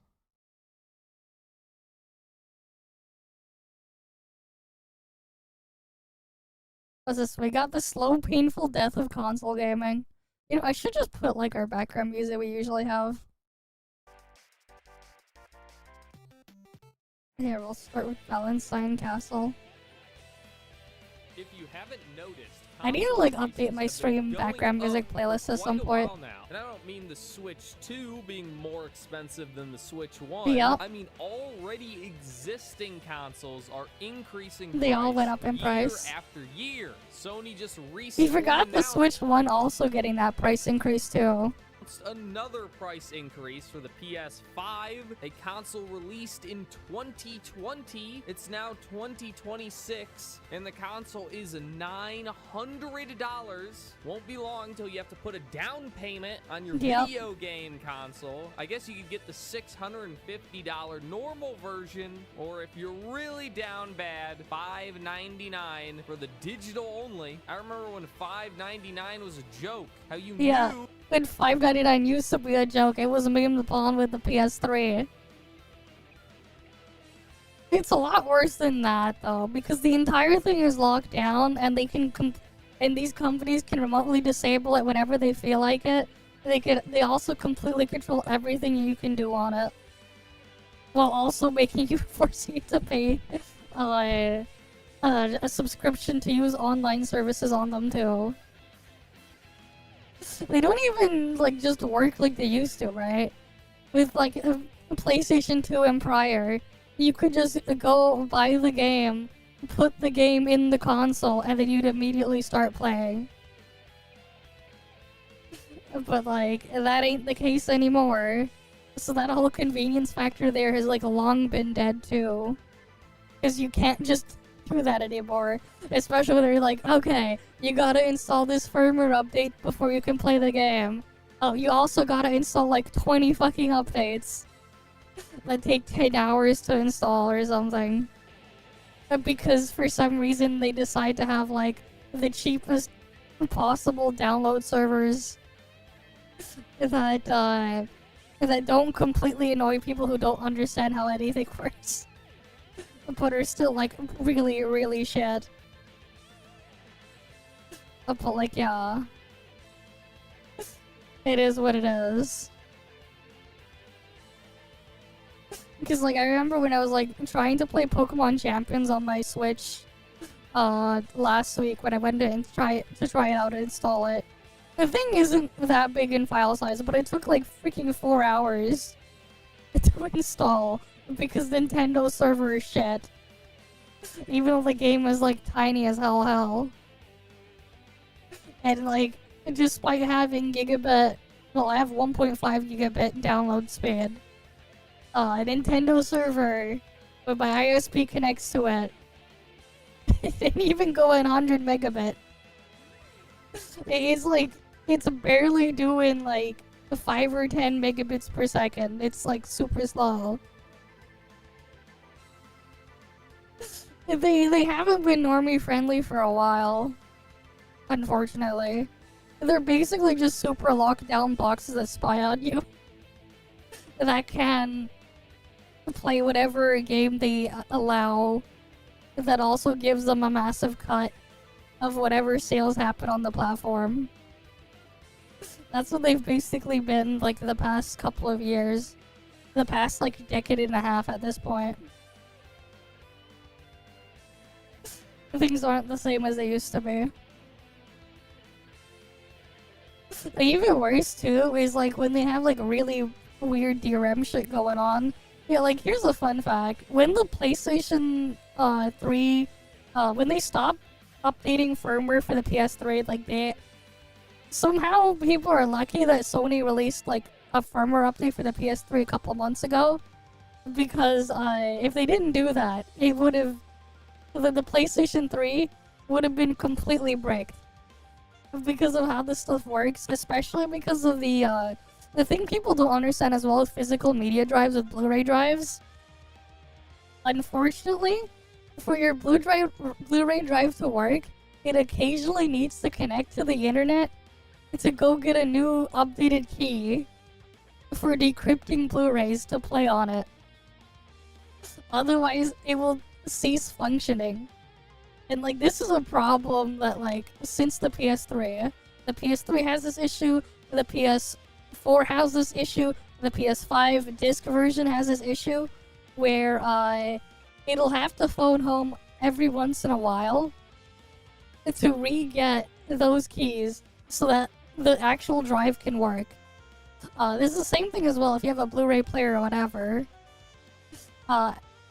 Otherwise, it'll stop reading, or at least for some of them, if you can kind of glitch around it. For like newer Blu-ray discs, they won't play unless it connects to the internet to get a new key or whatever, assuming the manufacturer pushed that for it to actually let you decrypt the actual disc, the encryption on the disc, the DRM there. Because, yeah, that's the thing too. So, like, you don't really get to fully preserve the games on there too, as much as people think. Because at least with those consoles, you're basically completely beholden to that also being constantly patched.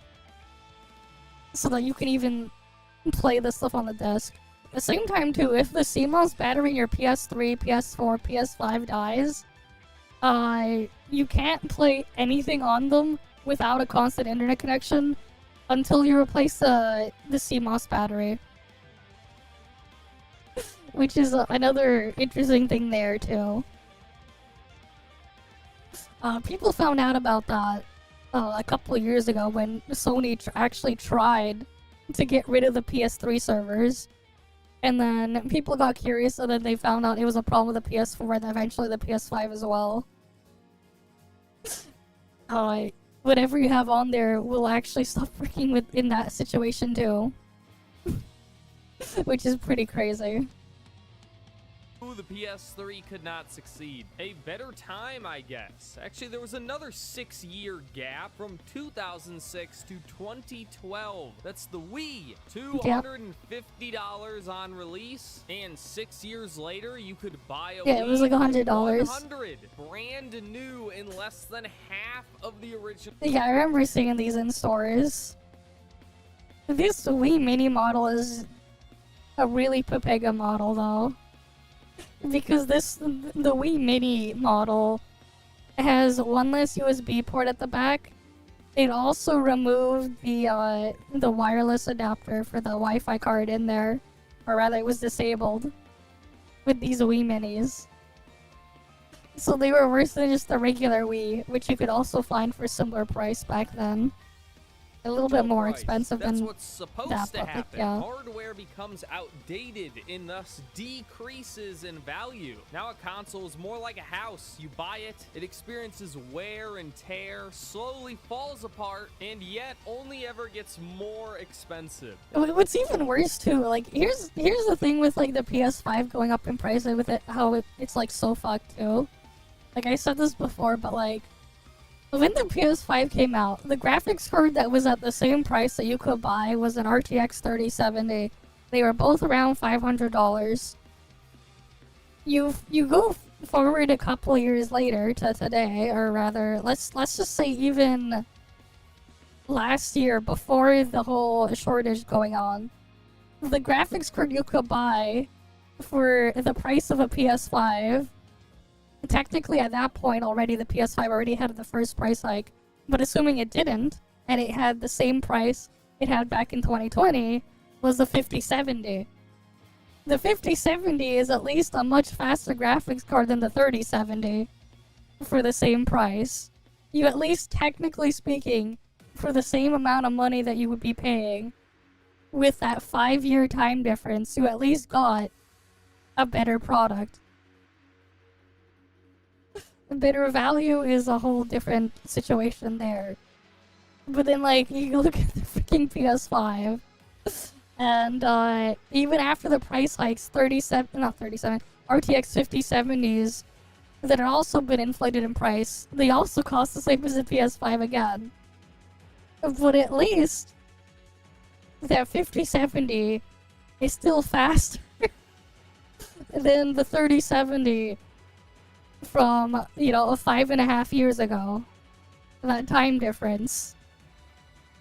Right? After 5.5 years, PS5 only gone up in price, but the value proposition has only stayed the same. So when you think about it, because the price went up, but nothing improved, it's even worse. Right? Because at least, hey, the 5070 is at least like a 40 to sometimes 80% increase depending on ray tracing and DLSS settings that you're using, the AI stuff. Situation dependent. But like in terms of like performance, you at least have that.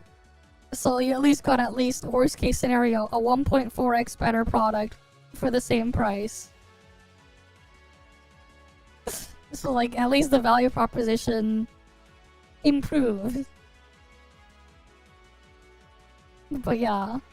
That's the other thing too with these consoles going up in prices, is that's just fucked too. What do you think about it? It's just like, the product didn't get better. It's still the same product. Actually, no.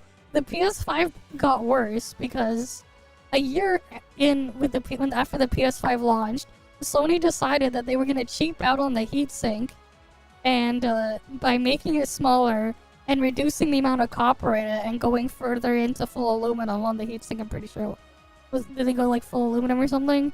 But I know that they reduced it. So like the newer PS5 models, relatively newer, that were like off the production line, they were lighter than the launch day PS5s because they had worse cooling, because they decided to cheap out on that. So you technically got a worse product, and then the price go up too. You pay more for less. And this is the only taste of a house Zoomers are ever gonna get. I just can't wait until the PS6, where we can't afford it not because of the price, but because the interest rates are simply too high. At least that too. console generations are getting longer to make that 30-year console mortgage feel more reasonable. By the time you pay it off, you'll be ready for the next one. I don't mean to only lay into PlayStation here, because Xbox is just as bad, with that same $650 price point for their standard model, and the Switch 2 is $450, quite a bit cheap. No, even then, like, the Switch 1 had a price increase last year on Canada Day of all days. It was like funny. It's like, oh yes, we're raising the price of the Switch 1. Like all their models went up by like $50 or something. I remember seeing articles on that. It was just like, yeah, we're gonna go raise the Switch 1 price. Which is definitely something. But nowhere near what I would call cheap, especially when you're getting quite a massive drop-off in power, and all of that is not even to mention the games. But before we begin the video in earnest, this video is sponsored by Temu. Temu is already known for being the go-to place to shop on a budget. Oh, it was sponsored by Temu, okay.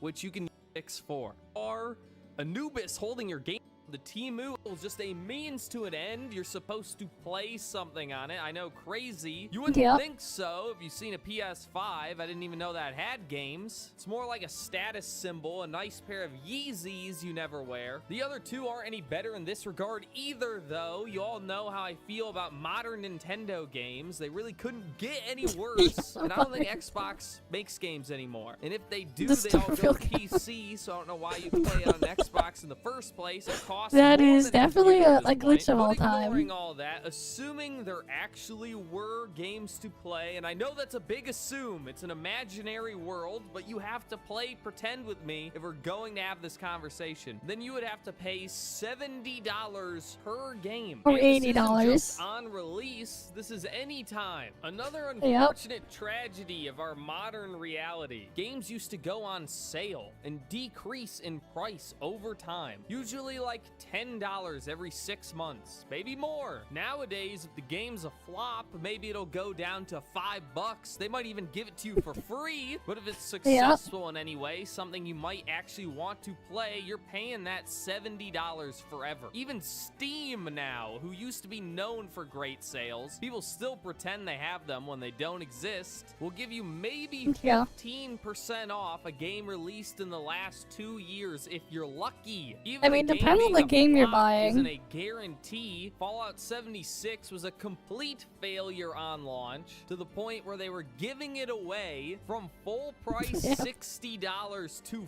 free, and now they fixed some of the bugs. People pretend like that made the game good all of a sudden, and now it's back up to $40 or $60 if you want the full package. What I'm trying to say is these are not isolated incidents. It is a pattern that is only going to get worse, but I don't think Yep. it can do so forever. There has to What's be the a grip. misinformation?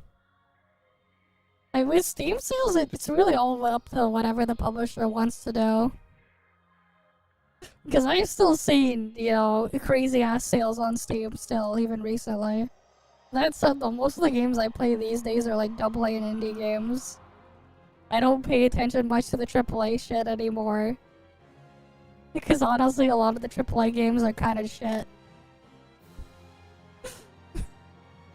But yeah. Yeah, I know, it's like, I've seen far more than that, but again, it's like, it depends on the game publisher, whatever they want to do. And they're the ones choosing the pricing there.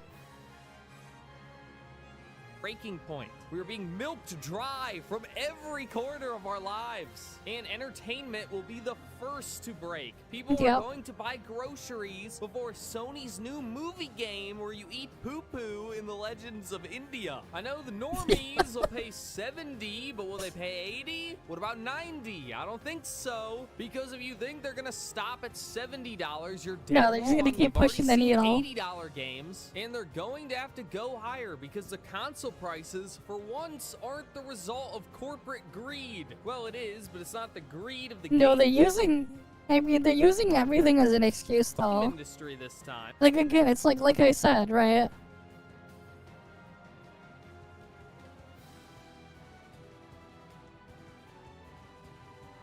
Right, what was RTX 3070 release date? October 29, 2020.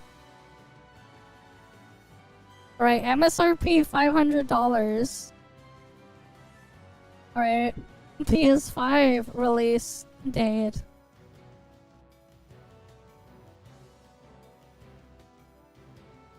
It was just like a couple weeks earlier. $500 right here, PS5, same price. RTX 5070 MSRP.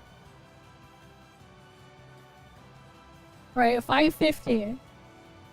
For a time, up until before the RAM shortage, you could get these below that to around $500 last year. Even like earlier this year, before like some of the pricing has changed after that, which was what happened there. Yeah, like you could find as well Asus Prime, which is the card I have, and then the PNY cards as well were below there. Yeah. And this was the Canadian MSRP there because exchange rate. Yeah, that sounds about right. Right. Like, even then, let's say we go to PC Part Picker US. This is a US site, so we can find it in US dollars. Let's go with RTX 5070. What can we find them for? Yeah, all the MSRP cards are out of stock, but look at this. It's $630. This is cheaper than the PS5. After the price increase, this is still cheaper than the PS5. You can find these here. Even during the RAM shortage, and this stuff has 12 gigabytes of GDDR7 memory. So it's much faster than the RAM in the PS5. It's much faster. It's not as much RAM as the PS5, but it's also much faster in the newer type, which is more expensive anyways. Okay, so we have that into consideration, right? It's like, okay. RTX 3070 versus RTX 5070. Oh, I accidentally put 60. I meant to put 50.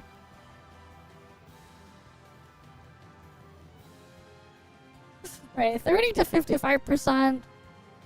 Technically speaking, with some of the upscaling stuff like that, it actually gets even higher with the newer DLSS model. But that's partly because of how heavy DLSS 4.5 is. Which is why this thing would actually get even higher just because of that part. But yeah. I mean, like, the AI is already saying this stuff roughly 46% faster. It really depends. There's like a pretty wide range depending on the game. Yeah, 54% better value for money when you think about it that way, but yeah. Not really, because this is not going about the time period. But yeah. You got that stuff going on here. That's what the AI output on the Brave browser says. Right, they at least get a better product for the same amount of money. PS5 not the case. If anything, the PS5, the base model, should have been like completely discontinued, and the PS5 Pro should have replaced that model and been at that price. But nope. It is not by the choice of the console developers. Not this time. No, console prices are going up because the cost of producing them is going up. All thanks to AI. See, right now we have a RAM shortage. Because if you shove enough RAM and water and the blood of orphan children into a big box, you can get the computer to answer your questions. And even sometimes it's right. It can also draw you a pretty picture, which is cool, because I hear Starbucks is having an employee shortage. Put those artists out of work and back to making coffees where they belong. All jokes aside, I don't really care about AI. It's not what the video's about. But I think I'm just too old to have any hope for the future, and I'm also far too young to know a single time ever where technology has actually improved my life in any way, or the world in general. So far, technology has been used exclusively for evil. The internet was a mistake. YouTube especially. On that note, make sure to like, comment, and subscribe. Hypocrite? Never heard of it. I don't even know what that word means. Back to the topic at hand. Console prices must increase because the cost of production will increase. Right now, it's the RAM shortage. Before, it was a chip shortage. But there will always be some kind of shortage because consoles are just computers and AI is also just computers. So if AI is eating up all of those computer parts, the price of those parts will go up. And sure, they can just increase supply, but that's a little easier said than done. And even if they do, it won't help that much because the demand is infinite. At the moment, investors are shoving as much money as they possibly can. They're just pumping all the money they can. Every day, more data centers are being built, so they will buy everything that can possibly be produced. And the only way to get some of those parts yourself is to be willing to pay the exorbitant prices. So until that AI bubble pops, and I would not get your hopes up, it takes a lot of time and a lot of failures that may never come to collapse a tower that's built entirely on speculation to begin with. So at least for the time being, consoles will get more expensive, but that can't happen forever. So next it's going to be the game prices that go up. That used to be the sales strategy of Sony and Microsoft years ago anyway, where they would sell the console at a loss and make their money back on game sales.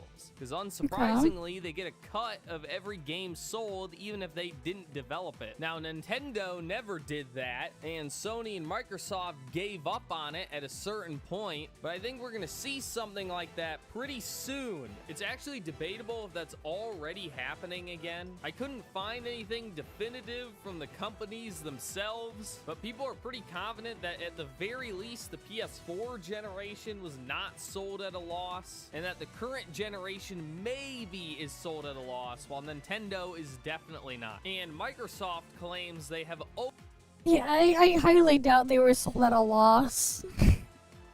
Especially when you consider the power on the machines for what they are. They're definitely not.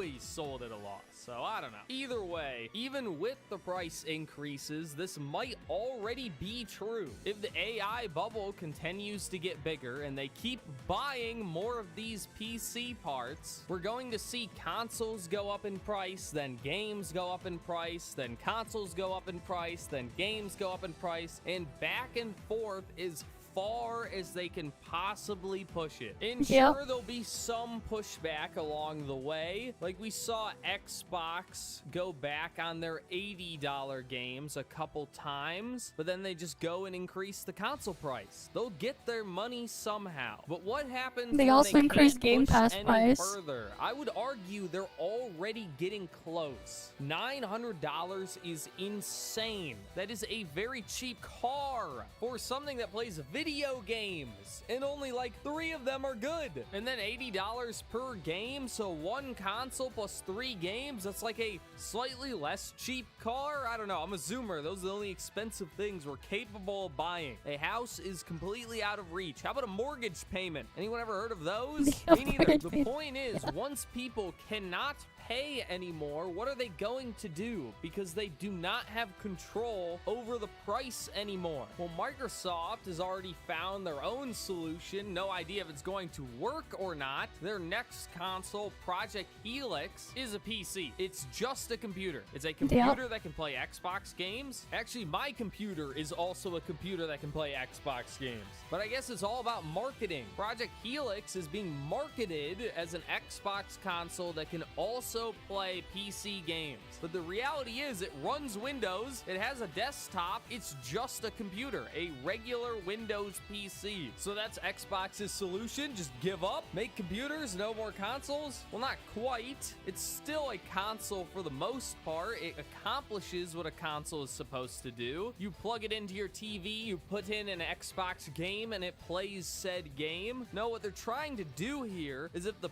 price is going to increase, they're trying to increase the value of what they're selling. Yeah, increase the value, why yep. PC gaming is so prolific now is you kind of have to own a computer, but you don't need to own a console. But if you have to own a computer and you like video games, well, you might as well buy the computer video game console. What it reminds me of is why the PS2 sold so well. Yeah, it was DVD a player. DVD player. And not just any DVD player, it was the cheapest DVD player. So if you want a DVD player and you have any interest in video games at all, you're going to buy a PS2. It just makes sense. Since Microsoft is a massive company, they could probably afford to make the next Xbox console one of the cheapest computers. So you end up with the same situation except with a PC instead of a DVD player. If you want a computer and you have any interest in video games at all, you might as well buy this Project Helix as long as it costs the same as any other computer you could buy at Best Buy. I know there are going to be a bunch of comments about building your own computer, but good luck with that. Have you seen the prices? They're insane. I mean, you could go with the used market. There's always that. Bitcoin mining for the last 10 years costs a fortune. Now, how well Microsoft's strategy is going to work, I'm not so sure. So far, Microsoft has just kind of been losing over and over again for no reason. I think they're going to have to at least make a couple games this time if it's going to work out. So what I'm trying to say is I don't think it's going to work out. Microsoft's plan is for their next console, but I think Sony has already been working on how to solve this problem. And it's by turning turning their console into a status symbol. For a status symbol, the more it costs, the better it'll sell, so price increases will actually help. And this is a proven business model. Just look at Apple. Yeah, They Apple. sell you subpar products at insane prices. They'll sell you a monitor mount for $1,000. And if you ask a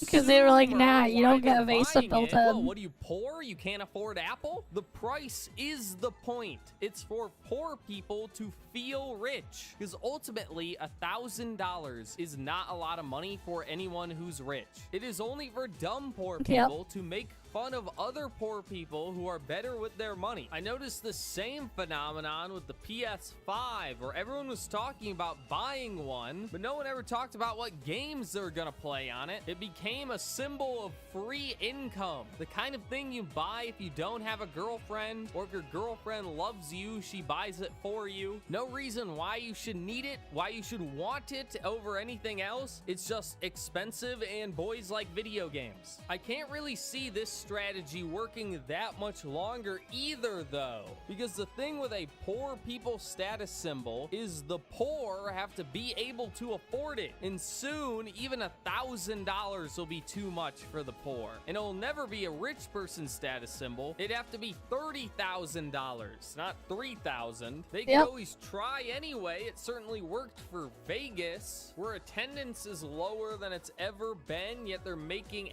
as much, if not more than ever, by appealing exclusively to the uber rich. I'm just not so sure it'll work for a Sony. It worked for Vegas, but not for video games, no. And Sony are handling the problem, then what is Nintendo doing? Nothing. Nintendo is doing nothing. They're hoping that as things get worse, you'll be more reliant on your childhood for any semblance of joy. And Nintendo has everyone's childhood by the balls. As you get sadder and adults become more infantilized, they'll want to transport themselves back to when they were 6 and Mario was still good. And hey, look, they still make Mario games. Maybe I should buy that new Switch 2. Unfortunately, I think this one is the most likely to succeed. Things are only going to get worse. People are only going to get sadder. No one's having any children anytime soon. It certainly helps that $450 doesn't look so bad next to $900. When I spoke before about increasing the value of the console, and Switch 2 probably has the lowest value of all. Ignoring the games, just as a machine, it's garbage.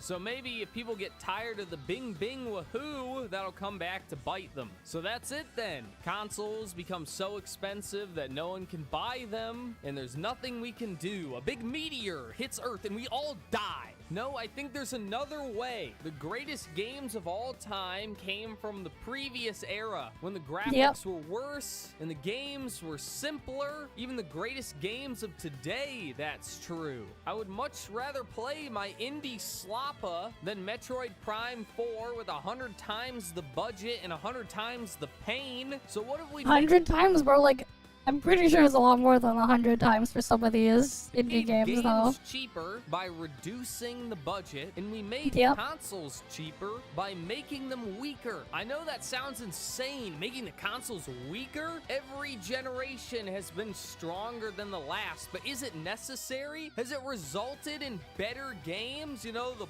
point of a console? The improvements in power aren't even noticeable anymore. Do graphics really look better than they did 6 years ago? Game developers are only using sometimes more I do, power but so that their games not can always. be less optimized. Unreal Engine 5 is a travesty to the world. Probably a fine engine, but nobody knows how to use it. And I know this is a pipe dream. All investors care about is growth, which means bigger and better every time, no matter how unsustainable it is. But let me dream for a second here. Instead of every game needing to be the new most expensive failure, 7 years of development, 10 years of development, we go back to the basics. 2 years at most. You know what? Give them 1 and maybe they can push it to 2 if it's looking good. Make the game 20 hours at the very longest. Preferably 10 or less. And a team size less than 100 $100, one studio, no outsourcing, then release it $40, $50 and immediately start on the next game. All for a $200 to maybe $300 console that's as underpowered as it needs to be to reach that price point. I don't care if it's 720p. I recently played through Mushroom Men The Spore Wars on stream. A low-budget, janky Wii game with some pretty fun gameplay, interesting ideas that aren't explored at all, puzzles that are basically time wasters, and even with all that padding, was still only 4 hours long. It was a fun time though, a comfortable 6 or 7 out of 10, and it was more enjoyable than the vast majority of every game released in the last 5 years, maybe 10. It doesn't take money to make it more enjoyable than games you played in the last 5 or 10 years. Heart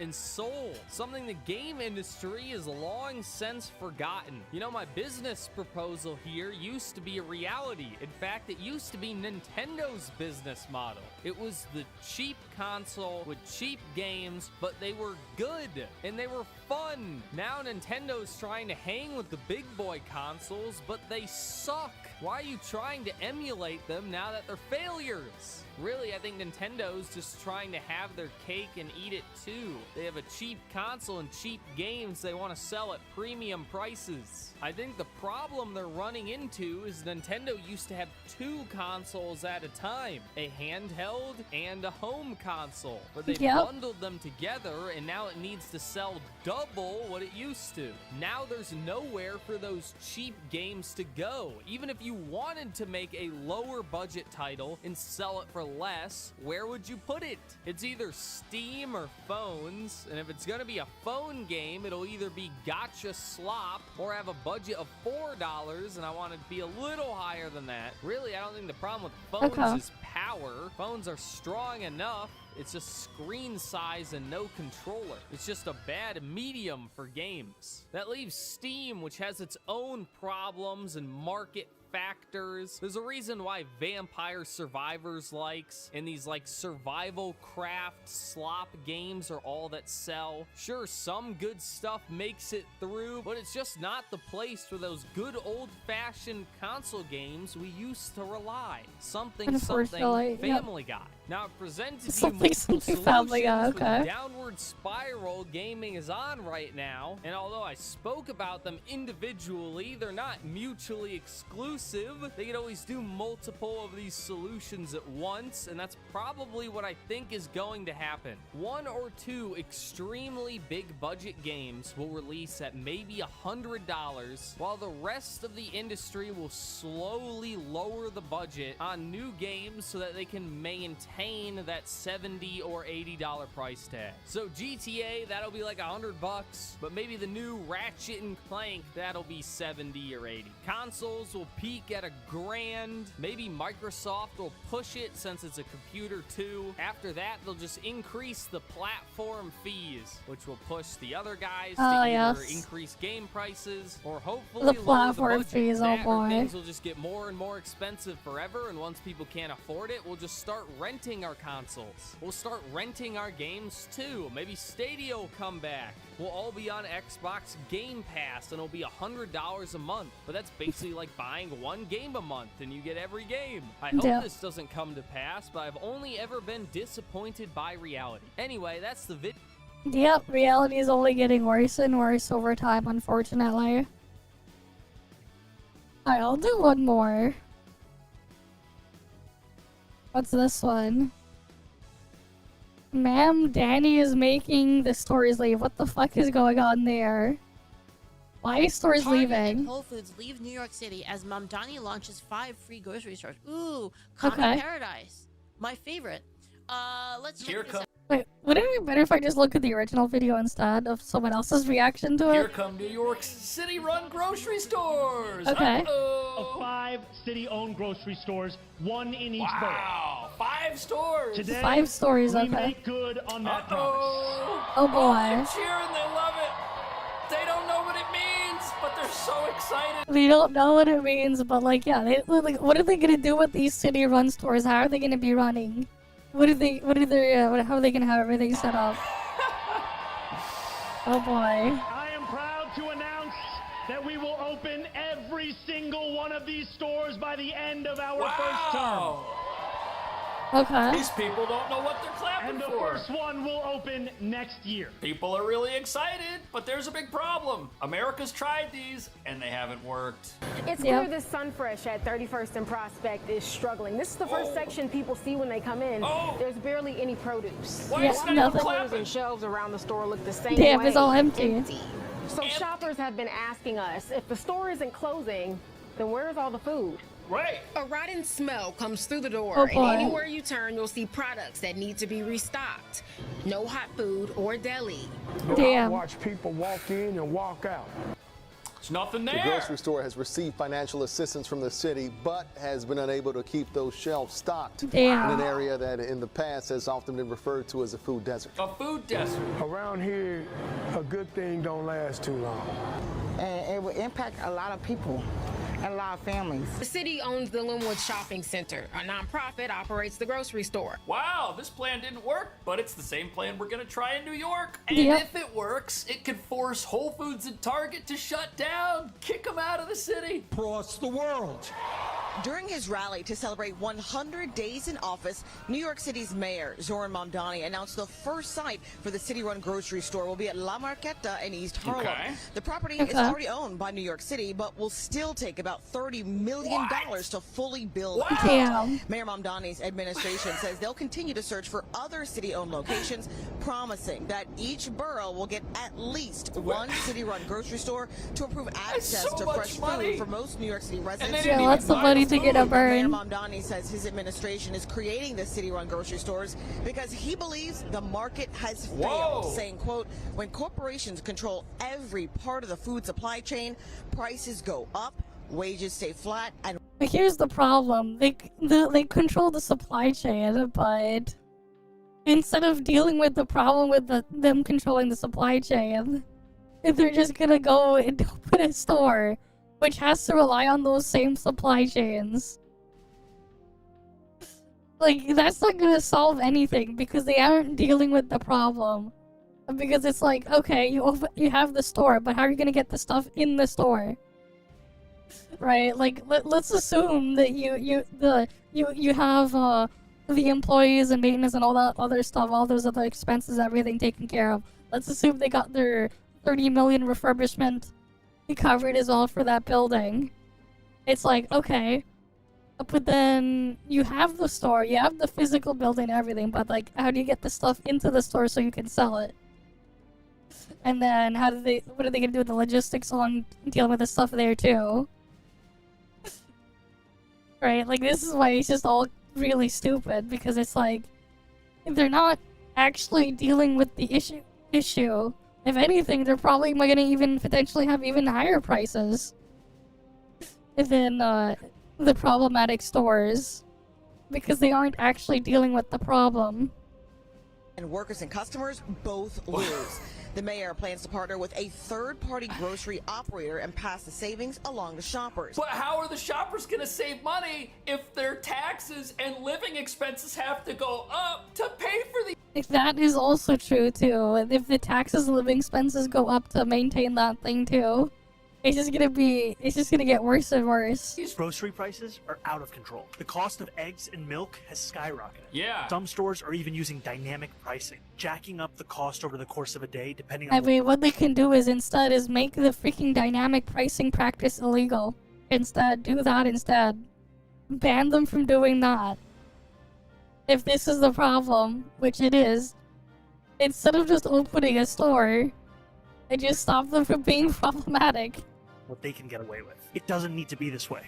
I'm Okay. Zoran Mamdani, and as mayor, I will create a network of city-owned grocery stores. It's like a public option for produce.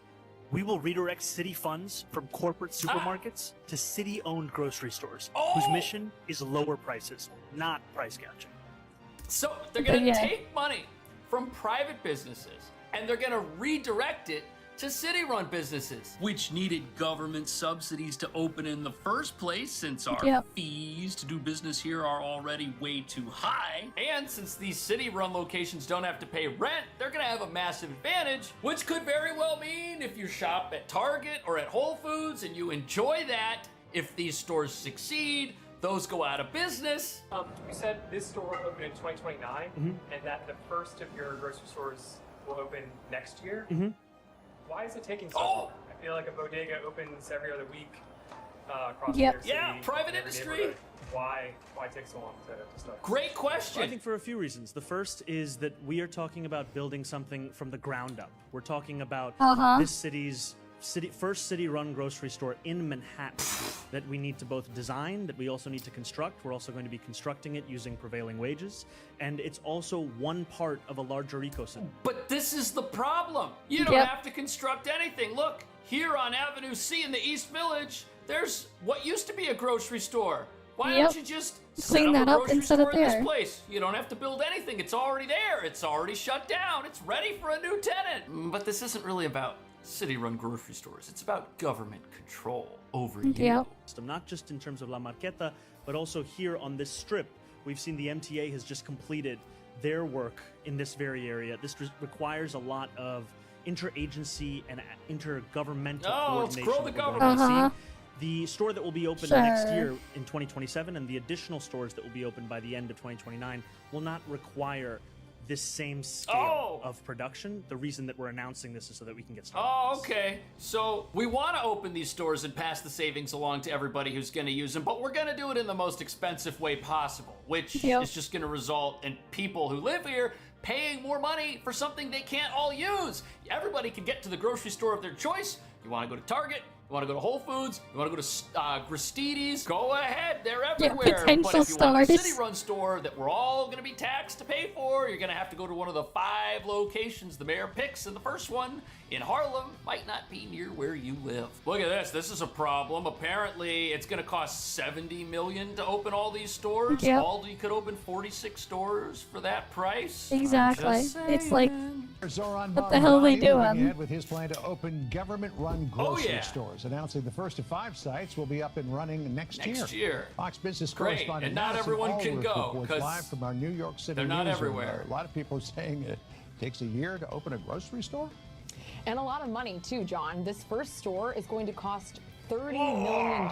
That's nearly half of the $70 million budget that Mayor Mamdani has proposed for all 5 city-run grocery. The budget's going to go up for these stores. They are going to get more expensive as time goes on, and this is not going to be affordable for anybody. Are building a brand new store on city-owned land currently sitting empty in East Harlem. It's not sitting empty. It hasn't been built yet. How's it sitting empty if it's not built? Nearly 40% of households receive public assistance or SNAP in the past year. Okay. Because it's on city-owned land, they will not have to pay It rent is on the property. this is all so stupid, man. Prices in the city. Right? Because, like, at the same time, too, again, like, how is any of this gonna deal with the freaking problem? This isn't gonna solve anything. Right? Because it's just like, okay, you get the building built, but then where are you gonna get the stuff to sell in there? And how are you gonna deal with that? I have not seen Zohan. Oh.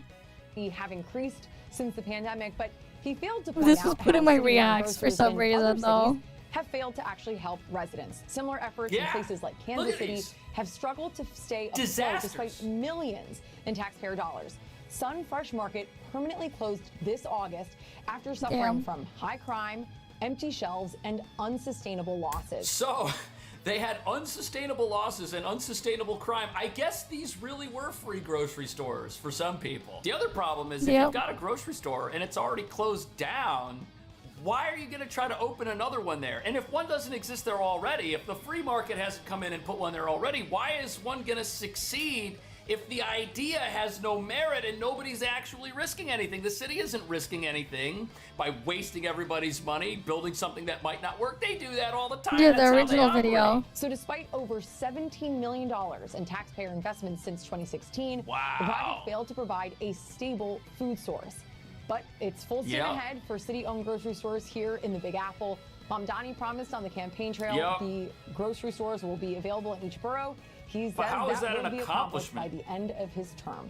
John? Well, at a year to open every one of them, and he wants to open that many, I'm not quite sure if he can do that. It's gonna run into massive cost overruns. But just before we continue, there's something most people do not realize. If you're on Medicare, the Medicare market is rigged by incentives and not in your favor. It's a total scam. And most of the agents you see on TV or you find on Google, they are essentially bounty hunters for big insurance. They push Medicare Advantage plans even when they're not right for you because they... No, this is even more ridiculous too. Medicare does not exist where I live because I'm in Canada. But I've gotten spam calls, like scam calls, calling me. And they mentioned Medicare. I'm like, what the fuck? I end up just telling the when I pick up the phone, I'm like, I hear this, I'm like, alright, I tell them to fuck off and go kill themselves or something. Because I'm like, obviously it's a fucking AI scam call, whatever.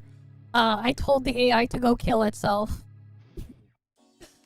No, like, this is, like, like, now a lot of them are, like, more AI stuff, automated AI, like, they have AI thing. But before, like, cause this goes back a couple of years too, I've been getting them, like, the first time I got them, I remember was, like, what, like, 5 or 6 years ago.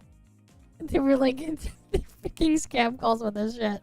They're probably, you know, targeting some, random dumb older person who occasionally watches the news or something and gets confused on things. But, like, that shit isn't how things work here. So there'd be stuff like that, but then, like, a lot of it too is just, like, it's immediately talking about stuff like mentioning Medicare or whatever. I'm like, I live in Ontario. They sang a freaking OHIP call-in with the thing there. I have, like, a freaking government insurance card and everything. That's how the things work here.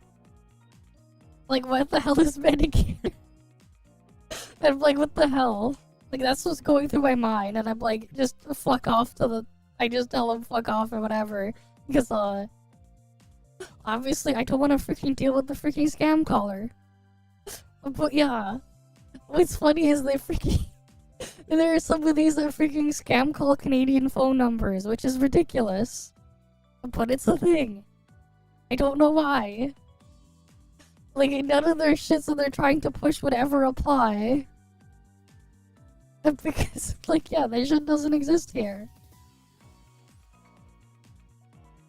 They make more money doing it. But that's why I've partnered with Chapter. They have flipped the script. They don't just share the amazing benefits of Medicare Advantage. They explain the pros and cons of all your Medicare options. In fact, Chapter is the only Medicare advisor. 2682 that doesn't get a apply, second but I look corporation coverage to get real. Peace of mind. Now let's get back to the video. Now some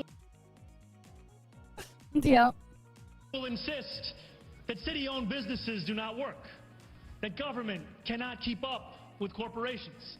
My answer to them is simple. I look forward to the competition. The first will open in East Harlem. It's going to compete with their money one in against every borough by the end of the mayor's term. But city involvement in grocery stores is nothing new. New York has been in the grocery business for 100 years. Nevin Cohen is the executive director of the CUNY Urban Food Policy Institute. It's operated public markets around the city. It's supported green carts or push carts that sell produce in certain neighborhoods. In fact, the city currently oversees 6 public markets where vendors rent space below market rates. That stuff is a lot better than a grocery store then. They should just keep doing that. Is La Marqueta in East Harlem, where the first city-run supermarket will find a home. A community the city says approximately 38% of households receive SNAP benefits. One important thing to make sure that this is successful is working with the community to find out what people want to buy, what they need to buy at a lower cost. The concept is... Well, that's what a private grocery store has plenty of experience doing. But you see, the government's got to come in and they got to work with people to find out what they actually want to buy, and then they got to tax us all to go out and buy it and get it, and hopefully they don't run out and have empty shelves everywhere. But these people seem to think the city's going to be great at this. Winning over some locals. That's actually great because most of these supermarkets around here, they don't supply good food. But critics argue the mayor's plan will hurt small businesses like bodegas. Of course. They're going to hurt us more than what they're going to help. Bodega owners are not ripping people off. We're not charging excessively for anything. What we need is help from you, Mayor, not competition. Right. So the problem is everybody's going to pay taxes, right? Higher taxes so that these city-run stores can get off the ground. They're not going to pay rent. No, these things, what's going to happen to all those bodega owners are just going to leave. That's what they're going to do. They're going to leave. They're going to close up and leave. Because it's like, it's just not going to be worth it. They're going to come in and they're going to sell things at cost. So they're going to be selling below what the bodegas are selling at. You see, it's going to put these guys out of business. There's no way to compete with them if they succeed. And if they fail, they're just going to keep asking for more and more money to get more things into the store. And if they start off just selling a few things like staple goods, right? So that it's not too unfair. Eventually that will be expanded. Eventually they will expand the amount of money they require from the general public and from businesses so that they can put everybody out of business and be the only grocery stores in town. When But they why bought don't this these store, work? They really didn't think about the fact that they're going to have to pay city wages, have to pay retirement, Oh. sick Yep. leave, maternity leave, so many things that the municipalities have got. And just look at the shoplifting. You know you're Yeah. going to have it. That's another loss. You can't do anything about it. No. You got to replace those groceries in order to sell them. Yeah. Other city-owned grocery stores have met the same fate as Erie markets. Municipalities aren't designed to run a grocery store. It's pretty obvious, folks, that if you're going to run a grocery store, that's what you need to be coming from. Yeah. Somebody that ran grocery stores. Cities don't know how to run grocery Yeah, stores. don't come from the campaign trail. City-run grocery stores, it's a challenging enterprise. The grocery business is challenging. Yeah. You know, grocery stores are already operating on tight profit margins, 2 to 3%. So even striving for break-even will only pass along so much savings to consumers. Mhm. And large corporate retail chains benefit from economies of scale that can be near Yep. impossible for these city-run grocery stores. Which means that these grocery stores, once the mayor opens them up, he says they're going to do things at cost. But what is that cost? Exactly, Are we what is supposed to their believe cost? That the city is going to get a better deal on its groceries than, It's not. say, a Costco, right? Nope. Because Costco's buying nationally, but the mayor's only And then trying to buy Costco's here also locally. wholesaling. So the cost that gets passed on to New Yorkers might not necessarily be this magical break-even number that we're led to believe private businesses will never give us. What's probably going to happen is the city's going to buy a bunch of food. They're going to put it on the shelf, and they're going to go down the street to all the other places in the neighborhood and just undercut them. Because if they don't do that, and the city-run store has higher prices than the local stores, this whole idea goes out the window, which means they're not actually benefiting from passing anything along at cost. Zoran Mamdani is advocating for city-owned grocery stores to make food more affordable, and the How? idea is gaining traction. A March 2025 survey of 854 likely New York City voters found that 2/3 support the creation of municipal stores. These stores will operate without a profit motive or having to pay property taxes or Right. rent, and will pass on those savings to you. How? However, critics of Yep. Mamdani, like John Catsimatidis, CEO of New York-based supermarket chain Gristedes and D'Agostino, and supporter of President Trump, don't think it will work. Hasn't Catsimatidis, who worked. is threatening to close the chain if Mamdani is elected New York City mayor, says there are so many variables involved in running a grocery store in a city. Almost every grocery store works on a profit margin of 1%, 2%. So everything else is the same. If everything else is the same, if you cut our rent, if you cut our electric costs, then we could sell for the same prices that Mr. Zoran wants to sell for. The only differential is if we're making 2% and he doesn't want to make it, that's not going to change the prices of the product. People are union workers. They deserve to work. They deserve to get paid. They deserve to be treated with respect. And Mr. Zoran, I don't think he knows anything about that. He has a great smile and a great gift of talking, but no clue about what the real world is all about. Wow. Do you not need the support of a billionaire businessman like John Catsimatidis? So they had a meeting. He's not going to close his grocery stores. Gristedes is obviously staying open. But the problem is, the writing is now on the wall one way or the other. Private businesses are going to have trouble competing with somebody who's got an unfair advantage. And you mark my words, the city is not going to open these grocery stores to charge higher prices than private businesses. They have to open and they have to show initially that, oh, these private grocers are scamming people, they're stealing from you, the prices are lower here at the city-run grocery store because we don't care about profit. That has to be the case, even if their input costs are higher. Yet, many New Yorkers, for some reason, believe socialism is gonna lift people out of poverty. Stores. Do you think that that's a model that could work? Yes. And I why? think there's too many hungry people, and It is not too many gonna solve potatoes the here that are problem. $5 a pound. Yeah. They don't realize the other thing is like, why do the potatoes cost that? And instead of just blaming the store itself and not everything else around it. Oh yeah, for sure. A lot of them to some extent are. At least for the larger chain stores. It's actually a big problem here in Canada as well. It's actually probably a lot worse because it's more of a grocery cartel here than like various different grocery stores or whatever. Especially when there's like no real actual competition. But that's its own other problem. Like that's its own other issue there. But like having the city-run thing there is not really gonna fix it. A government-run store is not gonna solve the problem. You gotta lower the prices. Is there anything else about Zoran that gets you excited about him? I'm excited that he gets young people excited, and I'm excited to see people standing in line, hopefully, to vote for something new. And last thing, the number one comment I get on some of my videos is that socialism doesn't work. It's been tried many times. Why do you think it'll work? This isn't socialism he's talking about. Social democracy. You know, social democracy. So these people who obviously can afford life in New York, they think that socialism isn't socialism if people are voting for it. Yeah, go tell that to the people in Venezuela who voted for it. That's how it starts. People vote for other people's money. A machine comes in to take that money away and spend it on free stuff for the people who voted for it, and socialism happens.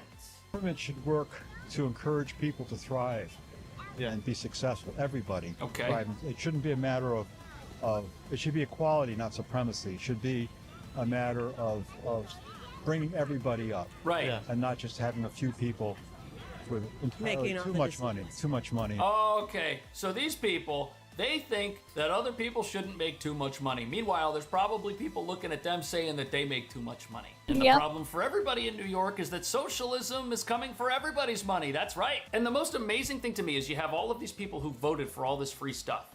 And the tagline was, free stuff, who's gonna pay for it?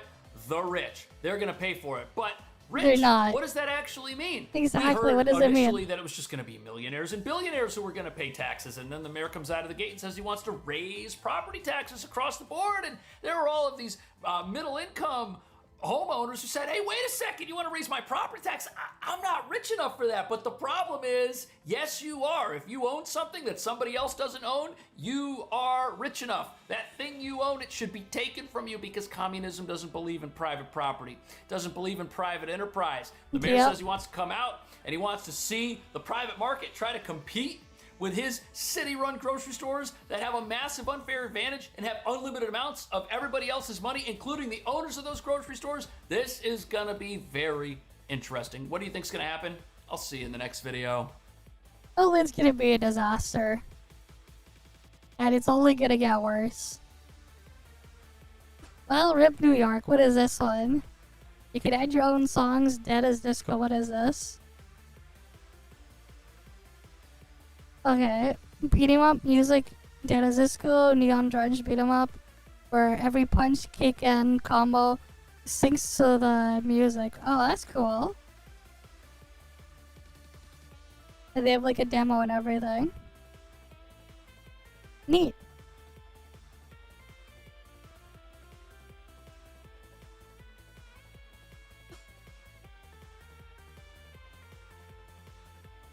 Okay.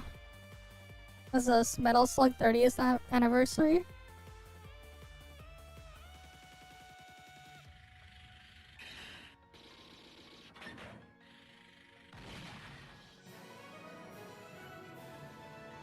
Are they gonna do like a?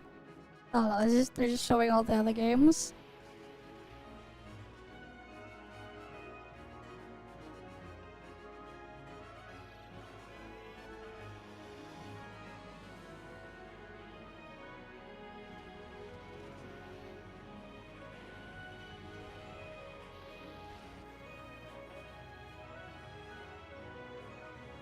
Right, 30 years still gunning. Okay. Yeah, 30 years still running.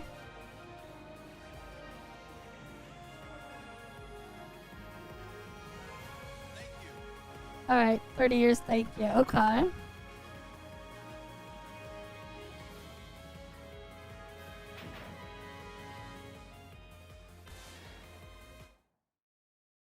A new mission awaits, like, I guess assume they're gonna announce a new game or something. But that's cool. Neo Geo AES Plus. Okay.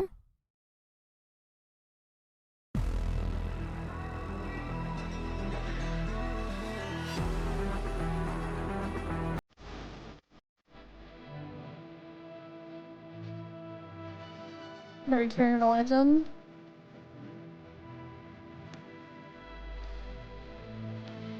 Okay.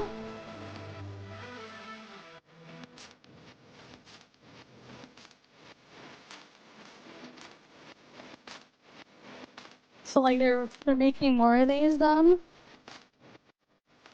That's cool.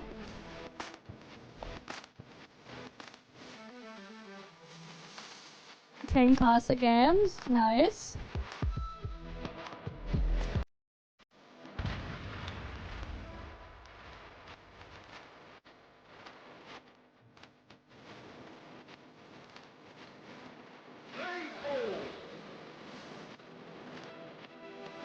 And they got some accessories there.